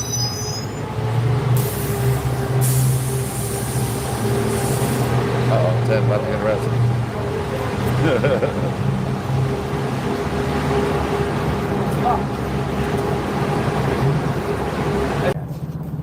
Maybe you go in first before Ted. Kind of behind. What kind of behind? You got me in there, right? Oh, perfect. Thank you. Well, look at that. Quite a feast for them.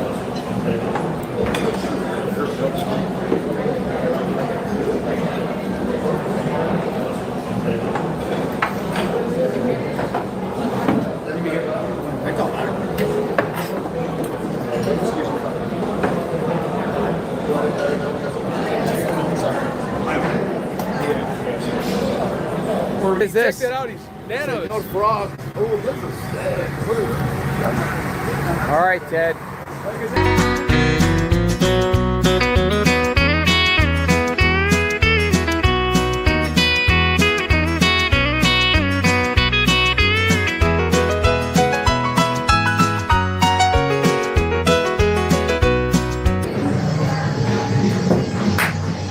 Yeah, you got the guy from Monopoly. Oh, look at that. Oh, wow, look at that.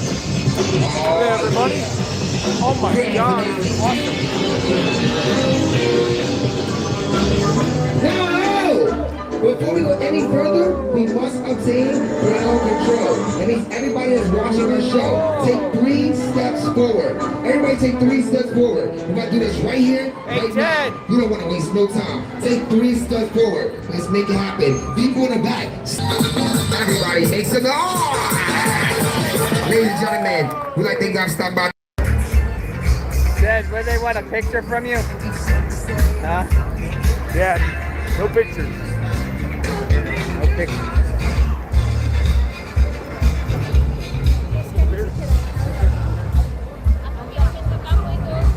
JLR, you got to restart your stream. Thank you, sir.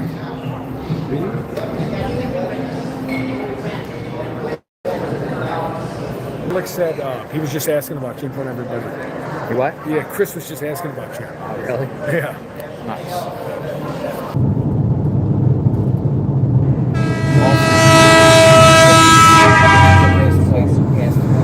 Ash Springs. You'll get more remote then. Oh yeah.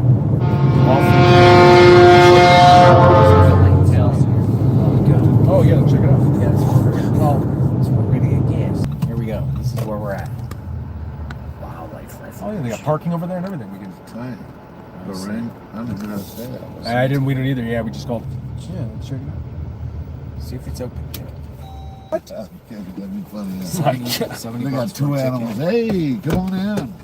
So you see an alien? Yeah, I am alien. an alien. I come from Belgium, Europe. You're from Belgium? Yeah. Welcome to the United States. Yeah. Where are you going? We can now to Vegas. And, Vegas. After tomorrow, we travel back to Europe. You need to keep your eyes open for the UFOs. They are hard to spot.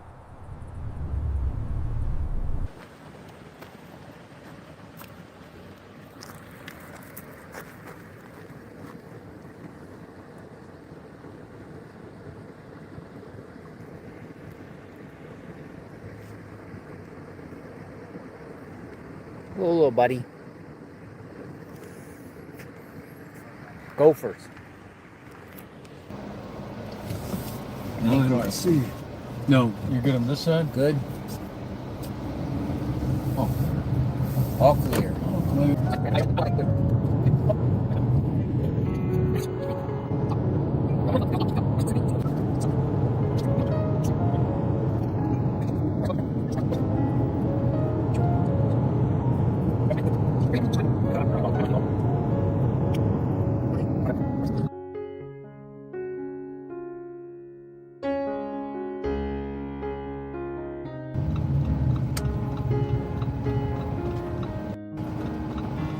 What the heck is this, Ted? Whoa. Oh yeah, dude, this is awesome. See that? It's plugged in. It's probably lights up in there. Imagine you can see that from the road, probably. Ted, UFOs. UFOs.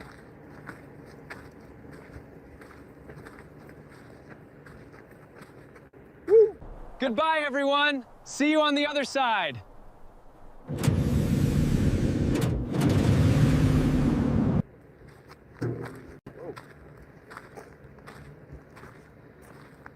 Oh. They're saying to jump it. Alien zone. Careful. Just warning. Oh, look at this. Warning. Alien zone.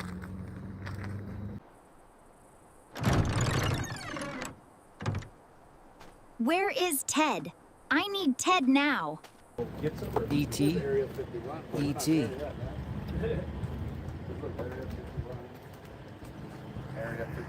Yeah, well, no, I didn't doubt it.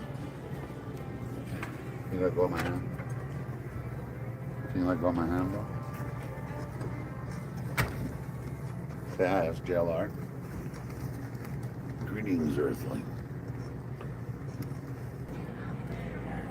That's what you're craving, not jerky. Jerky.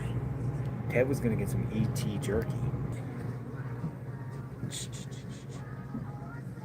Alien candy? I don't really eat candy. I'm dead. Oh, look at this. We're at the extraterrestrial highway. Guys, Skinny Bob the Alien. Hey, come here. We're YouTube Live right now. We got 7,500 people watching. What you got? What do you sell? Yeah, we got. Check out Skinny Bob the Alien on Amazon. Skinny Bob the Alien on Amazon. Skinny Bob the Skinny Bob Alien. the Alien. Are you Skinny Bob? No, but he has a copyright for it. 30 seconds of Nice. video, 8mm. Skinny Bob the Alien. Skinny Bob the Alien. First alien influencer. You might want to go back a little Yeah, bit. I'm getting you. Thank you. Thank you.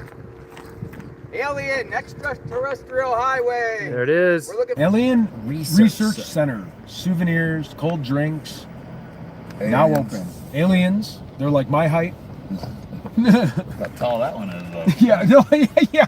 All right, let's go visit. Let's check it out. Let's go see. See how good the research has been.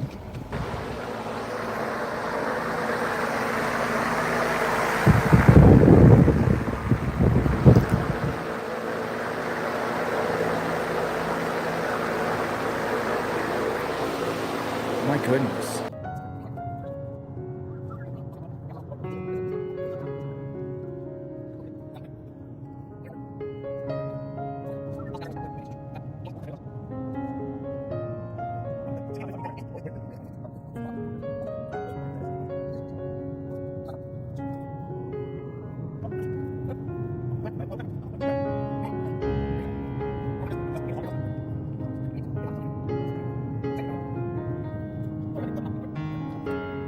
Nice find.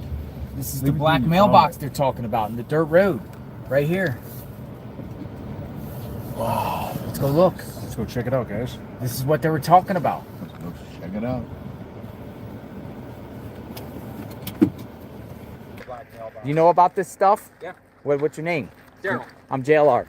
We're out here. We're YouTube streaming live right now. Oh, okay. We have You about have service? Well, we have Starlink. Okay. So we have 8,000 people watching live. What do you know about this? We're told. My understanding is this was originally the mailbox for the rancher that owned this land. And once Area 51 started getting noticed, after Bob Lazar kind of blew the lid off of everything, people started coming here and putting letters to aliens in it, and it just started driving them crazy. So eventually it got taken out, and then UFO buffs put one in and have kind of maintained it ever since. I used to be with MUFON. I'm with the International UFO Bureau now. Awesome. And we used to maintain this, and we would put heavy-duty black steel boxes here for it, and people just come and take it away. So right now it's in like a igloo cooler or something. But that was one of the original poles. The pole in the concrete is still being used. Wow. Yeah. So where is Area 51? Where's the property? So Area 51 is going to be right on the other side of this mountain range. Right on the other side. Yeah. Now over at that gift shop, there was this thing that said on the side, restricted area. Is that part of that, or is those are fake? It's fake. You'll see those at the gates. Interesting. They have, but those are just photo ops. Yeah. So if we wanted to get to the gate of Area 51 where there's like... So you just passed the road for the front gate. Uh-huh. So just as you came down that hill... Yeah. Is it a public road you can go? It is. Down that hill, just as you get to the bottom of it, there's a long road that you'd see in the distance, a straight dirt road. That is Groom Lake Road. That's the front gate entrance. It's not a big thing. They've got a gate and some signs. But when you get down a little bit further to just before Rachel, there's another road, and that takes you to the back gate. That's where you've got all the towers and those signs. So you can actually go up to the gate legally? Yeah, you want to stay a good 100 to 200 feet away from the gate, and they won't bother you. Pull off to the side of the road. You can take pictures in front of it. As long as you don't go up to the gate, they won't bother you. The lady told us that the mailbox would take this road. Here's the gate. How far you want to go up, Ted? Yeah. Floor it. We're a little bolder than Daryl. Maybe by 10 feet. Yeah. All right, let's get out. Okay. Knock on the gate. Photography strictly prohibited. In this area, of this area. Well, these flies are aggressive right here. Wow. Listen, the gate's here for a reason. He's allowed to kick it. Right? No drone Like zone. Alex said, we have to be able to read the sign. Look at the bird nest up there. They're allowed to kick it. Yeah, show band for entry. I mean, we don't have a bed. These guys are coming. Pulling up. How's the reception? Oh, these flies are off the hook right here, bro. All right, come on. Let's take a Warning, unlawful. Let's take a selfie. Yeah, come on. Area 51. We're good at the angles now. We got this. All right, look at this. Whoa, yeah. Thumbs up, smile, got it. Wait, what? I feel strange. Oh man, my head. Did he just leave?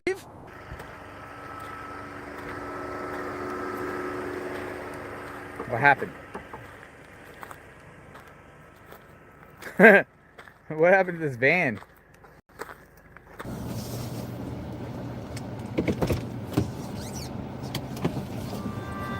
What do you got? Bunker? Yeah. That's crazy. So you have a couch in there. You have a couple old stuff. It's really intriguing in there. Yeah, 2 couches. I get a little scared about rattlesnakes, but... Really? Well, I just, we didn't really want to walk in there, but Alex found it. He goes, look, a bunker. Well, no, yeah. Or sorry, I don't want to use your words. Well, because JLR said there's a bunker around here. Looks like a bunker. Yeah. You got snake holes in the rock.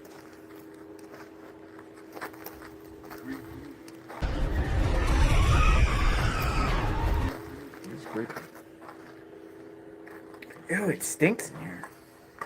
I got stuff in there. Any bats in here? Yeah, you don't know what's in there.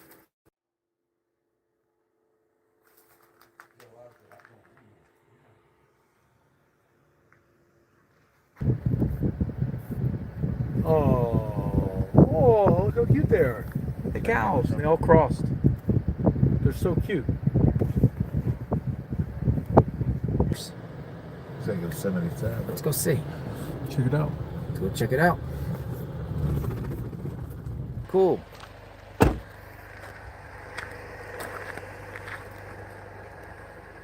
Oh, look at that. It lit up. This is where we're staying. Look at this old Wild West. This is town. amazing. Yeah, this is crazy. We're gonna live. We're gonna live? No, I think that's the one next door to. This I think is 5 stories. If I read it right. Here it is. 5 stories. Where do we park? Remember, 502 is where the lady in red.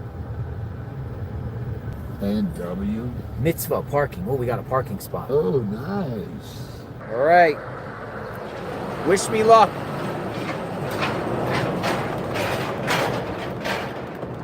I already feel the presence. I already feel the ghosts.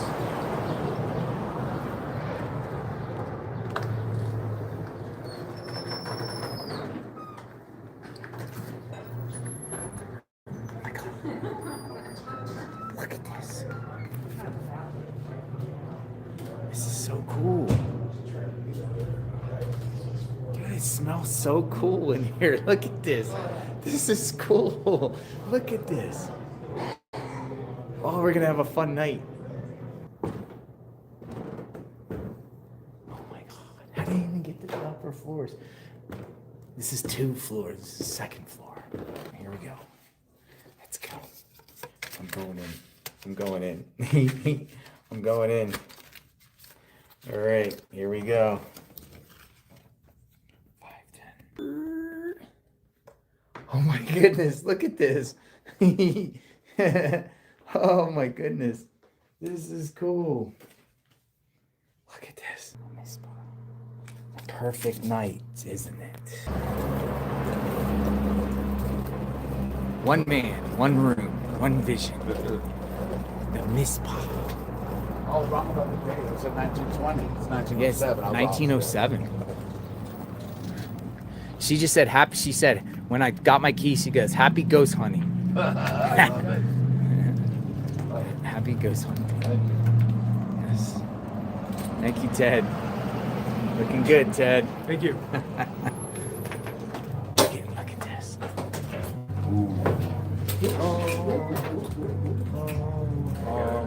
Hold that. Can you hold that? Ooh.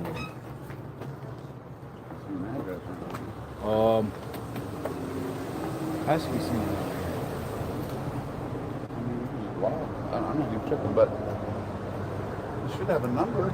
It's called the Clown. What is it called? The Clown? Clown Motel. Clown Motel. It even says that world famous. The world famous clown. Look at this thing. Keep still going to the driveway. Yeah, we wanted to come look at it before we check in. We wanted to see. Look at this thing. They said there's tons of clowns everywhere, supposedly, like hundreds and hundreds of them. World famous. Like little, I don't know what they are. Clown Motel. That in the back of the car. Yo, how's the hotel? What's going on with it? We're YouTube live, man. We're like, We wanted to come check out the Clown Motel. It's a cool little backstory and all, but it's not the best motel. It's not, dude. We were gonna stay here. The guy was telling me, oh yeah, he charged me $100 an hour for streaming. I'm like, what? What the fuck? Yeah. So like, what you guys got? Like one of those theme rooms? No, we don't. I'm here for work, so okay. I just got a regular old room. It's a room. I'm and sure just there's said, a hey, good I want to room go to the somewhere. Clown Hotel for work. I didn't get to choose, man. It's not the best though, right? All right, thanks. Not from what I've seen. Not my room. Gotcha. We're in a. How does it feel to be in a cemetery at night? Are you scared? I feel okay. No, you know me. I don't mind this kind of stuff. I don't think there's any serial killers in Tonopah. Serial killers in Tonopah. Some of these stones are. Wow. Look at What are this these? thing. Look, they're a Barbie doll? Or a doll. It's not a Barbie. Weird, huh? Hazel, we miss you.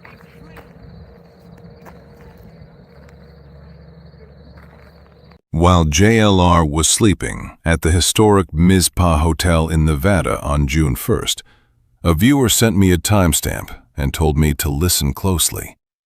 They claimed they heard a ghostly voice calling out JLR's name while he was asleep. So I went back to check it out myself. And now the big question is, did something paranormal happen inside the Mizpah Hotel?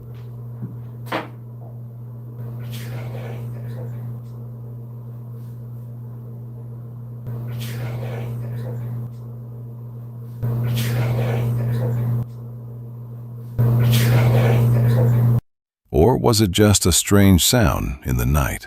On YouTuber and volunteer search organizer has been arrested in a crackdown on unlawful behavior in Nancy Guthrie's Catalina Foothills neighborhood. PCSD says Alexander Zabel, who runs the true crime page Criminal Network, was taken into custody at his home before 6 p.m.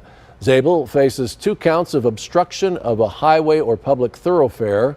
We're told he had been active in Guthrie's neighborhood since her disappearance, despite being cited before by police. And for continuing coverage, be sure and stay with us on News 4 Tucson, on air, online, and on our social media platforms. The 2 counts being discussed are not for Alex. That information belongs to Dodjuice, a.k.a. Troy Bradshaw. So let's be clear. Alex should not be tied to those 2 counts unless verified information proves otherwise. I'll use the word YouTubers, but the complaints got to be pretty egregious in that the behavior of those individuals was becoming pretty scary, pretty frightful. After months of neighbors complaining about unlawful behavior in Nancy Guthrie's neighborhood, the Pima County Sheriff says enough is enough. Tonight, Sheriff Chris Nanos announcing a crackdown on the problem, and News 4 Tucson's Monica Garcia joins us live from the foothills to explain. And Monica, I know this has been a big issue. What do they plan to do about it?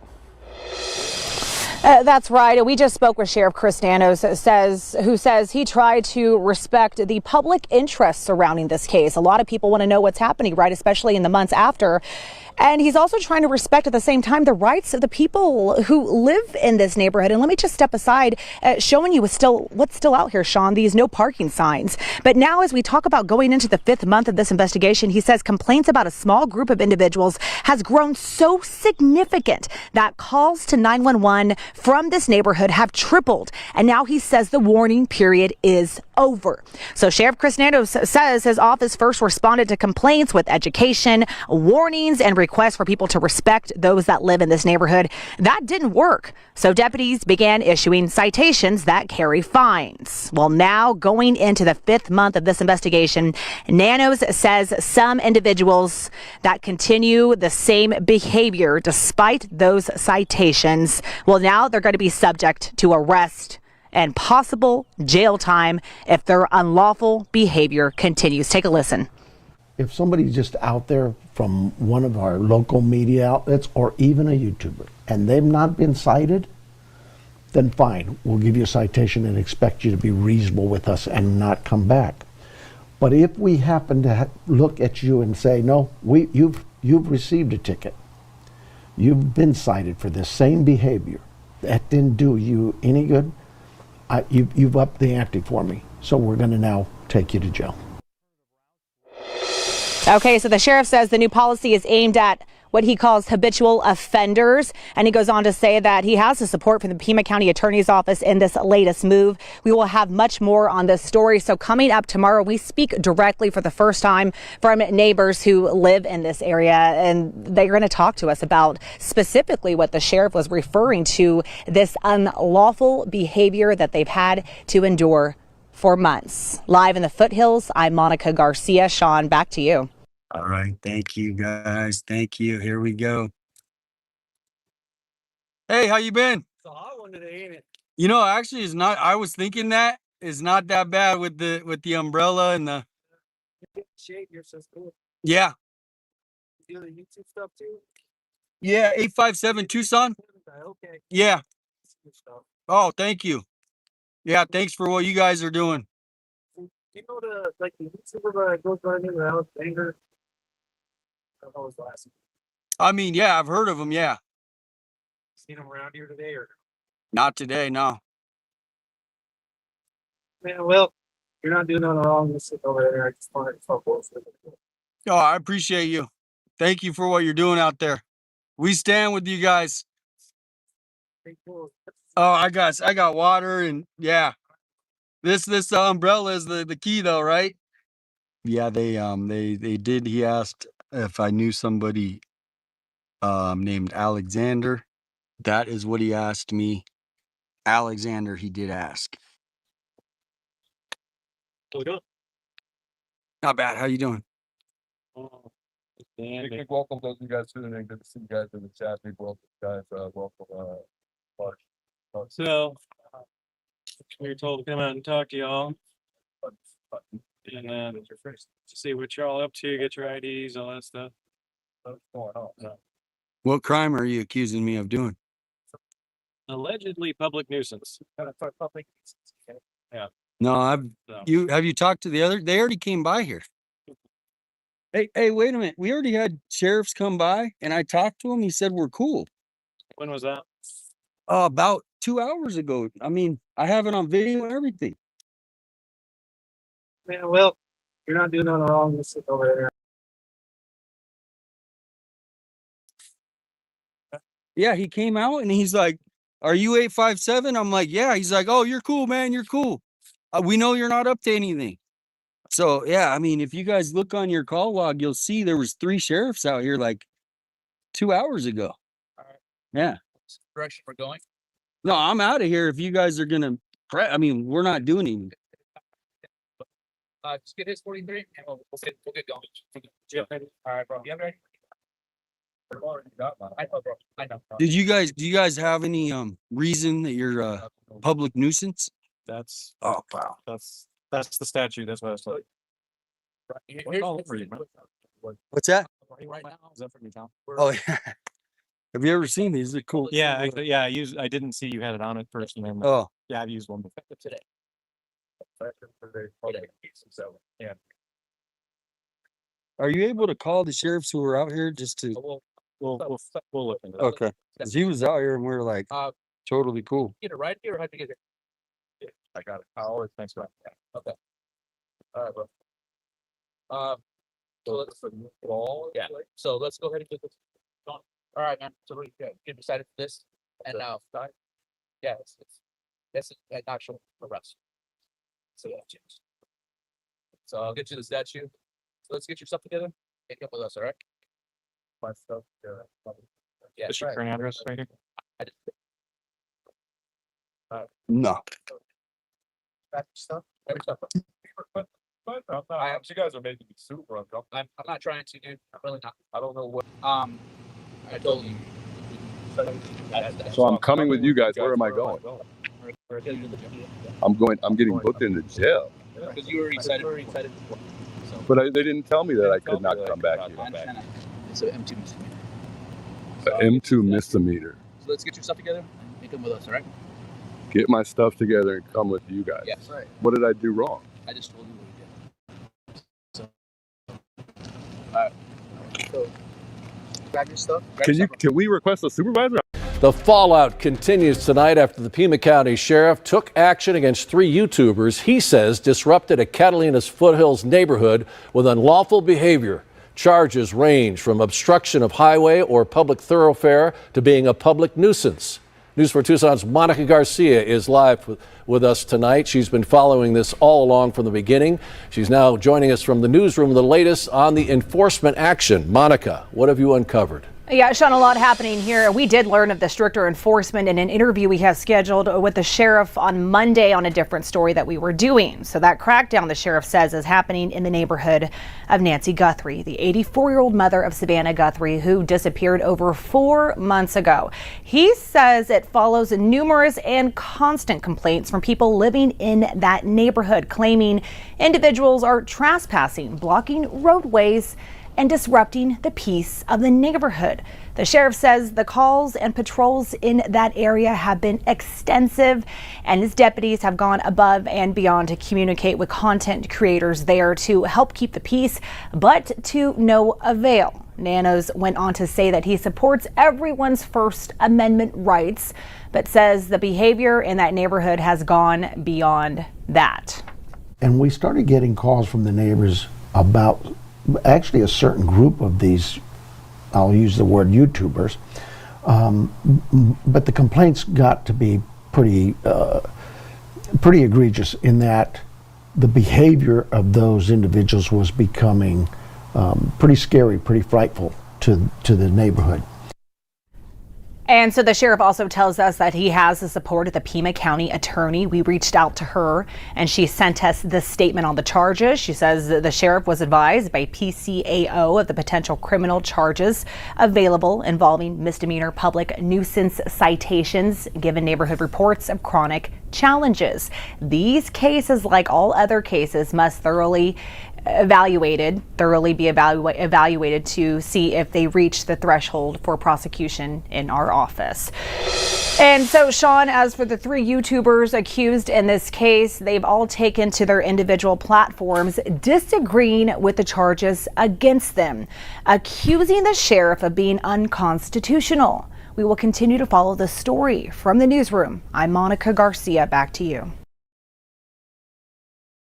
KVOA's segment on Da Juice used 2 censor bleeps, so I pulled up the original video to compare. Listen for yourself, and let me know what you think in the comments. Uh-oh, here comes Sue Ellen. Oh, I couldn't find anything that justified those bleeps. No clear profanity, slur, or comment needing censorship.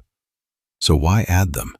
uh-oh, here comes Sue Ellen. Oh, We're told neighbors are constantly filmed and put on blast on the internet, some with their names, addresses. what a douche. What a douche. See if I can go find. By the way, I'm Francis. Troy. I go by the Deuce, so I'm on YouTube, so. Okay. Yeah. Well, I'll see you. All right. Let me know. Hopefully you find it. He's out there. Uh-oh, here comes Sue Ellen. Oh, all right, be safe. You too, brother. One of the are you from the neighborhood? No, I live on the Tucson National. You know where that's at? I don't. Hero and Yeah. Shannon. Gotcha. Say it again. He put you in your colleges? Oh, In Cotero? No, it's actually Laguna. I'm not too sure. I think she's getting your plate. We're just chatting away. He's leaving right now. You're all right. She's getting your plate, but we're just chatting away, Sue Ellen. He's not here to park or anything like that. She's trying to take a picture of your plate, but she's having a hard time pulling up her phone. Why? Can't you stop for a second? Apparently, according to her, no. She doesn't like anybody stopping here. Yeah. Sorry, brother. It's scenes like this, a streamer live streaming himself using a portable toilet in the neighborhood and then appearing to dump its contents on the ground.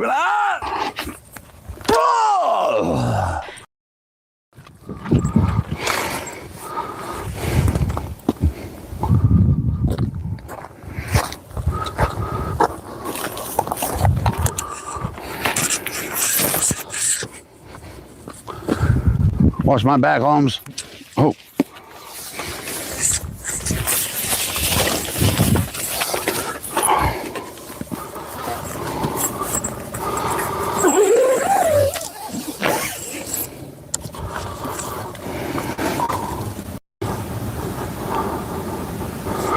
Be cool.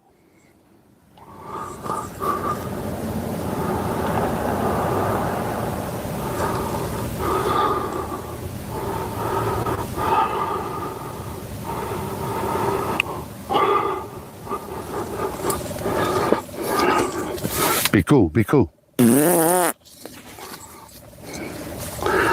know why I didn't go? Because I forgot I got the microphones in there.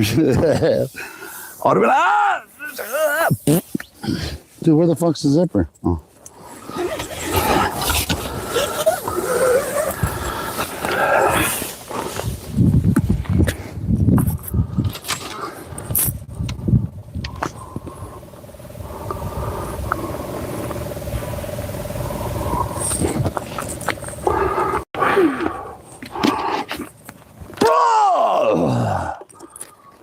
Yuck!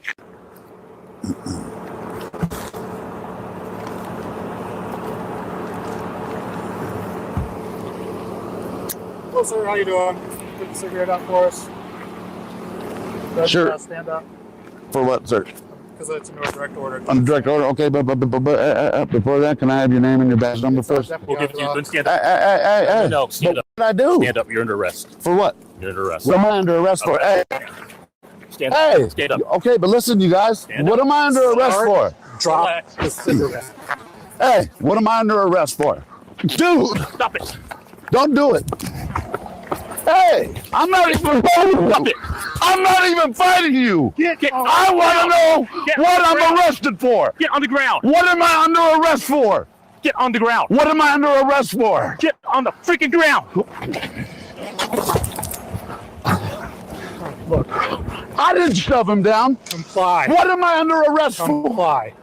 I will, but what am I under arrest for? Fucking ass. Don't twist me. He's putting a cuff on me. Knock it off. He's putting a cuff on relax. me. Tell him you're putting a cuff on me. Relax. Don't twist my fucking hand. You guys.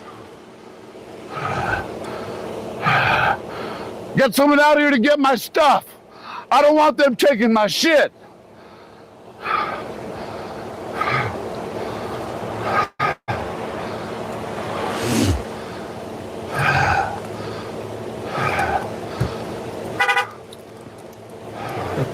Sir, can you please make sure my stuff's picked up?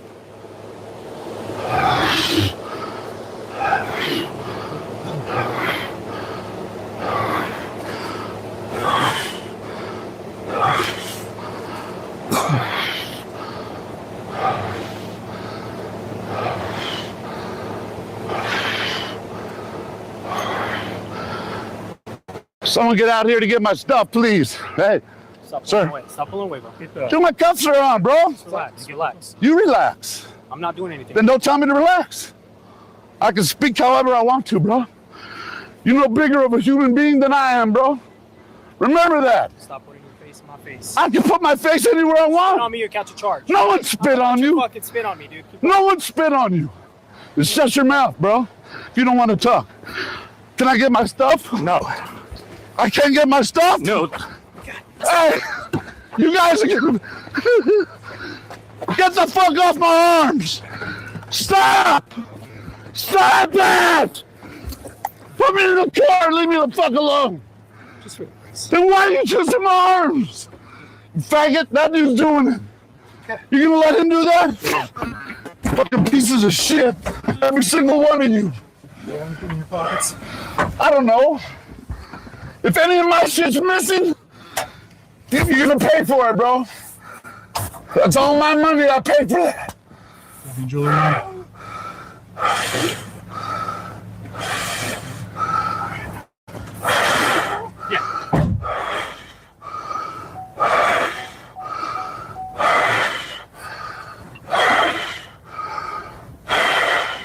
Juliet 914,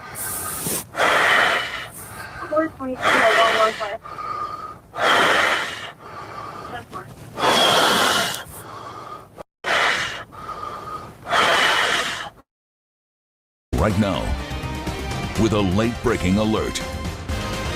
Thanks for joining us for 13 News. Live at 5, I'm Valerie Cavazos. We begin with late breaking news in the search for Nancy Guthrie. The FBI, in just the last hour, responding to media reports stating federal investigators believe ransom notes in the Guthrie case are fake. To that, they say, quote, the FBI and its task force partners have received several ransom notes over the course of this investigation. Some have been deemed to be extortion attempts without legitimacy. Other ransom demands may potentially be legitimate and are still being investigated as such. This case continues to be investigated as a kidnapping for ransom case. The FBI has and will continue to offer all assistance possible in the investigation. However, local authorities remain the lead. Those local authorities, including the Pima County Sheriff's Department. 13 News anchor Brooke Wagner spoke exclusively with Sheriff Nanos today. She joins us live from the PCSD headquarters. Brooke, what did the sheriff tell you? Yes, Valerie, the sheriff reacting in very much the same way to those reports as what you just heard from the statement from the FBI, saying that every communication, every missive, every tip is taken very seriously. But I guess there's something out now that says, the FBI or the sheriff have dismissed notes. That is not the truth. What we know is we have a number of notes that we are actively looking at and will continue to actively investigate. And the sheriff says, make no mistake, this is still a very active investigation, with his team talking daily with the FBI and going over still incoming tips. He talked about DNA evidence and how branching out into genealogies can and has taken months. As for letters received, Nanos says they're all handled seriously and with care, because this is not just a story or a case. This is a family in our community at the center. And for the Guthrie family, every communication brings the possibility of hope. When reached for comment, Savannah Guthrie told 13 News, "It is 5 months of agony and unending trauma for our family. There is not a moment that goes by that we aren't actively trying to find our mom. We thank the people of Tucson for holding her in their hearts, as well as both the FBI and the Pima County Sheriff's Department for their tireless work on behalf of our family. Bring her home." For the Guthrie family, every communication brings the possibility for hope. Hope that keeps the law enforcement team going every day. Oh my goodness, their energy level is still up here. They're still charged up. Nobody's like, oh my goodness, we're not. And that's positive feed for me to say my team is still in this. They don't need any more motivation. They're gonna find this person. And at 13 News, we have chosen not to broadcast other outlets reporting on this topic because we cannot independently verify it. And that's why our goal here at 13 News is to make sure that we are bringing you thoughtful, ethical, accurate coverage on this story from start to finish. We'll continue to work day and night with our sources to do just that. For 13 News, I'm Brooke Wagner at the Pima County Sheriff's Department. Valerie? Thank you. The biggest lead in the case remains video of a suspect from Guthrie's doorbell camera. Investigators say he's a man around 5'9" or 5'10" with an average build. The video shows him tampering with the camera, wearing what appears to be dark clothing, gloves, and an Ozark Trail hiker backpack that's sold at Walmart. Now, if you have any information on Nancy Guthrie's disappearance, Pima County Sheriff's detectives want to hear from you, and you can contact them at 520-351-4900, and you can also dial 1-800-CALL-FBI or use the QR code that you see on your screen, and we also have this. Well, folks, we just dropped in on the Nancy Guthrie case. It's about damn time. Fellas, you dropped your flag about a mile down on Campbell Avenue. Thanks, man. We appreciate it.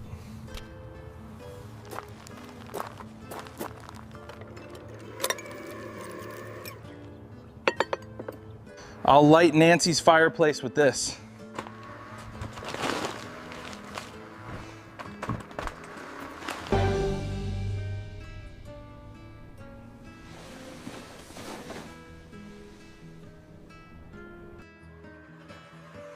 You startled me, Jacob. Yeah.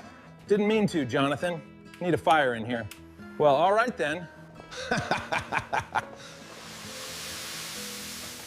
This ain't chilly, but this is a Tucson weather warning. How about some Tucson chili, my friend? Wow. That's exactly what I was hoping for. Looks amazing. Dig in. Something smells really good. Yeah, what is that? I wonder what's cooking. Hey, guys like to try some Tucson chili? Oh, hell yes. I didn't come to fucking dance. I came to party.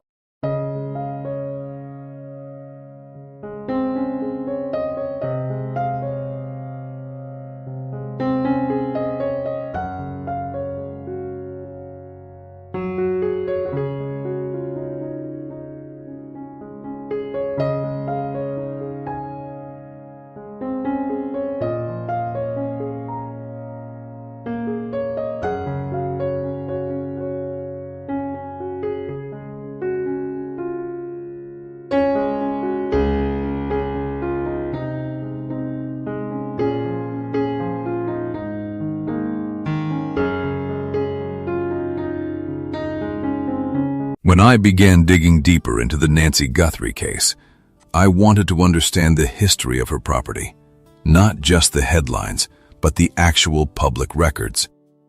So I went to the Pima County Recorder's Office and searched for every recorded document I could find relating to Nancy Guthrie and her property.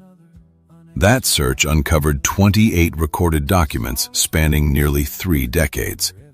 They included deeds, deeds of trust, mortgages, home equity lines of credit, reconveyances, warranty deeds, trust documents, subordination agreements, certifications of trustees, loan modifications, and other official recordings tied to the property. There must be an easier way to read all these documents. Anyone who's ever gone through these records knows how time-consuming it can be. Many of the documents are filled with legal terminology, multiple pages of boilerplate language, and cross-references to earlier filings. Reading through every page, organizing them by date, and understanding how they all fit together could easily take hours. So I decided to put ChatGPT to the test. I uploaded all 28 documents and asked ChatGPT to analyze each one, identify the document type, recording date, loan amounts, lenders, and explain, in plain English, what each document was actually about. It then organized everything into a chronological timeline, summarized the financial history of the property, tracked ownership transfers, and highlighted the key events across nearly 30 years of records. I have to say, I was genuinely impressed. What would have taken me many hours of reading and organizing was condensed into a clear, easy-to-follow report in a fraction of the time. Instead of getting lost in legal jargon, I was able to focus on understanding the overall history and seeing how each document fit into the bigger picture. This doesn't replace reading the original public records, but it proved to be an incredibly valuable research tool, one that helped turn a stack of legal documents into an organized timeline that was much easier to understand. There is no indication in these records that the property was sold to another owner between 1988 and 2017. Instead, the activity consists primarily of refinancing and home equity borrowing. Nancy, can you hear us? This song is meant for you. We'll keep believing every sunrise brings us closer to the truth. Nancy, you're remembered. You'll never walk alone.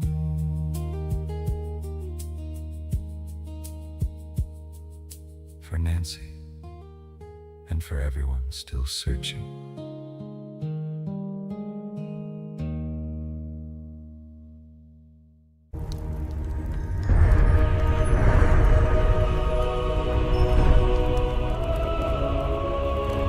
On the Nextdoor neighborhood app, the following information on Nancy was found. Nancy Guthrie's neighborhood activity paints the picture of a woman who had deep roots in Catalina Foothills Estates. Her profile listed her hometown as Fort Wright, Kentucky, but her Tucson neighborhood had been home since 1975. Her posts were ordinary, neighborly, and local. Questions about javelinas eating plants, whether a tree could be saved. Strange smells outside, airport transportation, Amazon packages, and security cameras. She also listed several Tucson favorites, including Firebird's wood-fired grill, Village Bakehouse, and Guinea's French Cafe. One post that stands out came in November 2021, when Nancy asked neighbors about Ring or Nest doorbell cameras because she wanted to see animal activity at night. Another memorable post came in December 2020, when she recalled her first Christmas in Catalina Foothills Estates back in 1975, when people on horseback came to her door singing Christmas carols. Taken together, these posts show Nancy as a longtime resident who paid attention to her home, her neighborhood, her plants, her security, and the everyday rhythms of life around her. On December 28, 2025, she asked, "Is Amy Jacobs missing a package from Amazon?" It was an ordinary moment, Nancy trying to help get a package to the right person. Nancy's final Facebook activity. Normal replies, political posts, and one safety comment. I'll break this down by weekday and time window, then separate what is actually unusual from what could just be normal Facebook behavior. Based on the timeline, Tuesdays and afternoons stand out the most. What stands out by day of the week? Tuesday is the biggest pattern. Most of the activity falls on Tuesdays, especially November 4th, 4 posts. November 11th, 1 post. November 25th, 1 post. December 16th, 1 post. January 13th, 1 post. January 20th, 2 posts. January 27th, 2 posts listed, 1 time shown. So Tuesday appears to be her most active Facebook day. Wednesday also stands out, mainly because of October 29th, listed as 3 posts, but 4 times shown. November 26th, 1 post. December 3rd, 1 post. January 21st, 2 posts. What stands out by time of day? Most of her posting appears to happen in the afternoon, especially between 12 p.m. and 5 p.m. The most common posting window is afternoon, 12 p.m. to 4:59 p.m. That includes many of the repeated posting times: 12:41 p.m., 12:43 p.m., 1:19 p.m., 2:11 p.m., 2:21 p.m., 3:02 p.m., 3:20 p.m., 3:34 p.m., 3:51 p.m., 3:53 p.m., 4:15 p.m., 4:25 p.m., 4:57 p.m. The second strongest window is evening, especially around 6 p.m. to 7:45 p.m. Most unusual times. These are the times that stand out the most. November 14th, 12:29 a.m. Also unusual, but not as extreme as 2:50 a.m. December 25th, 11:03 p.m. Late and also Christmas night, so worth noting. Most unusual posting clusters. These days stand out because of multiple posts in one day. November 2nd, 4 posts, 11:32 a.m., 12:12 p.m., 1:19 p.m., 6:09 p.m. November 4th, 4 posts, 12:41 p.m., 12:43 p.m., 2:21 p.m., 3:02 p.m. January 19th, 20th, 21st. Repeated activity 3 days in a row. 2 posts each day across 3 consecutive dates. January 27th, final known activity before missing. 2 posts listed, with one time shown at 6:15 p.m. Looking at Nancy Guthrie's Facebook activity, a pattern does appear. Most of her posts happen during normal daytime hours, especially in the afternoon between noon and 5 p.m. Tuesday stands out as her most active day of the week, followed by Wednesday. Another late post appears on November 14th at 12:29 a.m., and there is also a Christmas night post at 11:03 p.m. Those are outside her normal posting pattern. The strongest activity clusters appear on November 2nd and November 4th, when she had 4 posts on each day. Then, in January, there is another noticeable pattern. Nancy had activity on January 19th, January 20th, January 21st, and January 27th. After January 27th, there is no listed Facebook activity before she was reported missing on February 1st. So the unusual part is not just one post. It is the combination of Tuesday heavy activity, mostly afternoon posting, a few very late night posts, and then the gap after January 27th. If Nancy's mobility was truly that limited, how was she able to wait outside for an Uber driver?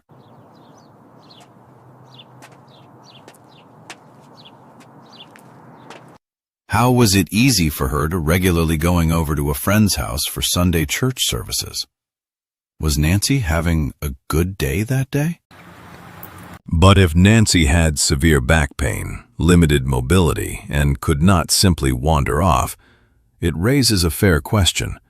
Was living alone still safe for her? Should there have been overnight care, live-in help, or a different living arrangement with family? This is not about pointing fingers.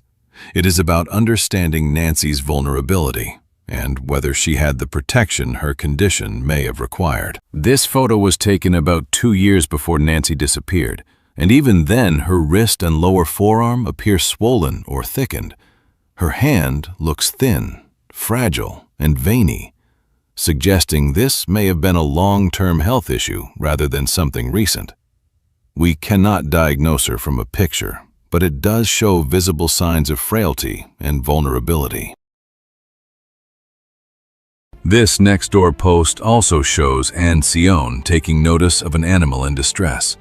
She posted about a cat stuck in a tree and followed up after contacting PACC.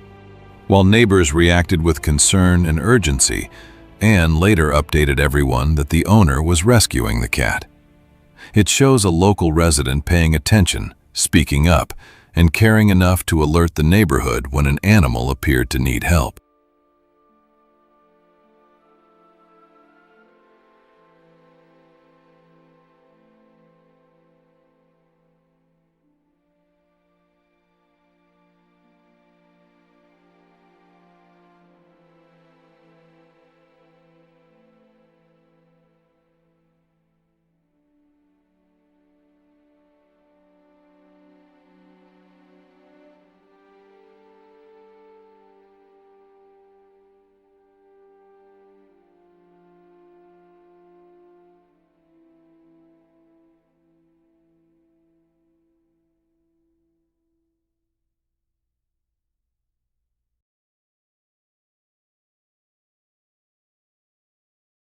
This document is a special, durable power of attorney.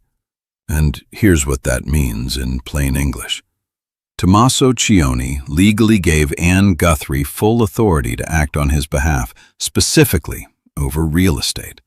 That includes selling property, signing documents, handling money tied to the property, managing transactions as if he were there himself. And the key part, durable means this power stays in effect even if Tommaso becomes incapacitated. Jennifer Wexler, the witness and probably good friend. Maybe they are staying at her house until things settle? Let's see where she lives. 1.8 miles from Annie's. When searching for Jennifer, I found a short video with Tommaso in it, one I have never seen before. I'm Carol. I'm Gerald. I am old and bald.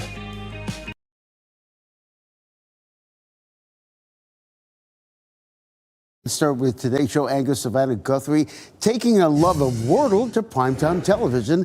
NBC announcing she will host a new game show based on the popular word puzzle. It will feature teams competing to solve the 5-letter words. Yeah, the Wordle game show is not expected to premiere until next year. In the days that followed, multiple notes demanding payment were sent to various media outlets. The ransom notes or ransom requests came. Did you believe those to be real? There are a lot of different notes, I think, that came. And I think most of them, it's my understanding, are not real, and I didn't see them. Are you telling me you never looked at the ransom note? Is this what I just heard? I didn't see them, but, you know, the 2 notes that we received, that we responded to, I tend to believe those are real. Really? So you responded to notes but never looked at them. This is confusing me. I'm sorry. Cover! What do we got? You're up. Under. Show me. Let's give a big hand to the investigators, Ted and Mab. You both won a trip to Tucson, staying at Motel 6.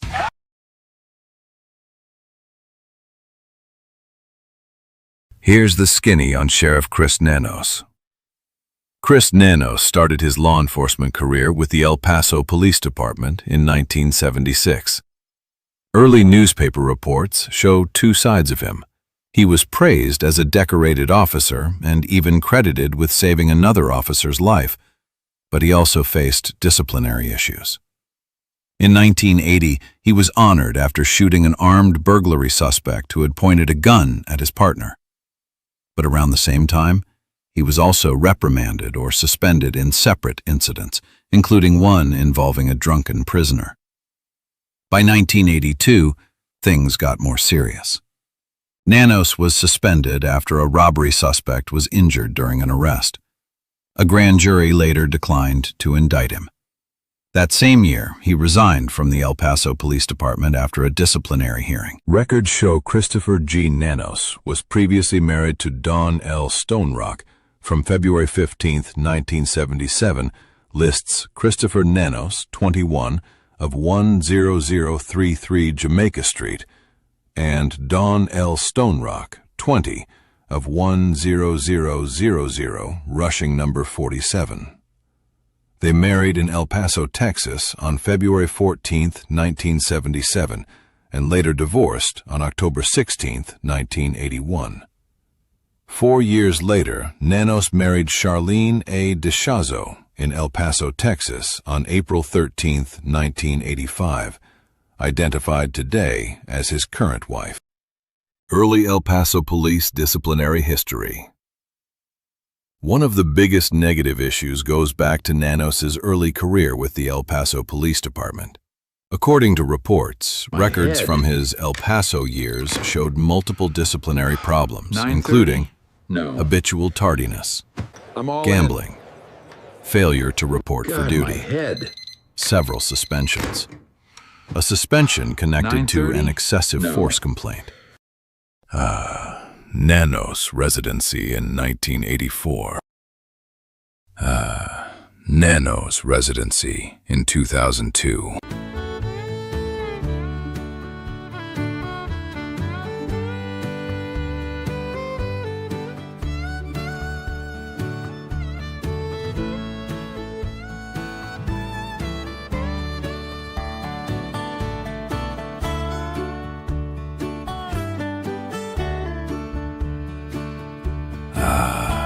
and the current address for Sheriff Nanos and Charlene is 9800 East Sabino Estates Drive, Tucson.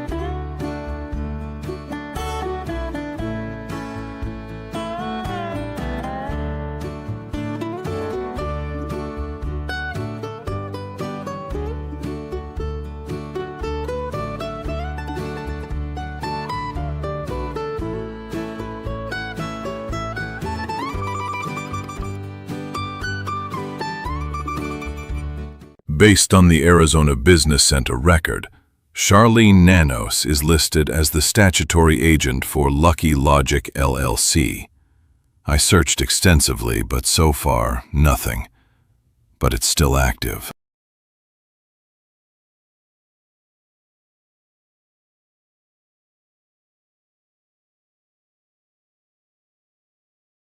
According to People magazine in their discussion with the sheriff, he is no longer directly communicating with the Guthrie family and says those conversations are being handled by the FBI, which is interesting because remember initially it appeared that he was having communication with Savannah and with the Guthrie family, and he is technically in charge of the investigation still as the sheriff of Pima County. Remember, it was never handed over to the FBI. So the fact that he is acknowledging that he is no longer directly communicating with the Guthrie family and says those conversations are being handled by the FBI, you know, there's been a lot of curiosity. Is Savannah Guthrie, are the Guthries getting frustrated with the sheriff? Going in depth tonight for over 4 months now, a Catalina Foothills neighborhood says they've endured threats, intimidation, and overall bad behavior from content creators following the mysterious kidnapping of their 84-year-old neighbor, Nancy Guthrie. The trauma, many say, has been all too much, leaving them living in what they are calling a neighborhood nightmare. News 4 Tucson's Monica Garcia has been following those concerns all along and is asking questions now about what is being done to bring peace back to that neighborhood. Monica. Well, Sean, the neighbors we have spoken to in Nancy's neighborhood tell me that they have felt helpless. They felt scared and even targeted by certain streamers who have lingered in her neighborhood. And we do have to say this comes after the Pima County Sheriff's Department charged 3 YouTubers that had been broadcasting out there live for various misdemeanors and a felony, from blocking a public thoroughfare to being a public nuisance to even resisting arrest. The accused are publicly now disputing those charges, saying their First Amendment rights are being violated. Well, tonight we are taking a closer look at their rights, as well as the rights of the people living in that neighborhood. It's the latest chapter in a saga that began after the disappearance of their 84-year-old neighbor, Nancy Guthrie.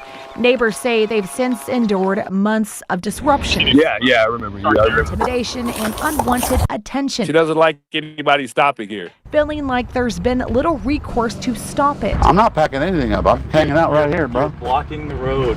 Early on, the county added no parking zones and no trespassing signs in the area. The sign is fraudulent, okay? It's not fraudulent. There were also discussions about gating the community. Some neighbors even considered seeking protective orders or pursuing civil action against certain streamers they felt were targeting them. But they say those options aren't quick or simple and can take years through the courts before any real protection is in place. Well, journalists or content creators have a right to be on public sidewalks, to be in public places, and to gather the news. We sat down with attorney David Bodney, who defends media in First Amendment cases.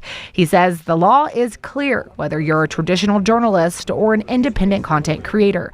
The Constitution protects the rights to report and record in public places. It's federal minimum regulations. But laws of general applicability are applicable to content creators and journalists too, which means that they don't have a right to engage in criminal conduct or in conduct that might give rise to civil liability. It's kind of overwhelming now with them, continuing to come out on these false reports. I mean, these people are just calling the police for no reason. In other words, the First Amendment protects the right to record, report, and gather information in public, but it does not override laws that apply to everyone else. That means free speech protections don't shield someone if their conduct violates criminal or civil law, even if it happens while they are filming or reporting. Is there like a story or just a deadline to how, like, when you're going to complete it, or are you just going to keep it going? I mean, we're here for public awareness. The Pima County Sheriff says deputies did not start with arrests. He say they first tried to address concerns directly with content creators who remained in the neighborhood after larger media groups left, explaining where they could legally conduct their live streams. The road, so you need to leave. I'm sitting. You're going to get cited. In this encounter, a deputy speaks with a YouTuber without issuing a citation. The sheriff says the tougher response came only after months of complaints, warnings, and escalating behavior. We've given you tickets. We've asked you not to do this. You've pushed the envelope. Well, as far as I'm concerned, we're going to now take it to court. And we're going to take it to court by booking you in jail. Hey, you'd want to with them, but you want to with me. Then why don't you let me sit here? You care about Nancy, bro? And according to the sheriff, the issue wasn't always about whether they were on public or private property. He says it also involved the nature of the live streaming and whether conduct crossed into actions not protected under the Constitution. The First Amendment attorney we spoke with says those rights remain fundamental. There are criminal laws that prohibit harassment and stalking and trespass. There are civil claims for pretty much the same: harassment and trespass, intentional infliction of emotional distress. Where free speech ends is where the law takes over. And that means a person can be exercising free speech rights and still face consequences if their actions constitute harassment, trespassing, stalking, assault, threats, or other criminal conduct. Yuck! For months, neighbors have described threats, intimidation, and disruptive behavior in their community, including from streamers online. Bodney says when conduct impacts an entire neighborhood, there may be additional legal options. There's a statute in Arizona that addresses the public nuisance, and it could be that the community, the neighborhood, could call upon law enforcement to explore possible public nuisance violations because the conduct is so widespread that it violates the quiet enjoyment of their property, their comfortable enjoyment of their land. The sheriff says that's exactly the type of conduct his department is investigating. The department filed misdemeanor and 1 felony charge against 3 YouTubers who were frequently streamed from that area. But the complaints got to be pretty egregious in that the behavior of those individuals was becoming pretty scary, pretty frightening. The sheriff says the county attorney's office has been in contact with his department as the case moves forward, after both law enforcement and neighbors raised questions. I have to be concerned for all the citizens. So as we just heard, and we know, the First Amendment protects speech. Whether the conduct in this case has crossed legal lines, that is a question for the courts to decide. Live in Midtown, I'm Monica Garcia. Sean, back to you. We now turn to some breaking news. The Pima County Sheriff's Department has confirmed a Tucson YouTuber and volunteer search organizer has been arrested in a crackdown on unlawful behavior in Nancy Finally, Guthrie's I found Catalina a picture of Foothills Charlene neighborhood. on Alex's criminal PCSD network says page. Alexander Zabel, who runs the true crime page Criminal Network, was taken into custody at his home before 6 p.m. Zabel faces 2 counts of obstruction of a highway or public thoroughfare. We're told he had been active in Guthrie's neighborhood since her disappearance, despite being cited before by police. And for continuing coverage, be sure and stay with us on News 4 Tucson, on air, online, and on our social media platforms. The 2 counts being discussed are not for Alex. That information belongs to Dodjuice, aka Troy Bradshaw. So let's be clear.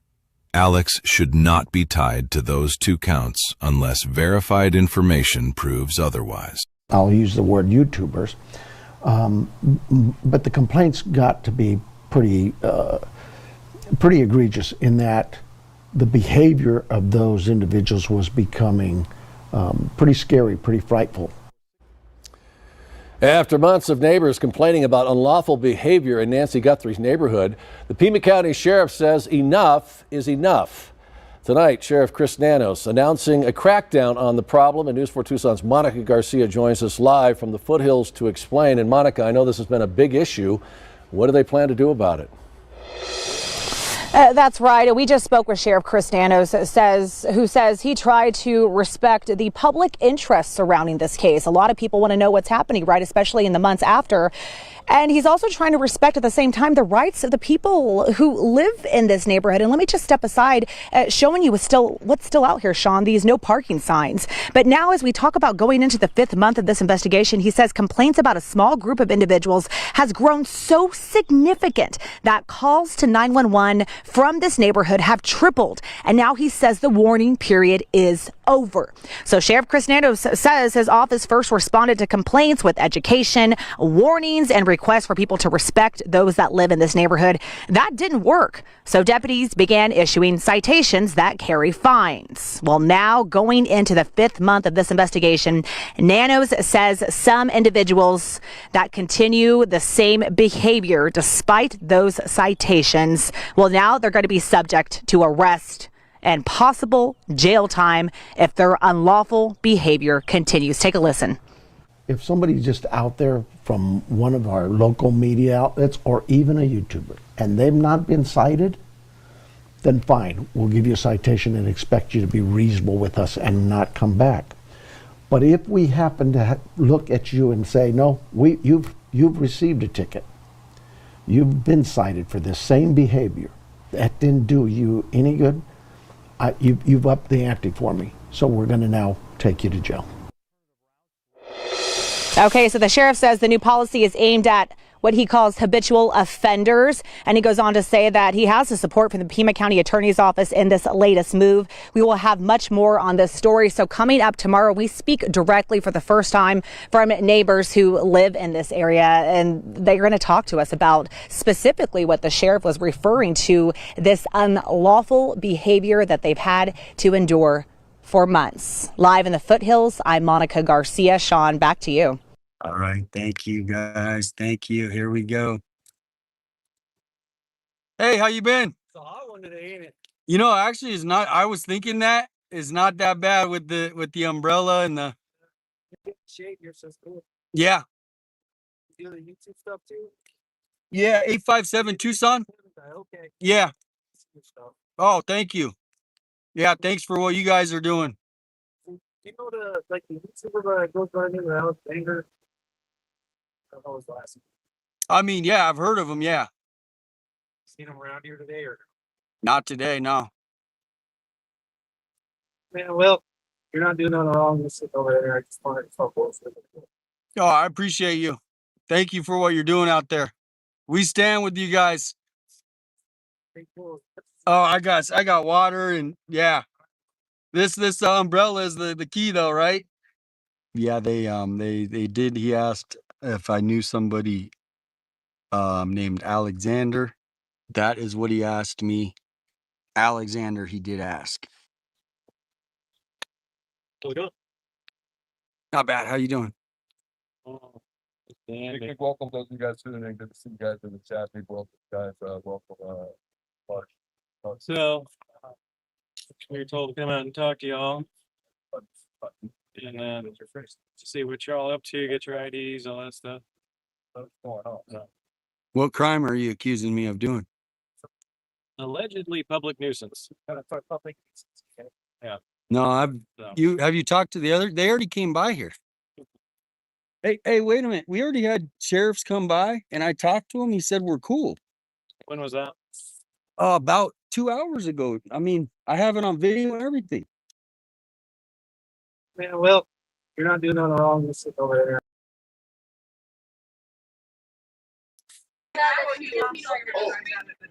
Absolutely, guys. Nope, yeah, Juice should be getting out. His lady's right down there. So his lady's sitting down there. He should be getting out very soon. Oh! Got Juice. All right, he's out. Yeah.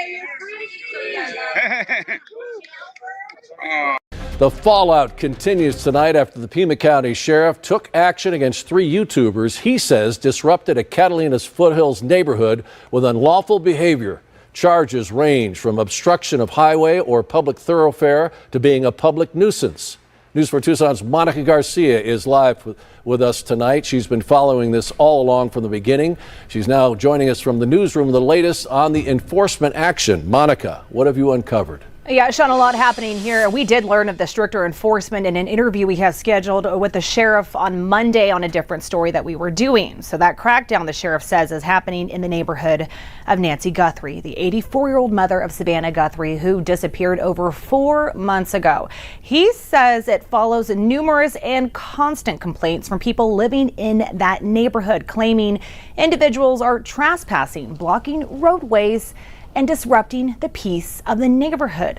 The sheriff says the calls and patrols in that area have been extensive, and his deputies have gone above and beyond to communicate with content creators there to help keep the peace, but to no avail. Nanos went on to say that he supports everyone's First Amendment rights, but says the behavior in that neighborhood has gone beyond that.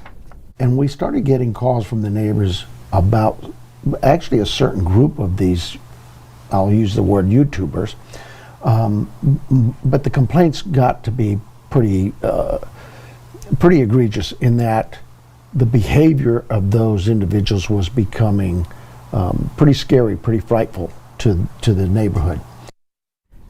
And so the sheriff also tells us that he has the support of the Pima County attorney. We reached out to her and she sent us this statement on the charges. She says the sheriff was advised by PCAO of the potential criminal charges available involving misdemeanor public nuisance citations, given neighborhood reports of chronic challenges. These cases, like all other cases, must thoroughly be evaluated to see if they reach the threshold for prosecution in our office.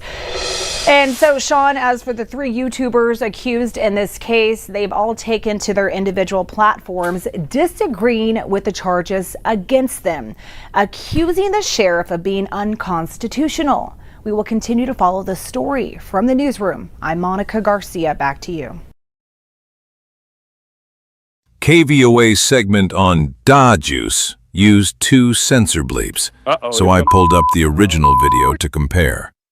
Listen for yourself, and let me know what you think in the comments. Uh-oh, here comes Sue Ellen. Oh,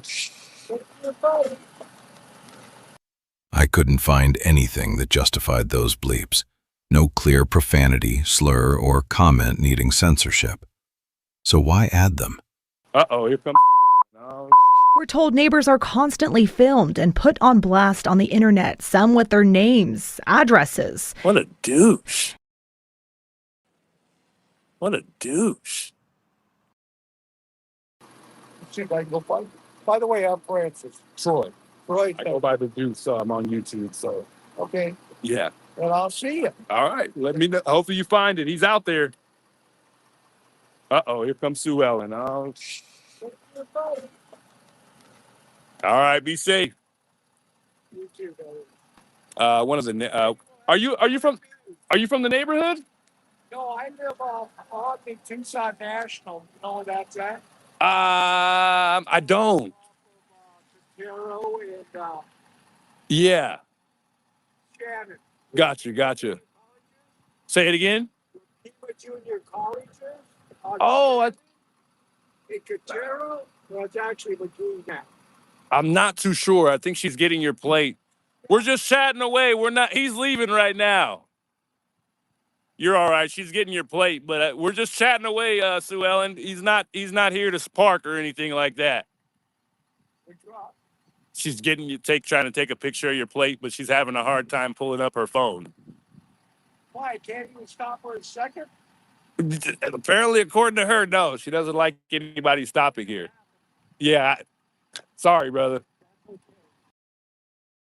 It's scenes like this, a streamer live streaming himself using a portable toilet in the neighborhood and then appearing to dump its contents on the ground.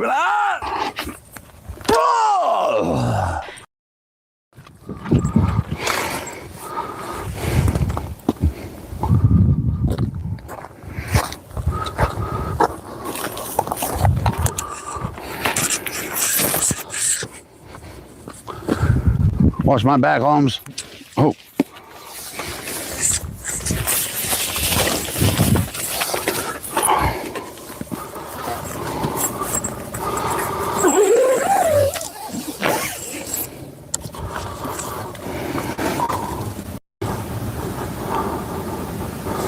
Be cool.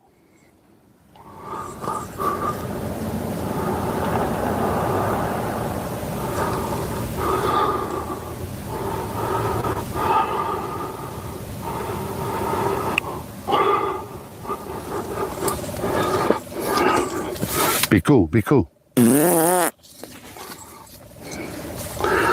know why I didn't go? Because I forgot I got the microphones in there. Dude, where the fuck's the zipper? Oh.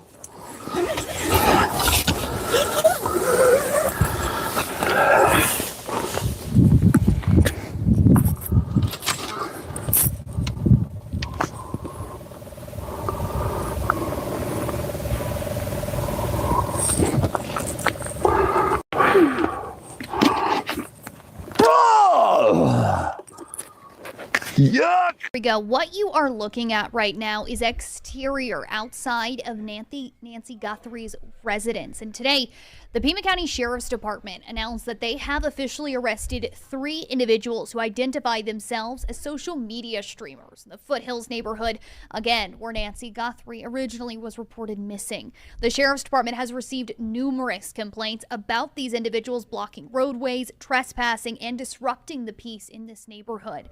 Now, deputies initially issued warnings, followed by posting of no trespassing signs and the issuance of citations for violations. Despite those efforts, some individuals continue to disregard the law. After reviewing the video evidence showing one of these arrestees urinating in public behind a makeshift tent, Sheriff Chris Nanos directed deputies to take a stronger enforcement approach. Again, this is reading directly from that confirmation that PCSD gave to us. Sheriff Nanos will no longer tolerate behavior that disrupts the community or violates the law. Effective immediately, individuals found in violation of the law may be cited and released on a first offense. However, repeat offenders may be arrested and booked into the Pima County Adult Detention Complex on charges of public nuisance under Arizona Revised Status 132917, a Class 2 misdemeanor. Now, 2 of the 3 individuals today booked into that Pima County Adult Detention Complex, Alexander Zabel Jr., 54, officially charged with 2 counts of obstructing a highway or thoroughfare and 1 count of public nuisance. Now, Troy Lewis Bradshaw, 34, was charged today with 1 count of public nuisance, and a 3rd individual, Damian Todd Inderl, 46, was charged with 1 count of a public nuisance. He was cited and released. As of this moment, that is all the information that we have for you. But once again, this is ongoing coverage of Nancy Guthrie's disappearance. We'll continue to keep you updated right here on Tucson Now, as well as KOLD.com and KOLD itself until the very end of the investigation.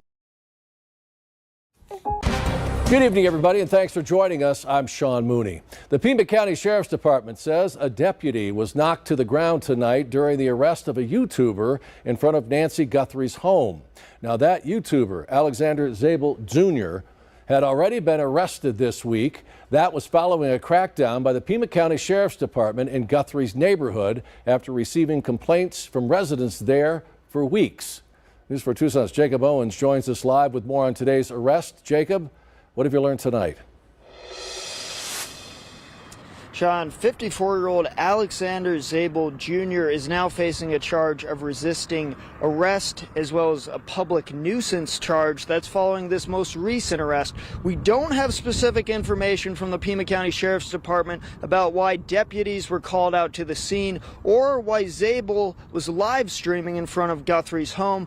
All the Pima County Sheriff's Department is saying tonight is that they had received multiple complaints about Zabel's behavior. So now we're going to show you the video of this incident from earlier. What I'm arrested for? Get on the ground. What am I under arrest for? You can hear Zabel asking why he's being arrested. Eventually, this is going to move out of the camera shot. I didn't shove him down. Comply. What am I under arrest for? Comply. I will, but what am I under arrest for? Eventually, the deputy ends up on the ground. He's putting a cuff on me. Knock it off. He's putting a cuff on me. Relax. I'm not even fighting you. I want to know what I'm arrested for. So now we're going to go to the statement from the Pima County Sheriff's Department they put out about this incident. What they're saying in part is at the time of the incident, Mr. Zabel was live streaming from outside the residence. Deputies made contact with him, and during the arrest process, a PCSD sergeant was knocked to the ground. Mr. Zabel was subsequently taken into custody without further incident and booked into the Pima County Adult Detention Complex. He is facing charges of resisting arrest, that's a felony, and public nuisance, that's a misdemeanor. Sean, Zabel, as we said, he was arrested earlier this week at his home, so he's facing other charges related to that other arrests that did not happen today. Those charges are 2 counts of obstruction of a public highway or thoroughfare and 1 count of public nuisance. We'll keep bringing you the latest in this case. Reporting live from the Pima County Sheriff's Department, Jacob Owens, News 4 Tucson. And at the same time, something else was going on, just not there. Please. Oh, is that him? Hey! I gotta go. Bye. It's Bye. him. Alex is out. Alex is out, everybody. He is here. Look at this. Oh, a cigarette. So, there you go. Yeehaw. All right. Well, that's good. It's sooner rather than later. So he is out, guys. Here he is now. Look at Dad's going live there. Alex giving hugs. Juanita. All right. Call the phone. Tried watching AJ, look at that. AJ and Alex. All right, so and they're with each other. AJ and Alex just hugged each other. That is great to see. this is great. So when did the camera go up? I had the mic on when I went to film. So after that. And new to tonight, the YouTuber who was arrested twice this week, this time outside of Nancy Guthrie's home, is now responding to the charges against him on his Facebook page. 54-year-old Alexander Zabel Jr. is now facing charges of resisting arrest and public nuisance after his arrest yesterday. Zabel disputes claims about his behavior in the neighborhood and says he was exercising his First Amendment rights, saying in part, quote, "I was not there to threaten anyone. I was not there to cause trouble. I was there to exercise my First Amendment rights and keep public attention on a case that remains unsolved." He goes on to say, "If law enforcement believed I was resisting arrest, the reality is that I was demanding to know why I was being arrested for something I did not believe I had done. I never swung at anyone. I never injured anyone." Meanwhile, the Sheriff's Department says it received multiple complaints about Zabel's behavior before his arrest. Zabel has also been charged in a separate case earlier this week with 2 counts of obstruction of a public thoroughfare and 1 count of public nuisance.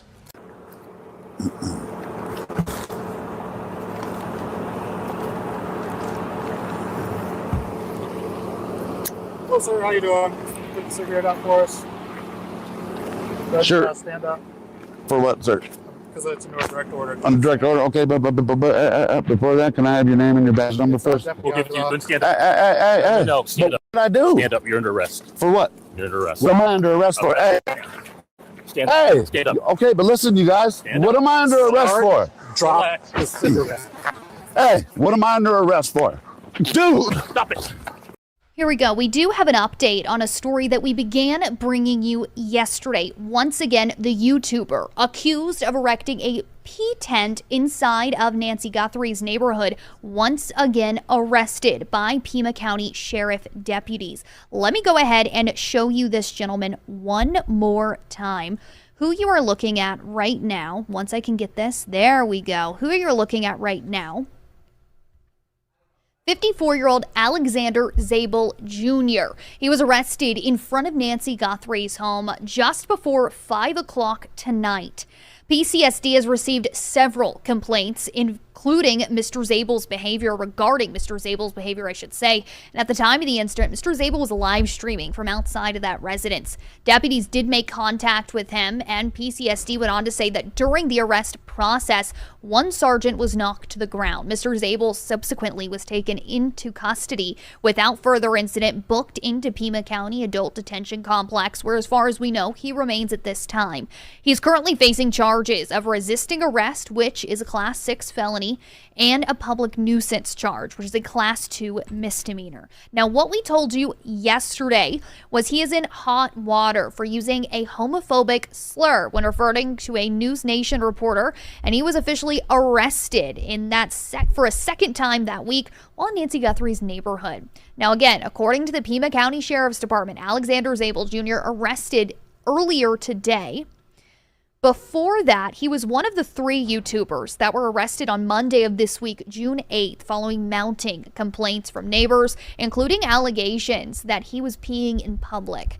Now, he works with Criminal Network X. That also made news on Tuesday when he called News Nation reporter Brian Eaton, again, a homophobic slur. At the time, Eaton was discussing the arrest of these YouTubers. He responded to Zabel's personal attack by writing, "Alex, I tried to give you the benefit of the doubt the first time you were rude to me on the street outside of Nancy's, but by calling me or anyone else that homophobic slur is not okay." These are the exact tweets, as you can see. This is Brian Eaton's Twitter X account responding to this exact comment that was calling him that homophobic slur. In the Foothills neighborhood where Nancy Guthrie was reported missing, the Sheriff's Department has received numerous complaints. Let's not forget, though, Brian Eaton and all that, man. He's the one who labeled us early on, the ones without credentials who label stuff like we're playing a video game. It's about individuals blocking roadways, trespassing, and disrupting the peace in the neighborhood. Where are we trespassing? What the fuck are they talking about, guys? You guys watch us live. Deputies initially issued warnings, followed by the posting of no trespassing signs and the issuance of citations for violations. Despite those efforts, some individuals continued to disregard the law. After reviewing video evidence showing one of the arrestees urinating in public behind a makeshift tent. Okay, let's talk about that. It's not a makeshift tent, you dumb fuck. It's a pee tent. And you want to know why? Because we're not allowed to use the porta potties apparently in the neighborhood. We're not wide enough, I guess. Enton, you dumb fuck. If you're going to be, I thought you had to vet everything out before you fucking talk about it publicly. I gave you all kinds of nuggets. You're like, well, no, we got to vet it out. Well, vet this one out, you faggot. Okay? Vet this one out. Now, all of this information, as you can see right here on 13 News, KOLD.com. Make sure that you read that entire article because let me tell you, our amazing web team here at KOLD Tucson Now and KOLD.com really went the extra mile of compiling the entirety of this sequence of events that has led up to the arrest of this 54-year-old YouTuber once again, second time in the same week. Earlier this week, again, arrested for a series of charges, but including that charge that involved him peeing, allegedly, in a tent, behind a tent, in that residential neighborhood where Nancy Guthrie was originally reported missing. Overall, a story that we're continuing to track right here on Tucson Now, and overall, a story we'll continue to track on KOLD Channel 13 and KOLD.com.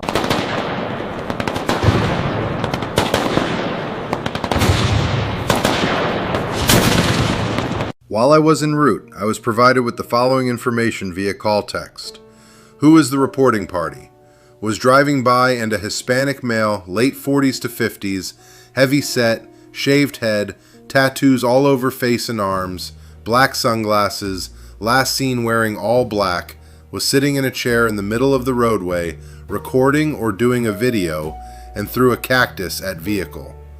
The subject appeared to also be holding alcohol in his hands. Just occurred. Sitting in a chair in the middle of the roadway? No. The only time he stepped into the middle of the road was when a car was passing, and he was simply crossing to the other side.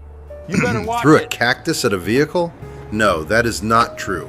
That is a false and defamatory accusation. Hell no. Holding alcohol in his hand? I can't confirm that either way. Be able to sit on this public street. Nobody can pull up here, whether it be a Pima County sheriff or a fucking neighbors, tell me that they own this motherfucking piece of land right here. So get the fuck out of here. Shit. Cop telling me I can't sit on the street. Gee, now you guys, you put all these rocks here, guess what? Now I'm gonna come here more often. I was just coming Fridays. An additional caller, address of also called in regards to the subject named Alex Zabel. She says that he is trying to get an interview with her and is sitting in front of her house. This has been an ongoing issue, and he has been speculating that she was involved with the kidnapping. Mrs. stay at her house at night anymore because of how often this happens.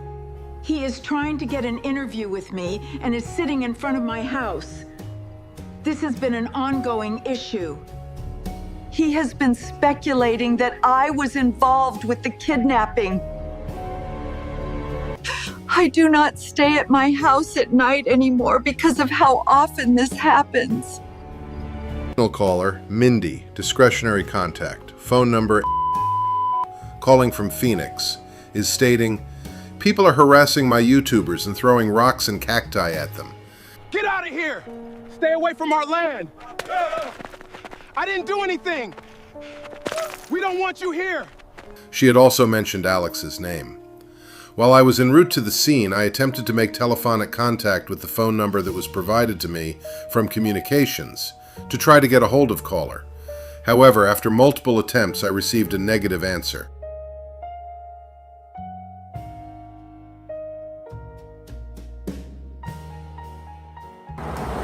Okay, be cool, guys. When Deputy Duarte arrived, he found Alex sitting in a chair on the west side of the public road, matching the description from the call.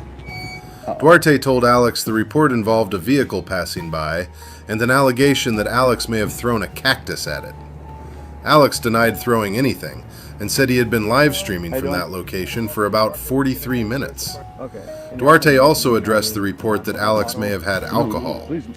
Alex denied having alcohol and gave permission for his bag to be checked. No alcoholic beverage was found. Like I said, that's the only reason why I was No, I'm asking you to please look. No, and I don't see any alcohol beverages there. The deputy asked if she had ring camera footage.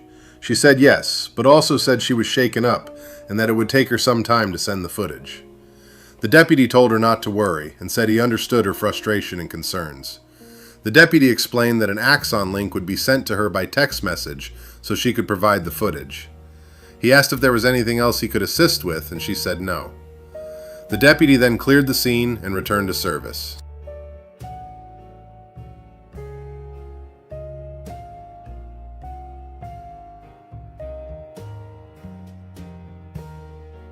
The backup deputy arrived while Deputy Duarte was speaking with Alex.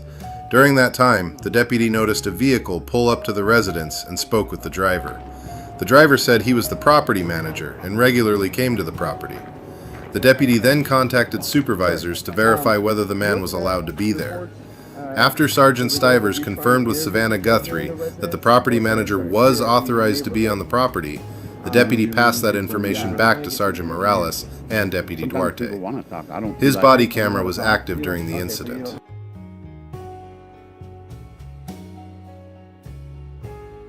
Sergeant Main stated that on June 8th he was assigned to assist Detective Perez Daniels after a contact alert was issued for Alexander Zabel. The report says there was probable cause to arrest Alex for 2 counts of obstructing a public thoroughfare related to the May 26th traffic hazard incident, plus a nuisance charge from June 6th. Mains brought 2 directed patrol units to assist, but says he was not directly involved in the arrest and arrived shortly after Alex was already handcuffed. Alex was then transported to the Pima County Jail. On June 8th, Sergeant Maines was told to assist Detective Perez Daniels with the Community Problems Unit after a contact alert had been issued for Alexander Zabel. The report states there was probable cause to arrest Alex for 2 counts of obstructing a public thoroughfare connected to the May 26th traffic hazard incident, along with a nuisance charge related to the June 6th P-tent incident. Be cool, be cool. Detectives first checked the area near the Nancy Guthrie residence to see if Alex was there. One person was observed live streaming in the area, but it was not Alex. Detectives then went to Alex's apartment. I then approached Alexander's apartment, which was on the 2nd floor. I knocked and announced, "Sheriff's Department." A male opened the window. I identified myself and Detective L.D. Bogus, number 7137, and I advised Alexander that we had a few questions. I asked if he was willing to come outside and talk to us. At that point, Alexander stated that he was willing to come outside, at which point Alex, he then opened you his are under door arrest. and stepped outside.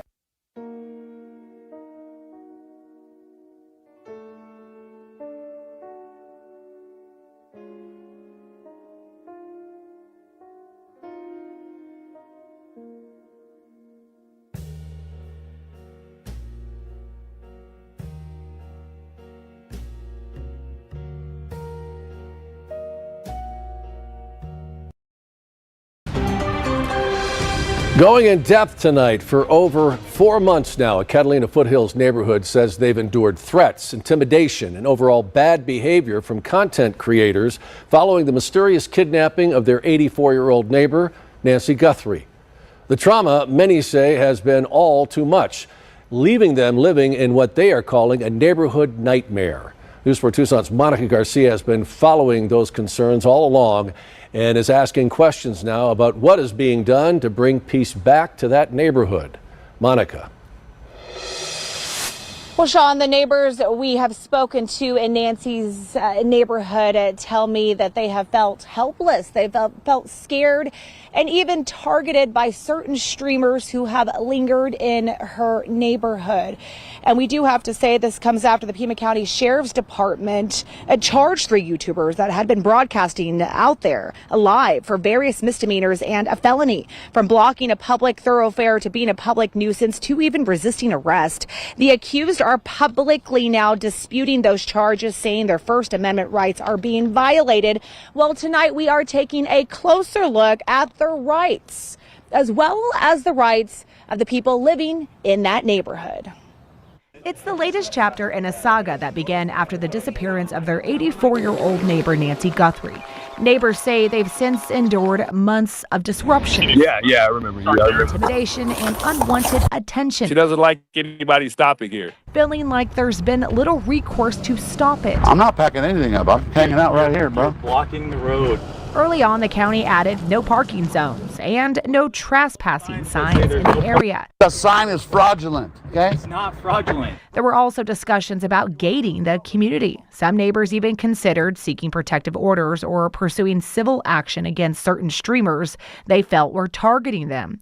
But they say those options aren't quick or simple and can take years through the courts before any real protection is in place. Well, journalists or content creators have a right to be on public sidewalks, to be in public places, and to gather the news. We sat down with attorney David Bodney, who defends media in First Amendment cases. He says the law is clear, whether you're a traditional journalist or an independent content creator. The Constitution protects the rights to report and record in public places. It's federal minimum regulations. But laws of general applicability are applicable to content creators and journalists too, which means that they don't have a right to engage in criminal conduct or in conduct that might give rise to civil liability. It's kind of overwhelming now with them, continuing to come out on these false reports. I mean, these people are just calling the police for no reason. In other words, the First Amendment protects the right to record, report, and gather information in public, but it does not override laws that apply to everyone else. That means free speech protections don't shield someone if their conduct violates criminal or civil law. even if it happens while they are filming or reporting. Is there like a story or just a deadline to how, like, when you're going to complete it, or are you just going to keep it going? I mean, we're here for public awareness. The Pima County Sheriff says deputies did not start with arrests. He say they first tried to address concerns directly with content creators who remained in the neighborhood after larger media groups left, explaining where they could legally conduct their live streams. The road, so you need to leave. I'm otherwise sitting. You're going to get cited. In this encounter, a deputy speaks with a YouTuber without issuing a citation. The sheriff says the tougher response came only after months of complaints, warnings, and escalating behavior. We've given you tickets. We've asked you not to do this. You've pushed the envelope. Well, as far as I'm concerned, we're going to now take it to court. And we're going to take it to court by booking you in jail. Hey, you'd want to but you want to with me. Then why don't you let me sit here? You care about Nancy, bro?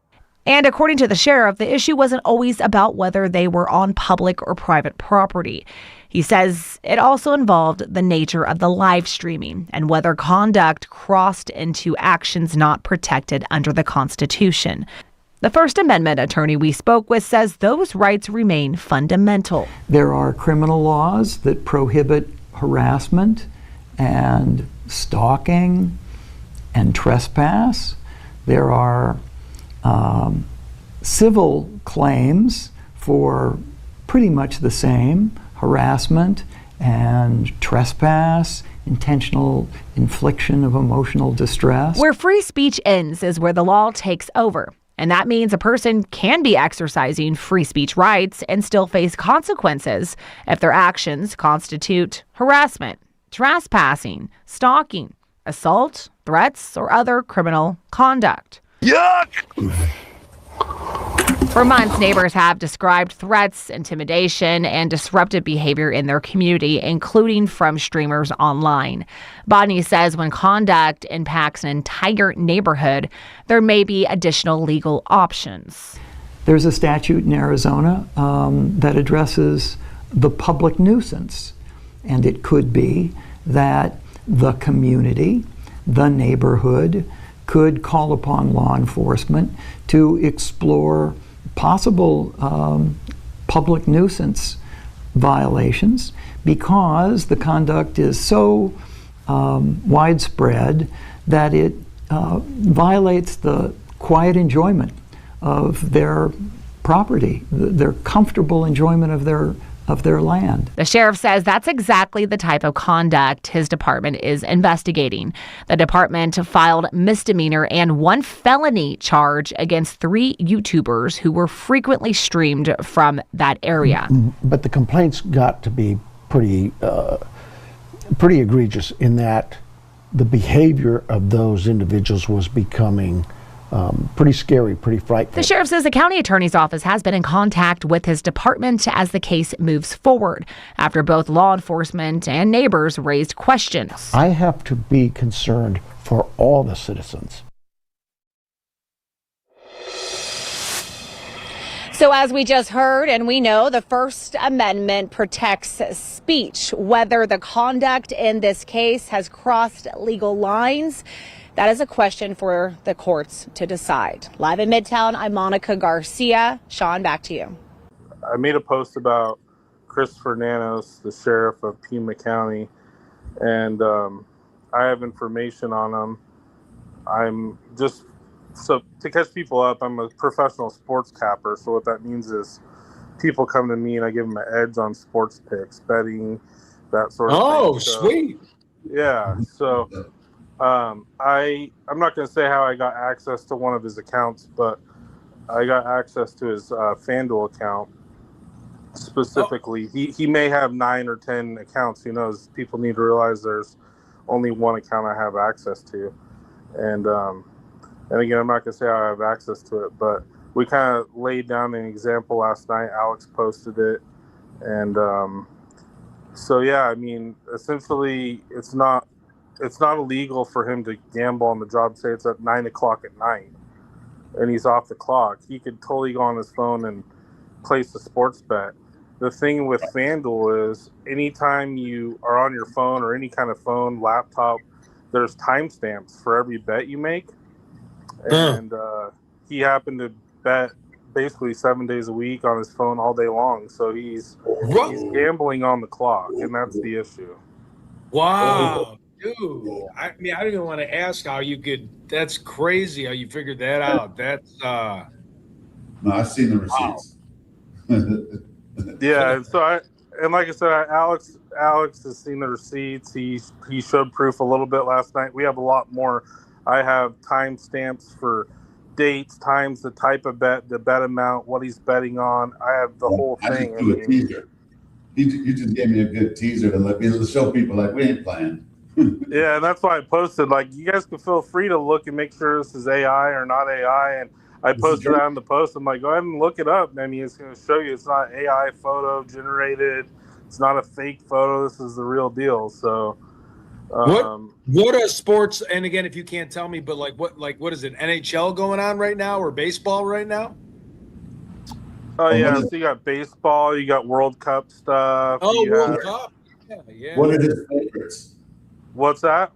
What are his favorite betting? Is it college? Yeah, Arizona college basketball is his during game? college basketball season, but that's not going on right now. So Did he bet when he was at that game? Yeah, like day 2 of the, Day 2 or day 4 or something. He went to a basketball game, and people were like, "Why are you there?" What if he bet on it? So yesterday's picture was he withdrew 25,000 on his account, but he still had a play. But what people need to understand is he still had a playable balance of 37,000, which means in reality he had $62,000 in his account, not 25,000. So the playable balance means he could go cash that 37,000 out, or he could play $100 here, $200 there, $1,000 here, up to the $37,000 that he has playable left in his account. Wow, man! So I have his win loss for since he started his FanDuel account, his total amount of bets, the whole 9 yards. I mean, I have everything with timestamps and all that. And 3 weeks ago, I sent it in to the Arizona. The Attorney General, AZDPS, the Gaming Commission, and Chris McDonough from the interview room was like, he even said last night, if you guys watched his his live, he was like, he's under investigation by the Attorney General per our LE sources, which I know is a fact because he's been under investigation for the last 3 weeks from when I turned him in. So, wow. He wasn't referring to whatever the council was doing months ago, because that's old news. That's, people already knew that months ago. So he wasn't sharing that as why he's under investigation. I truly believe he's talking about from me turning him in 3 weeks ago. And Alex, credit to Alex, he's known about this, as well as a couple other people have known about this for what, Alex? 4 weeks, 3 weeks. Got arrested. Yeah. Yeah. So, and he hasn't said a word until. So. Wow, this guy just every turn this guy makes is another just like bad decision or like shady thing he's doing. I mean, he's gambling on the clock and stuff. So you have receipts on that? Yeah. Yeah, definitely. People trying to say, that's AI. Go ahead, run it through AI. They'll tell you, we're not going to show you the fucking number and shit. Yeah, so people that don't know how the betting works, on FanDuel, you can go on any kind of phone or laptop, log into your account, and make a bet within a minute or two. It's not hard. But so he cashed out 25,000, which means he had 60. What is that math? $62,029.10, and so he has 37,000 playable, right? And that was yesterday. A lot of taxes to pay too. Right, and so that's what people need to understand is why it's under his name is because it's under Christopher Nanos, which is his legal name, right? Yeah, right. And you have to pay. You're supposed to be paying taxes on when you won 300, 400,000, he's gonna have to pay taxes on those. So everything is attached to social security numbers, real address, name, the whole 9 yards. And I want people to understand, this is just one account. I only have access to this account.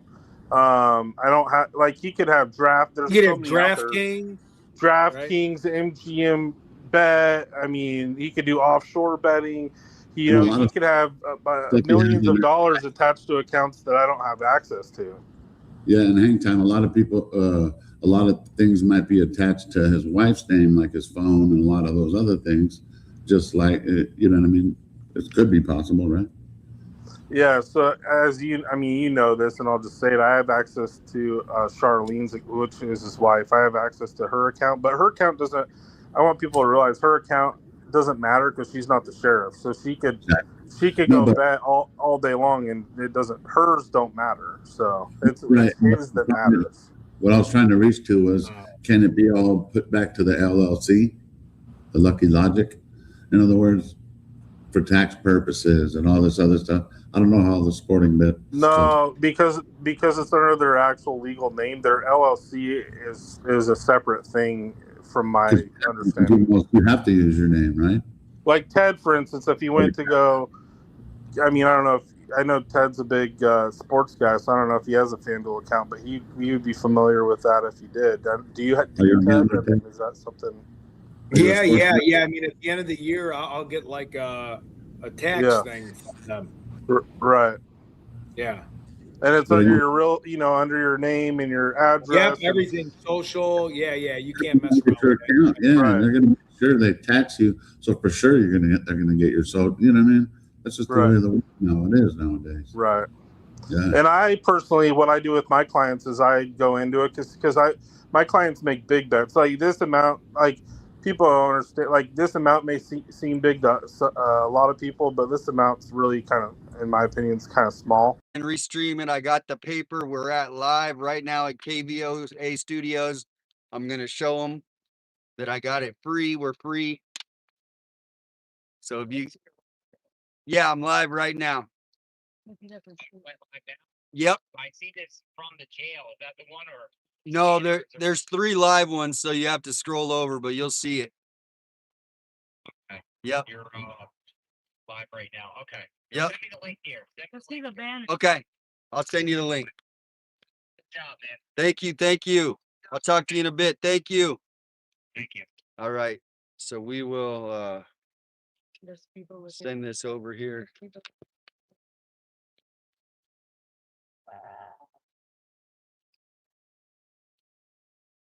So let's see. He wants me to send me the link. That's all right for a minute. Oh, that door? Yeah. Thank you, everybody. Juanita's here. There you are. Juanita, the angel. Thank you, guys. We are here. We just went to KVOA Studios. We're going to go celebrate in front of the sign real quick. Thank you, guys, everybody. I don't, as far as I'm allowed back, it says in the rules that people are allowed to be there on Pima County's site. They didn't say anything about me not being there. No conditions. Just going to send this off. So I'm going to go celebrate in front of the door. Maybe they'll come out and give you an interview. Want to interview. Maybe another interview about the streamer. Thank you, guys. Everybody, thank you. We got the paper. I'm going to go walk over here and just celebrate. You guys are going to see the live celebration right now in front of KVOA. The ones who were staking us out that day. They had the story. We're going to get the YouTubers. And here we're going to get the first one dismissed. Now we got to get the others dismissed. Juanita's going to be in control. I'm going to go over here and celebrate. Sue them. They said, sue them. Oh. Hey, can you do a Rocky dance?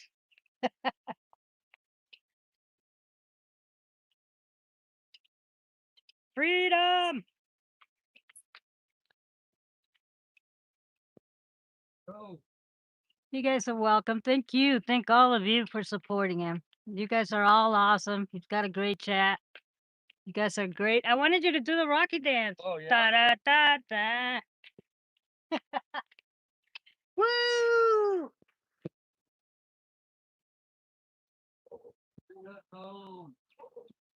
Bring Nancy home. Bring Nancy home. Bring Nancy home. Bring Nancy home. This is for you, Nancy. First win. She would be so proud. Where's the media? I thought the media would be out there waiting, right? Where's the camera? Where's the camera? They only want the cameras when it's against Did us. you go next to Monica at the little push button? Yeah, I'm gonna go ask for the push button. The legal process. Cases typically begin with a citation or an arrest. The first mandatory court appearance is the arraignment, where the charges are read and a plea is entered. The case then moves to pre-trial conferences, where defense attorneys and prosecutors often negotiate potential plea agreements. Understanding Arizona misdemeanor classifications. Arizona divides misdemeanors into 3 classes under ARS Section 13-707, depending on the seriousness of the offense. Class 1 misdemeanor, punishable by up to 6 months in jail and a $2,500 fine. Class 2 misdemeanor, carries up to 4 months in jail and a $750 fine. Examples include criminal trespass and giving false information to police. Class 3 misdemeanor, the least severe classification, with up to 30 days in jail and a $500 fine, covering offenses such as highway littering. The danger of prior convictions. Arizona's criminal laws impose enhanced penalties for repeat offenders. If you are convicted of the same misdemeanor within 2 years of a previous conviction, the new charge can be sentenced as the next higher class of crime. This means a repeat Class 2 misdemeanor can be sentenced as a Class 1, and a repeat Class 1 can sometimes be sentenced as a Class 6 felony, suddenly exposing you to state prison time. What started as misdemeanor charges may have just become much more serious. Alex now has 2 Class 2 misdemeanors and 1 Class 6 felony. Each Class 2 misdemeanor can carry up to 4 months in jail, and the Class 6 felony carries a presumptive 1-year prison sentence. Added together, that is a potential exposure of 20 months behind bars. Best case scenario, Alex does not go to prison. The Class 6 felony could potentially be reduced or dismissed, and the 2 Class 2 misdemeanors could be handled through a plea deal, probation, fines, or time served. That would turn the case from a serious prison risk situation into a much lighter outcome. Oh my goodness. Wait a second. 1 second. Sorry. 857's in the house. What's up, bro? Hey, 857. Hey. What's up, my man? What's up, bud? Just trying to, I'm in the art studio. I'm trying to clean it up. And so, Oh, yeah, cool. I mean, this place looks like a hurricane went off. And so you're just taking a little break, going to lunch, and then hopefully maybe do a panel with some of you guys later if you're around. Oh, that'd be fun. Would love to, man. So there's some of my art right there. Oh, nice. Sorry. Shibby, change the screen. I can't hit see the it. wrong one. Yep. 1 second. There's so many. There's 2 other people that called in too. 3 other. There's a Nancy Guthrie and an 8. Oh my goodness. I can't. No, well, that's fine. But I'm really interested because I'm trying to get in town this week, and I would love to see some of your art stuff. So Oh, yeah. Your full screen. Yeah, Your full screen. If you. Yeah, I'd love to show you. Yeah, definitely. You're in portrait. Cool. If you want to go landscape, you can have the whole screen. If you want to go landscape and show us whatever you want, Damien, you have this. You're on full screen now. Well, it's kind of messy, but I'll show you a couple. I'll show you a couple. No. Do you want time to prepare for it and just? Nah, I mean, this this is just something I do for fun. You know what I mean? No, it sounds great. So, like, Yeah, I got Albert Einstein. Oh, that is awesome. That's real good. It looks pretty nice. Did you go to the hairdresser before you did that? I like the girl. Yeah. There's kind of like a cactus scene. Nice colors. Love the colors. That's what I'm kind of working on that one right now. Is that you getting like on the Titanic where they did the posing with the big? He's kind of. It's not colored in, but he's kind of sitting on a couch. He's kind of sitting on a couch just chilling in the. You as Leonardo DiCaprio, I think. Yeah, right. That's real. Could we buy any of this? I think it would be awesome to have like a painting from you. That would be badass. Do you sell this stuff, or is this just like kind of hobby, or? Yeah, I mean, right now it's just basically a hobby. This is kind of one I made for like a family, like, you know, it's kind of pop art. Very nice. It's kind of pop art. Wow, look at that. Really nice, Tucson. But here's a message for everybody. I'm still working on that one, but it's and all we got is time. Exactly. Nice. Very nice. Oh, this is so awesome. yeah, that's what I'm doing. I'm not into like what's going on in the but this one's kind of cool. I like this one.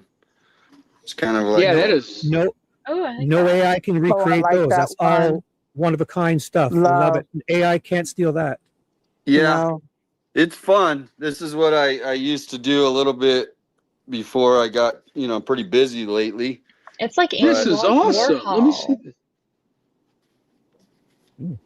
Wow. Nice. Andy Warhol here. We got Andy Yep. Warhol. I didn't even know, Yeah. bro. This is really good. I'm serious. This is great. Oh, look at that. That is mushrooms. Yeah. Giant mushroom. This is kind of one I've been working on for a while of Tucson, but I'm not really happy with it. But it kind of like the A Mountain in the background. But so yeah, it's just something I do for fun, but I haven't been able to in a while. I love Jimi Hendrix. Oh, that is Jimi Hendrix. gorgeous. That is beautiful. I love Jimi Hendrix. Yeah, anyway, I wanted to, because you guys said sign in, but I'm like, well, I'm not sitting in front of the desk like normal, but, you know, hopefully just a little something else, you know, showing you what I do. Yeah, it's good. That for you is to do awesome. Get- I'm It's a excited. good rest for yourself too, to do other things. And, Yeah. You know, kind of This one I like because I like to do the texture on it. Yeah. Mhm. Do you buy Very your nice. canvases pre-gessoed, or do you gesso them yourself? Most of the time I do myself, but this one's kind of got, it looks like, you know, like the popcorn ceiling, Yeah. Mhm. but So that's oil on canvas, right, Tucson? yep. No, Got it's acrylic on canvas. Oh, okay. Because I In do Tucson, artwork too. In Tucson, what would it be so cool? Because like this will always have a place in my heart, this experience going through this with everybody.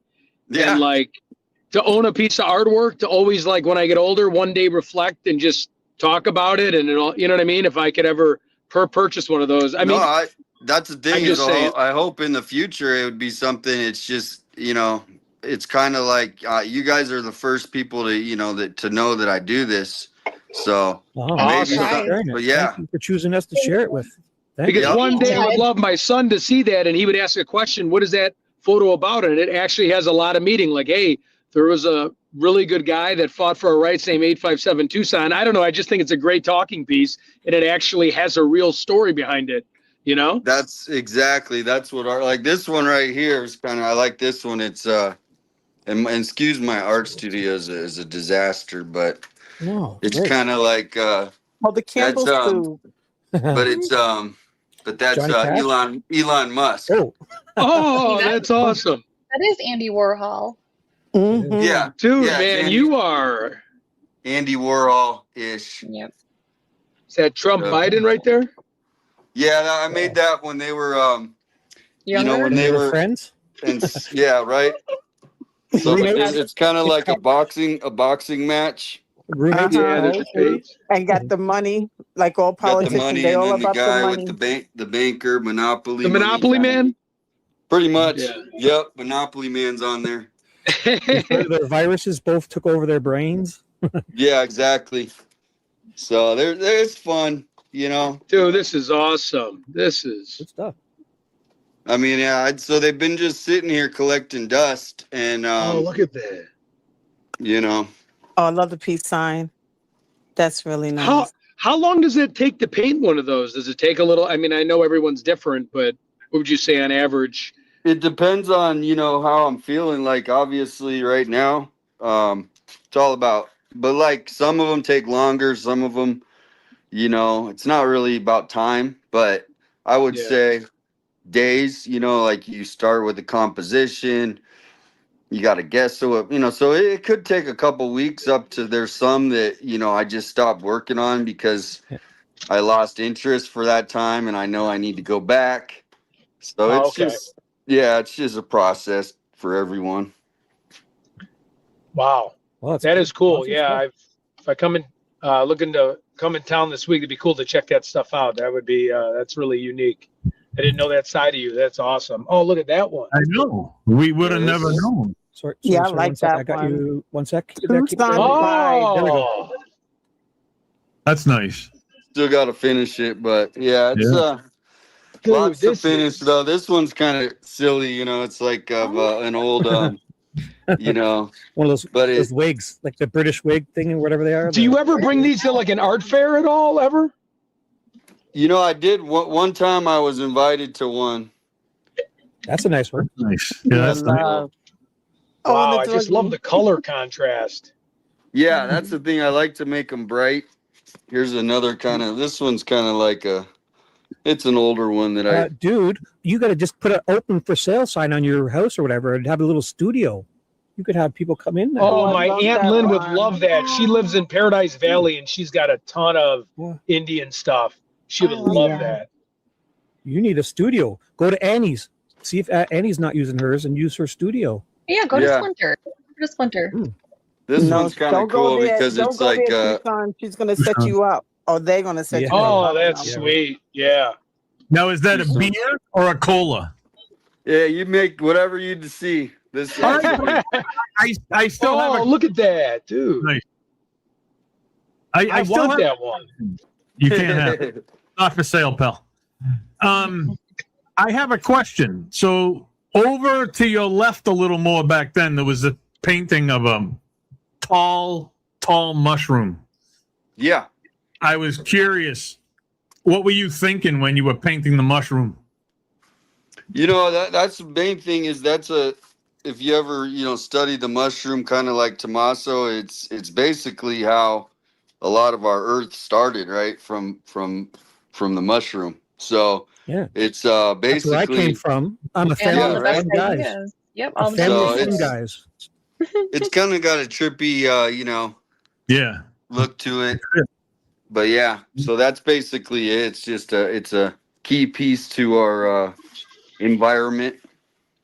Yep. This is awesome. I didn't expect to see them. This is I wasn't expecting to show you guys today. I was just like, well, I'm in here cleaning. And so here we are. We're doing it. This is usually where we praise the person and we probably don't mean it half the time, but actually I really mean it with every single one of them. Right, exactly.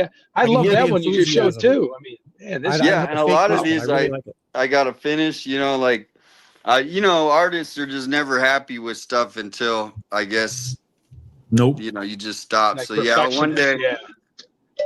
But yeah, it would be cool to maybe get prints done one day, and then you can buy the originals, but the originals obviously artists don't like to sell. I feel the noise fading.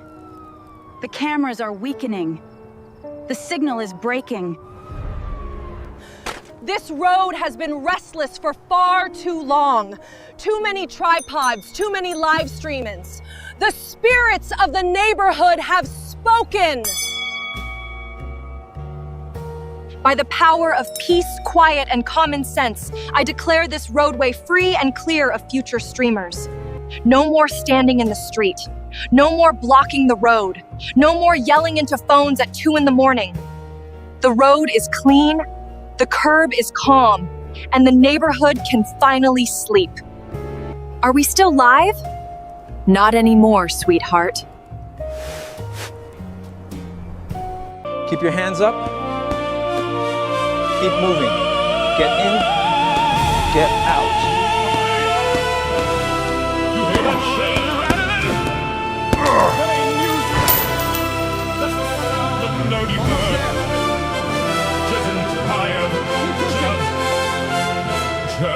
Jab, cross.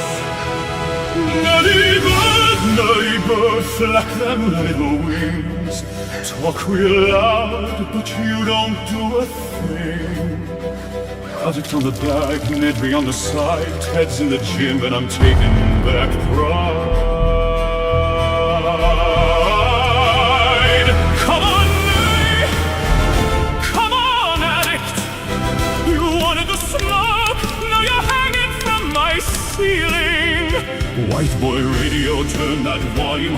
tell him Ted's still standing, looking danger in the eye. Back keeps swinging, gloves go crack. Nutty burn addict, Bennett, talks back.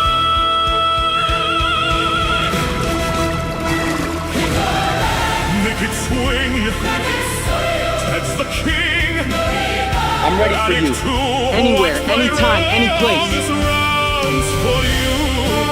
Ted, you better bring more than talk when you come to Florida. Take this dirty bird.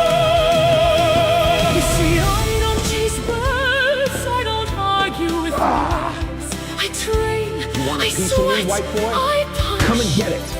And when the bell You better start training, white boy, to keep up with me. Ted ain't no joke. Keep your hands up. Nerdy bird, feathers on the floor. Get Talked all night, now you're begging for more. Addict on the leather, mafia in black. Ted hits once and the whole bag snaps. Jab, jab, body shot. Stay up, nerdy, don't fold on me now. We got 3 more rounds and a long way down. White boy radio, call it blow by blow. Ted's got a rhythm and the punch is gonna show. Left hand thunder, right hand rain. Nerdy bird addict, gonna remember my name. Make it swing. Ted's got fire. Ted's the king. Nerdy bird. Nedry too. Addict on the canvas when this round is through. White boy radio, let it play. Ted came back the hard way. Slide on the floor. Gloves attack. Nerdy bird addict, don't hit back. Ted lands one final punch.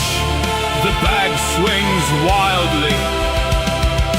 Ted, breathing hard.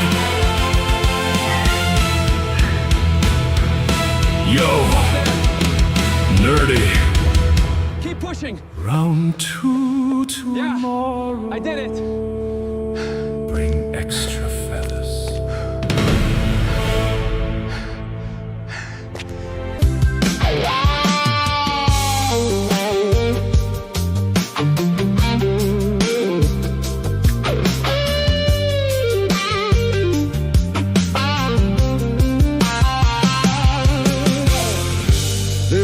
Up that night under street lights. Court date said July 2. And everybody's watching what they're gonna do. I miss the truth so much. I miss the line between a public road and trying to silence time. And it feels like it's been a long, long road till that courtroom opens up and the story's told. We're not the man they painted on the phone.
fight.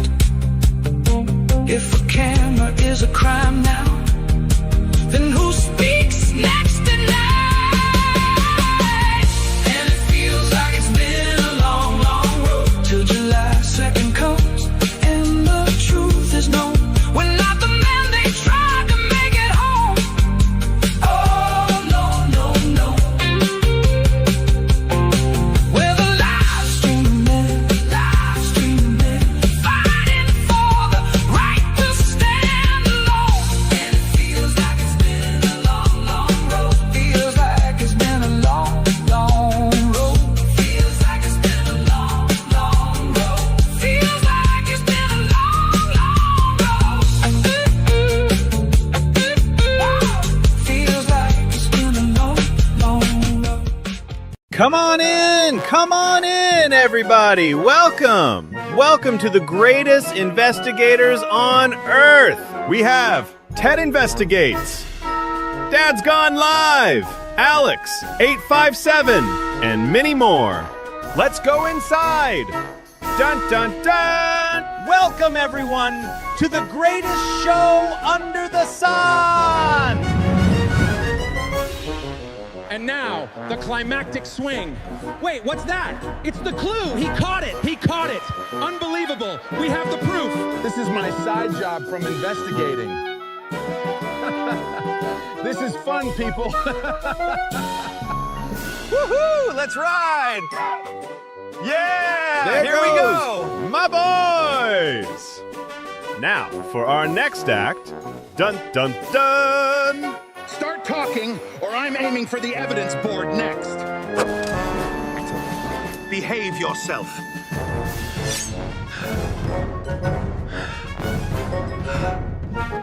Now, for our next act, dun dun dun! Whoa! Whoa, there! Hold on! Oh, no! Not again! Whoa! Whoa, wait a minute! Ah, not like this! Whoa, hold on! Ah! Help! Help! Help! Oh, goodness! Not according to the script. Help! Help! I'm slipping! Somebody grab me! Oh, no! Now, for our next act, dun dun dun!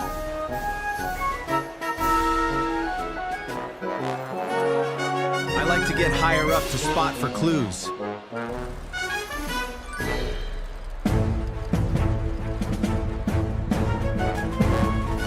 Now, for our next act, dun dun dun! If the clues won't come to me, I'll jump to them.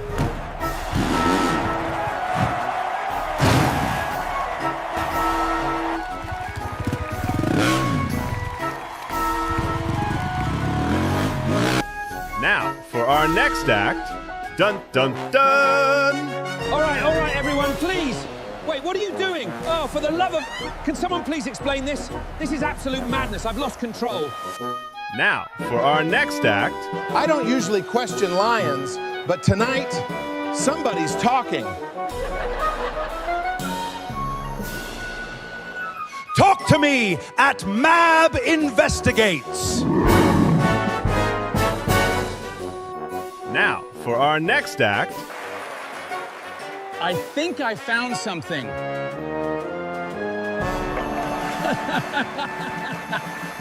To know more about this, watch me at AJW News on YouTube.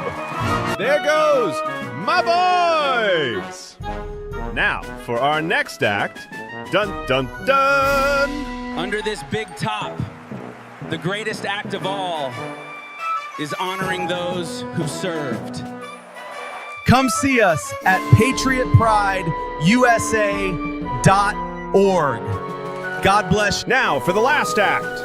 Dun dun dun! Justin, I brought you a few helpers.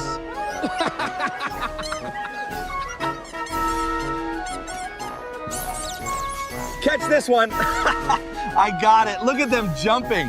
This is amazing. I'd like to thank all the help and support on my channel. They are amazing. They inspire me in creating this. And I'd especially like to thank Dun dun dun! Sharon 3 and Ginny and Cap and the thousands of others. Thank you! And Pedro. And Mark the Shark, I'll get you next time. And Devil Dog, I'll get you next time too. Sorry.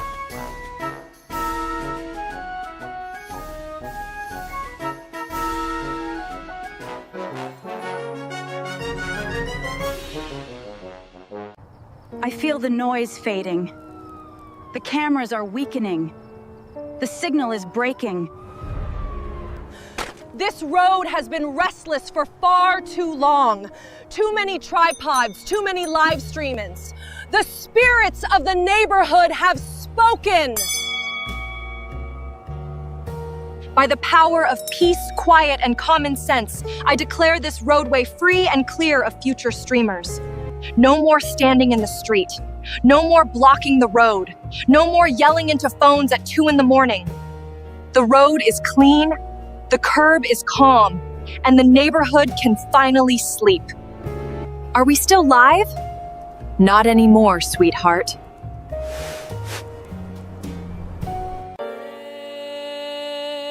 It's a waste of trouble through. Placed off my book in a guide.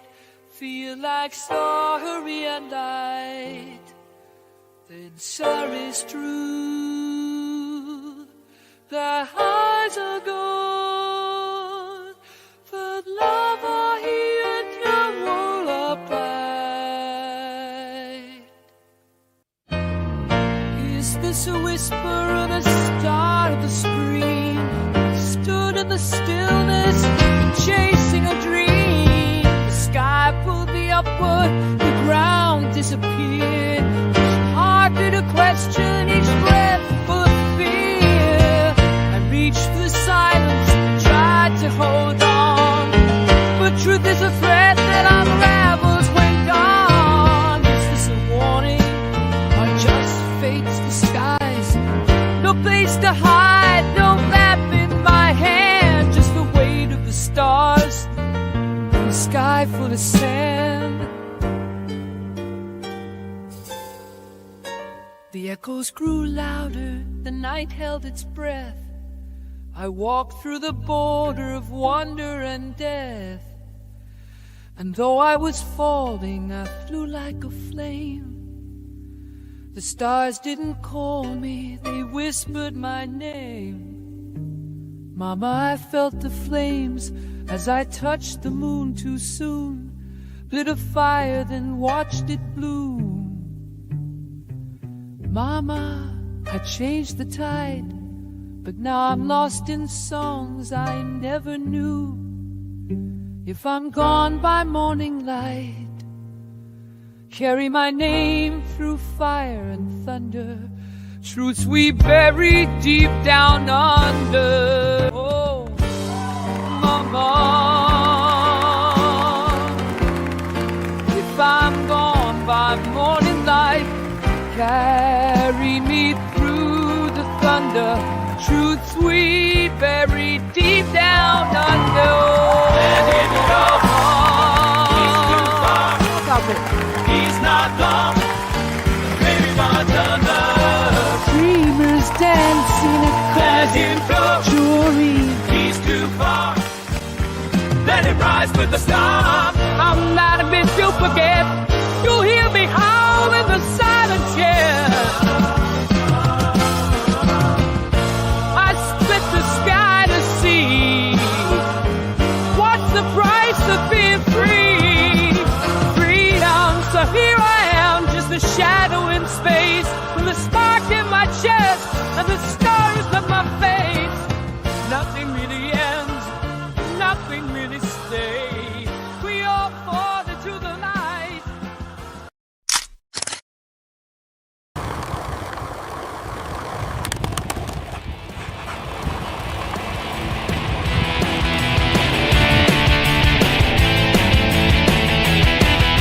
He don't fetch sticks, he don't hurt sheep. He's got 4 wheels underneath his feet. Cowboy hat on, wind in his spur, skating down the mountain like a wildfire bird. Skate dog whipping past the blind, strung out, that crooked, he's burning up the lines. No leash, no brakes, no rules to obey. Just forwards and a tailwind carving up the day.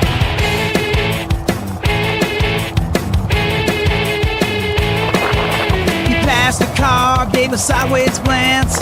Driver dropped his drink and nearly peed his pants. Dodged a squirrel, ollied a rock. Did a tail whip grind on a cattle guard block. Skate dog whipping past the pines, faster than thunder, smoother than rhymes. No leash, no brakes, no rules to obey. Just forwards and a tailwind carving up the day.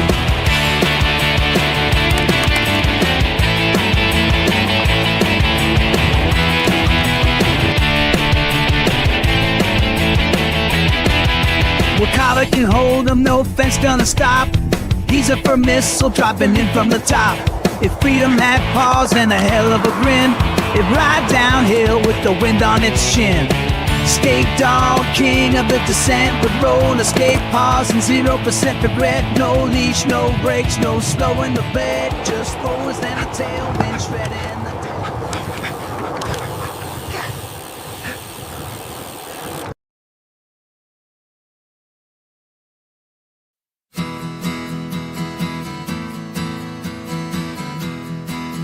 Ladies and gentlemen, gather around. Have I got a show for you tonight? You might think the highway's quiet after dark. It's miles of empty road and lonely one. But out here, when the sun goes down, the real music starts. So if you're brave enough to listen, if you've got the stomach for it, let me introduce you to the one, the only Roadkill Band. Rolling down the highway past mile 9, shadows rise as the moon starts to shine. Fur and feathers scattered wide, the window and howls the band comes alive. Oh, the Roadkill Band playing all night long. Awesome drummer, raccoon singing strong. Coyote wails, snake battles in time. Buzzes watch as the deer chimes. Armadillo strums his banjo. Shell crack, still in tune. The deer sways with a tambourine, blowing softly in the gloom. Oh, the Roadkill Band playing all night long. Awesome drummer, raccoon singing strong. Squirrel shakes bones, rattlesnakes tight, keeping rhythm as the night takes flight.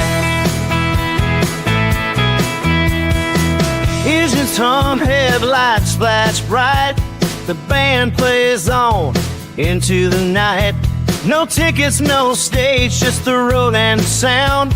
Pull over, listen, music all around. Oh, the Roadkill Band, they play till dawn, rising from shadows as the night is gone.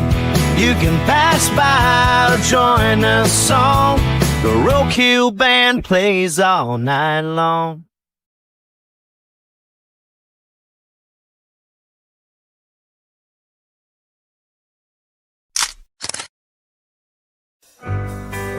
In the wild, wild west of Albuquerque town in 1881, where the sun beats down, there's a nun with a twist, a sight to behold, with a gun on her hip and a story untold.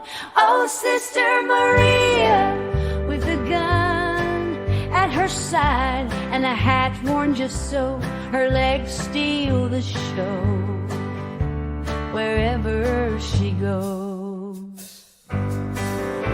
She tends to the church, but she's not your average nun, with a pistol at her side and a spirit on the run. From the convent to the saloon, she roams the dusty street with a fire in her eyes and a heart that can't be beat. Oh, Sister Maria, with a gun at her side and a hat worn just so her legs steal the show wherever she goes.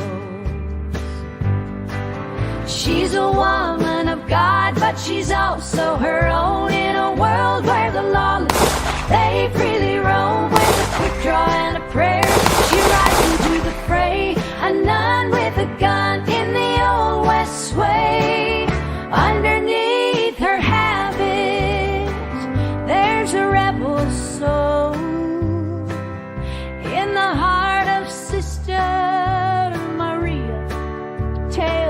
untold. Oh, Sister Maria, with a gun at her side and a hat worn just so her legs steal the show.